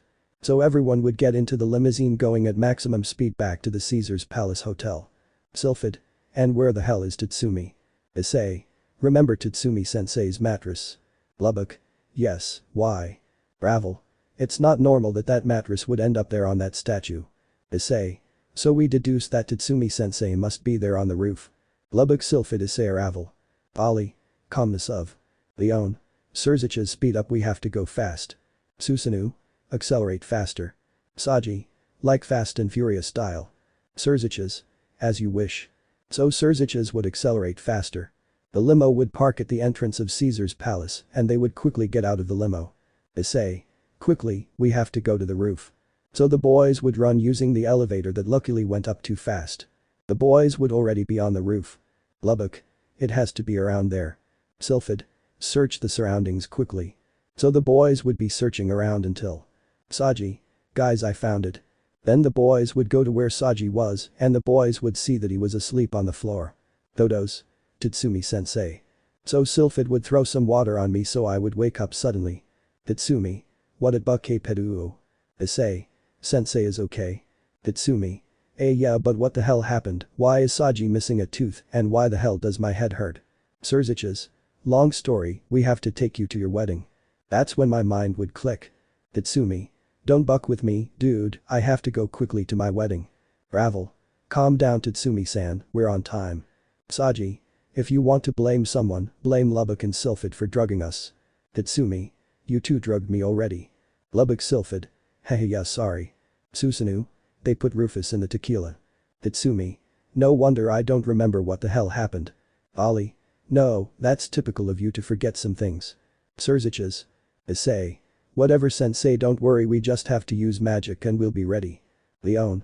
What are we waiting for, let's get ready. So we would go to the suite which was still destroyed, but we would go get ready quickly. We had finally finished getting ready and I would have a black tuxedo with a blue tie since my favorite color in my past life was blue and that Surziches had ordered my suit for the occasion. Ravel. How do I look Ice-kun? Issei blushed. You look very beautiful my cute phoenix. So the two would give each other a tender and loving kiss, something that surprised me. Tatsumi. Is this unexpected? Susanoo. Well, what Lubbock and Sylphid caused also caused Leon and Vali to become a couple now. Saji. Ravel is also Issei's partner. Tatsumi. That surprises me, but we have to go to my wedding. Surziches. Well, let's go. So we all went towards the limousine and got in and Surziches started driving while the guys told me what happened yesterday. They also showed me the photos they had in the trophy. Tatsumi. What happened surprises me. Tyrant. It's very true. We were still on the road, but we still had time to get there since there were only a few hours left until the wedding started. While I was watching the road through the coconut burner, I think that's what it's called. And that Lubbock and Sylphid would be by my side. Lubbock. Hey old man, sorry if we drugged you and the others. Sylphid. We just wanted your bachelor party to be just as amazing as Issei's birthday party. Tatsumi. Well, something good happened from that. Lubbock. What a thing. Tatsumi. Well, I had a good time and also I never thought that my best friend could have my bachelor party and also now Issei has a new partner and I also like to see Leon happy since I met all of you when I entered Night Raid. I knew that you were my family and I always wanted to see you happy like you are happy along with Sona and Sylphid and Chelsea is happy being one of Issei's partners and mine and Sheil have Caddis and Nikki is happy too and that's why I'm glad to have a family like you. And you are my soul brother really my friend. Lubbock, crying. Man you are amazing. Tyrant. Big words, mate. Surziches. Well we're on our way, what do you think of some good songs? So Surziches would play the song that the DJ that Lubbock and Sylphid hired played at Issei's birthday party. Tatsumi. Hey, I know that song. Lubbock. It's one of the songs the DJ played at Issei's birthday party. Sylphid. Cajun Yile. Saji. It will be good to listen to this song while we are on the way. So we would all start singing the song. Tatsumi, me Lubbock. I was lucky to meet you because I was sad with my loneliness. Issei Vali. You came into my life like a dove, you showed me the way to happiness. Saji Susanoo. Maybe you think I don't love you or that I want to fool around. Surziches. Well, I'm in love and I want you to believe that's the truth. Sylphid Leon. It was that night when I saw you, my heart for you, I sigh. Ravel. You looked at me, I realized and sang for you, out of love. All. I want to tell you how much I love you. Perhaps, with time, you will realize, my love is forever and that without seeing you, I can no longer be. So the song kept playing. Tatsumi.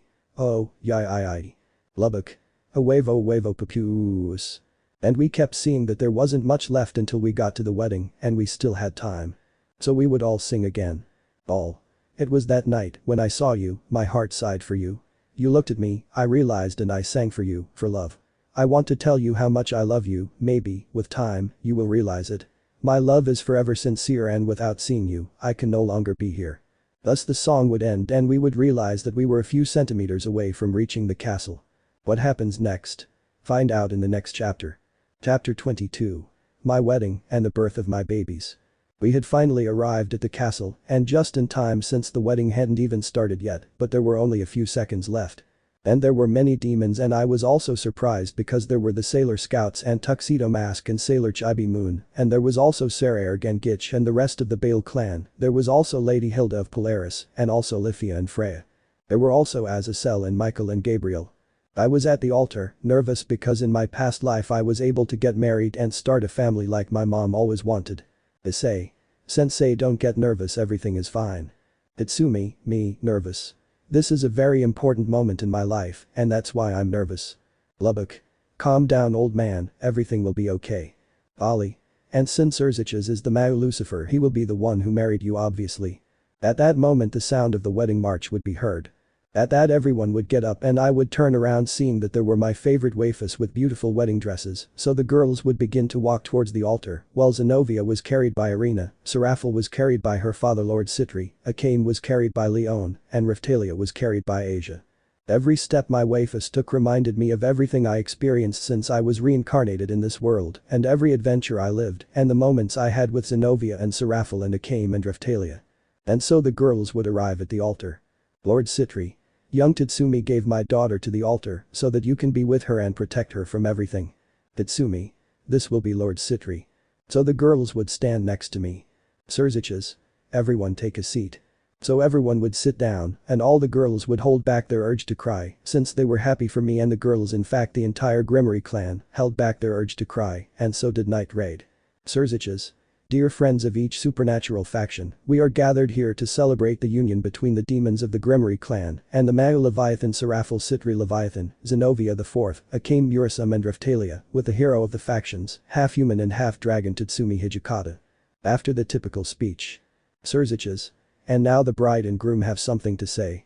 Tatsumi. I do have something to say. This is how I would see Zenobia and Serafel first. Tatsumi, me. Zenobia-chan, since I met you I started to feel something for you, something that since I couldn't tell Akame and Riftalia-chan what I felt for them was something that I thought I had lost, but it's not like that since you gave me back that happiness that I lost. And Sarah-chan, you are also special since your attitude and your way of being reminded me of Riftalia, and also you also made me happier just like Zenobia-chan, you gave me back that happiness that I lost when I died in my world, and that's why I want to be with you and forever. So later I would see Akame and Riftalia. Tatsumi, me. Riftalia-chan, since I met you when I was summoned as the shield hero, and I was accused of something I didn't do, you were always with me, and since I was little I fed you and cured your illness, besides that you and Philo are my treasure, and you are my sword, and that will never change. And you Akame-chan, when I lost the chance to tell Riftalia-chan what I felt for her when I met you at first, you were very strict with me, but it was because you cared about me, and I understood it, and little by little I fell in love with you, and when I lost my chance to tell you what I felt I thought that's how I would leave, but when you and Riftalia-chan appeared I finally had you two by my side as well as Sarah-chan and Zenobia-chan. That way I would wipe away the tears I had. Tatsumi, me. That's why on this day when we will be together until death do us part, we will have an incredible life taking care of little Philo. At that moment everyone was crying because of the words he had said. Surziches. Well, if anyone opposes the union of this marriage, speak now or forever hold your peace. And no one would speak. Surziches. Well then you can hand over the rings. So Philo would be in charge of the rings. So Zenobia, Serafel, Akame, and Riftalia would give me my respective ring, and then I would give each of them a ring. Surziches. So by the power granted to me and as Mao Lucifer I declared you husband and wife, you can kiss the girls. So I would kiss Zenobia first, then Serafel, then Akame, and finally Riftalia. So everyone would scream with excitement. All. Long live the bride and groom. Then the party would begin where everyone had a great time. After that Zenobia and Serafel and Akame and Riftalia would throw their respective bouquets of flowers. And a bouquet would be caught by the other girls of the Gremory clan. Another bouquet would be caught by Murayama and Rasuius and Chelsea. Ravel would catch another bouquet. And the last bouquet would be caught by mine and Shiel, so you would see Caddis blushing. So I would start dancing together with Zenobia and Serafel and Akame and Riftalia, where we would unconsciously take out our wings starting to fly while we danced. Everyone was watching that beautiful scene, shedding tears of happiness. Then the party continued. I was in the garden of the Gremory mansion together with Zenobia, Serafel, Akame and Riftalia. Tatsumi. And what did you want to tell me? Zenobia, Serafel, Akame, Riftalia. Tatsumi-kun-chan-sama, we wanted to tell you that we are. Tatsumi. What about you? At that the girls would scream. Zenovia Serafala came Riftalia. That we are pregnant. That it impressed me, but then I started to cry with emotion. Tatsumi, me, crying. Really? Zenovia. Yes, Miss Lifia told us. Serafal. And also, Philo used that technique and she was the first to tell us. And that I would hug Zenovia, Serafal, Akame and Riftalia tightly. Tatsumi, me, crying. You make me the happiest man in the whole world, yees. So the girls would reciprocate the hug. Tatsumi's thoughts, me. Tatsumi. Thank you God, thank you very much for this blessing you have given me. Out of my thoughts. Later. After the party we had all arrived at the house. Tatsumi. Here begins our life together. Akame. You're right. All. Long live the bride and groom. So we would all go to sleep. In that I would be training with Incursio, but in that I would get edge. Philo. Dad, you have to come see this. Then I would enter the house seeing the girls sitting and their bellies were already growing, and then I would approach them. Tatsumi. What's happening my princesses? Zenovia. Tatsumi-kun, the babies moved. Serafal. You have to listen to them. And that I would put my head on Zenovia's belly and put my hand on Serafal's belly so I would hear that the two babies had moved. Tatsumi. They're right if they moved. And that I would do the same with Akame and Riftalia, giving the same result. Riftalia. Haha, it seems they want to meet their father. Akame. Seriously, this is beautiful. And that I would hug Zenovia and Serafal and Akame and Riftalia tightly so they would reciprocate the hug. Tatsumi. I'm looking forward to meeting my daughters or sons. At that edge he would join the embrace. Month 9. I would be with the boys making a barbecue to celebrate Issei's bachelor party. While Zenovia and Serafal and Akame and Riftalia were with the other girls of the Gremory clan. Susanoo. Good idea to have a barbecue to celebrate Issei's bachelor party. Tatsumi. Well, there's no way I'd have a bachelor party in Las Vegas after what happened. Saji. Don't even remind me because it makes me want to punch Lubbock. Lubbock. Hey. Issei. Okay guys, everything is ready, it's time to eat. So we all sat down to eat. But before starting my phone would ring so I would answer and put the call on speaker. Tatsumi. Zenovia-chan, is something wrong? Zenovia. Tatsumi-kun, raspberry. Ali. Raspberry. Tatsumi. It's his cravings. Tyrant. I don't think so. At that I would hear Serafal screaming as if she were dying. Serafal. Meloncito, Yavita, Mangito. Issei. I think they fancy a cocktail. On the other side of the call. Akame. There is something to think about. Philo. Moms don't remember what the phrase was. Sylphid. If I am not mistaken, did the phrase have to do with blackberries? At that the minds of Zenovia, Serafal, Akame and Riftalia would click and scream. Zenovia, Serafal, Akame, Riftalia. Die. On the other side of the call. The boys and I were confused. Tatsumi. Marita. Tyrant. Please mate, don't you remember? But that's where my mind would click. Tatsumi, me, worried and excited. Marita. My babies are going to be born now. Everyone. This is on fire, what the buck? That's where Lubbock would talk. Lubbock. Girls, hold on a little longer. Mine. Someone can hit him. At that Saji would punch Lubbock. Saji. She said. That's when I would pick up the phone. Tatsumi. I'm on my way, meanwhile you take the girls to the hospital. Leon. Don't worry Tatsumi, we'll get there on time. So I would hang up the call. Tyrant. Mate, you need to calm down. Tatsumi. How do you expect me to calm down, damn it, I'm going to be a dad. At that point Issei and Volley would start slapping me several times while telling me to calm down. In the hospital. I would still be nervous, but a doctor would come out. Doctor. The father is here. That's when I would approach the doctor. Tatsumi. It's me, how are you? Doctor. Don't worry, everything went well, both the mothers and the babies are healthy and strong. That would relieve everyone. Doctor. You can come in if you want. Tatsumi. Thank you very much. In that I would enter the delivery room and see Zenovia and Serafal and Akame and Riftalia lying on some beds while they held some beautiful babies. The baby that Zenovia was carrying had blue hair with a green streak and also had my emerald green eyes. The baby Serafal was carrying had black hair with a few brown strands and had violet eyes like Serafal. The baby that Akame was carrying had black hair and crimson red eyes like Akame, she was born just like Akame. The baby that Riftalia was carrying had brown hair and had the same hair color as Riftalia and had raccoon ears. As I approached, my tears came out because I was finally seeing my daughters and I would finally be in front of the beds. Tatsumi, me, crying. They are beautiful, they look a lot like you. Zenovia. They also have some aspects of you. Seraphiel. Although we must admit that they look too much like us. Became. And what will we call them? Tatsumi. Well, I was thinking about the names and I hope you like this. This is how I would see the baby that Zenovia was carrying. Tatsumi. Your name will be Liz. And that Zenovia would see the baby who would smile just like Zenovia. Zenovia. Welcome to the world, my little Liz. And that I would see the baby that Seraphiel was carrying. Tatsumi. You will be called Marita because of your mother's violet eyes. So Seraphim would see that the baby would smile. Seraphiel. Welcome to the world, my little blackberry. Now I would see the baby that Akane was carrying. Tatsumi. I'll name you Kurum in honor of your mother's sister. At that Akane would start to cry, but she would see that the baby was smiling. Akane crying. Welcome to the world, my little Kurum. Finally I would see the baby that Riftalia was carrying. Tatsumi. I'll name you Seo in honor of my friend Seo, may she rest in peace. At that Riftalia would see that the baby was smiling. Riftalia. Welcome to the world, my little Seo. Then I would hug my wives and they would hug me back. After Issei's wedding with all his girls we would all be gathered together celebrating.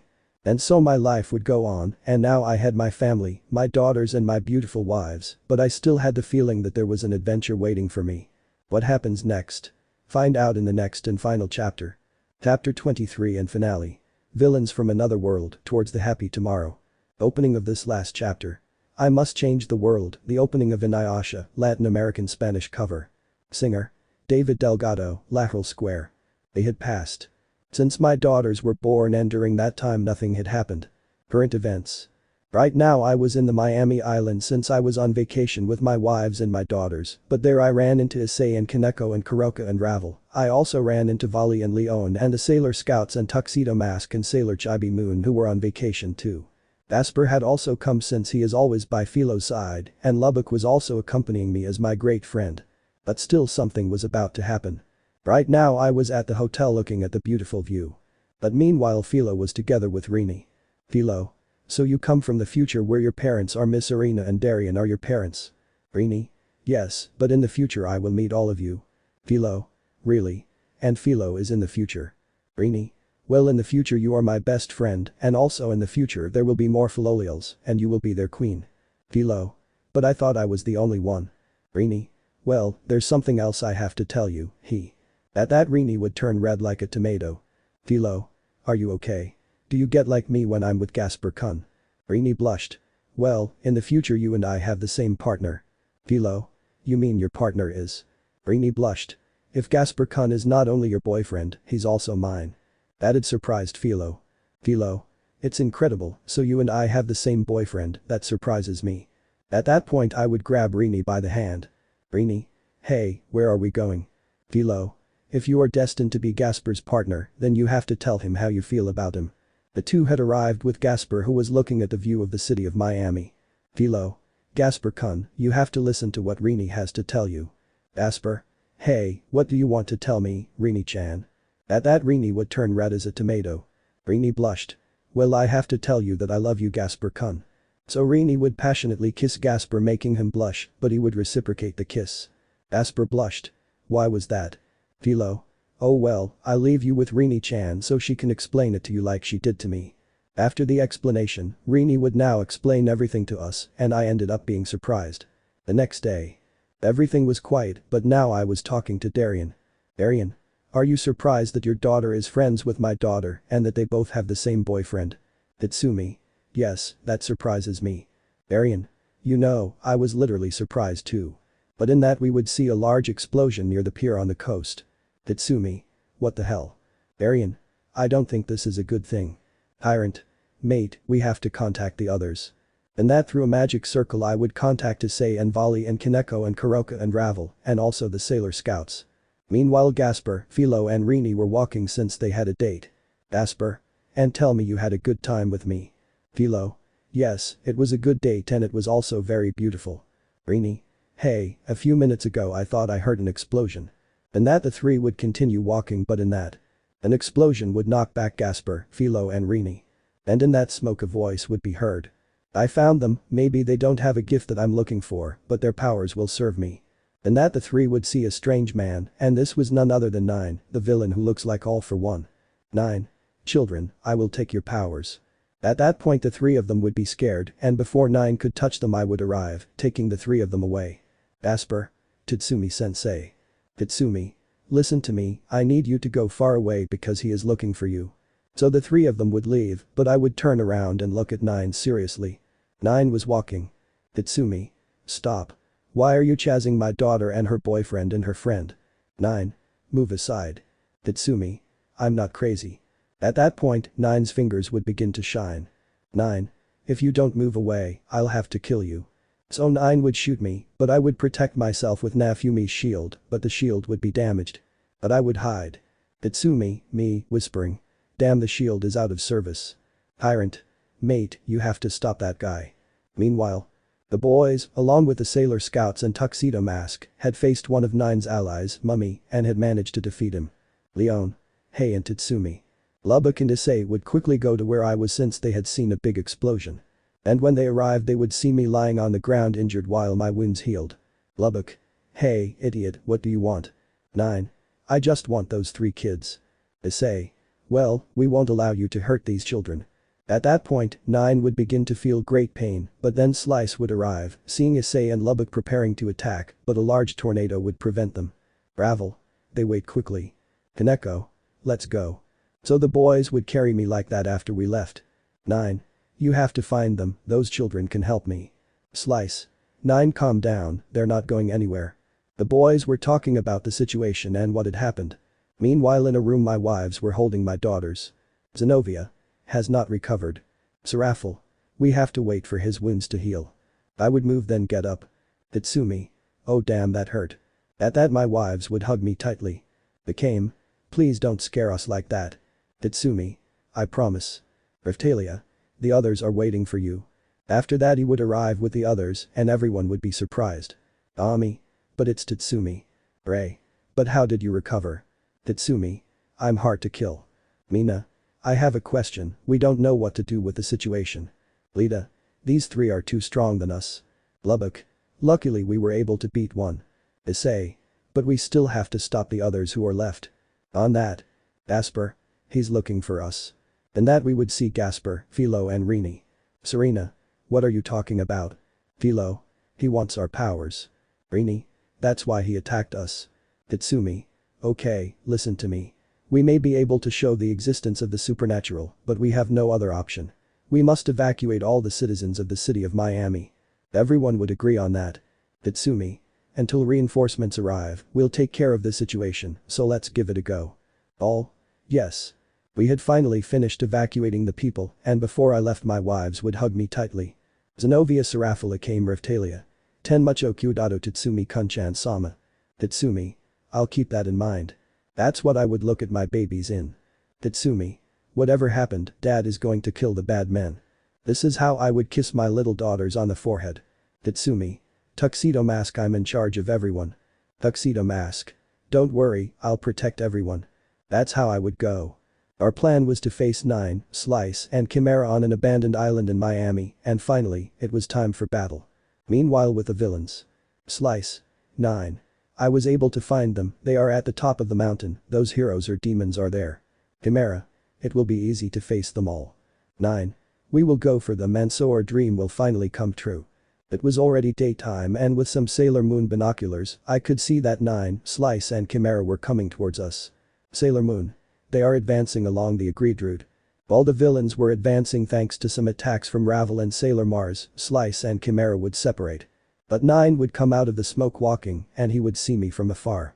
But I would be looking at it pretty seriously. Tatsumi. Damn, what are you waiting for? At that point, Ravel and Sailor Mars would begin to launch several attacks at 9, but he protected himself quite well. But then Lubbock would throw out several things that were tied to his strings, but they didn't work either. Meanwhile Slice was now facing Leon and Kuroka, but both were tired since despite having destroyed Slice's hair she was still standing, but luckily. Leon. Toma is duo. At that Leon would dig her claws into Slice causing her to spit out too much blood. Slice. Damn. But Slice would die burned by a great burst of Senjutsu from Kuroka and the two would fall to the ground exhausted. Meanwhile. Bali joined with Sailor Jupiter and Kaneko and Sailor Mercury and Sailor Venus facing Chimera until he was surrounded. Kaneko. It's over. Bali. We already beat you, damn it. But that angry chimera would turn into its final form, thus complicating things. Meanwhile now Issei, Lubbock and I were facing 9 and I was using my raid armor and I was also using the other skills I have. While Sailor Moon and Sailor Mars took care of Ravel who was hurt. Rini. This is getting uglier and uglier. Asper. You have to believe in them. Back in the battle. I was launching several air missiles, but 9 kept blocking them. Issei threw many dragon shoot, but this didn't work. Lubbock threw many thread spears, but it didn't work either. But now we were between a rock and a hard place, and my raid armor was already destroyed, but as I predicted 9 had run out.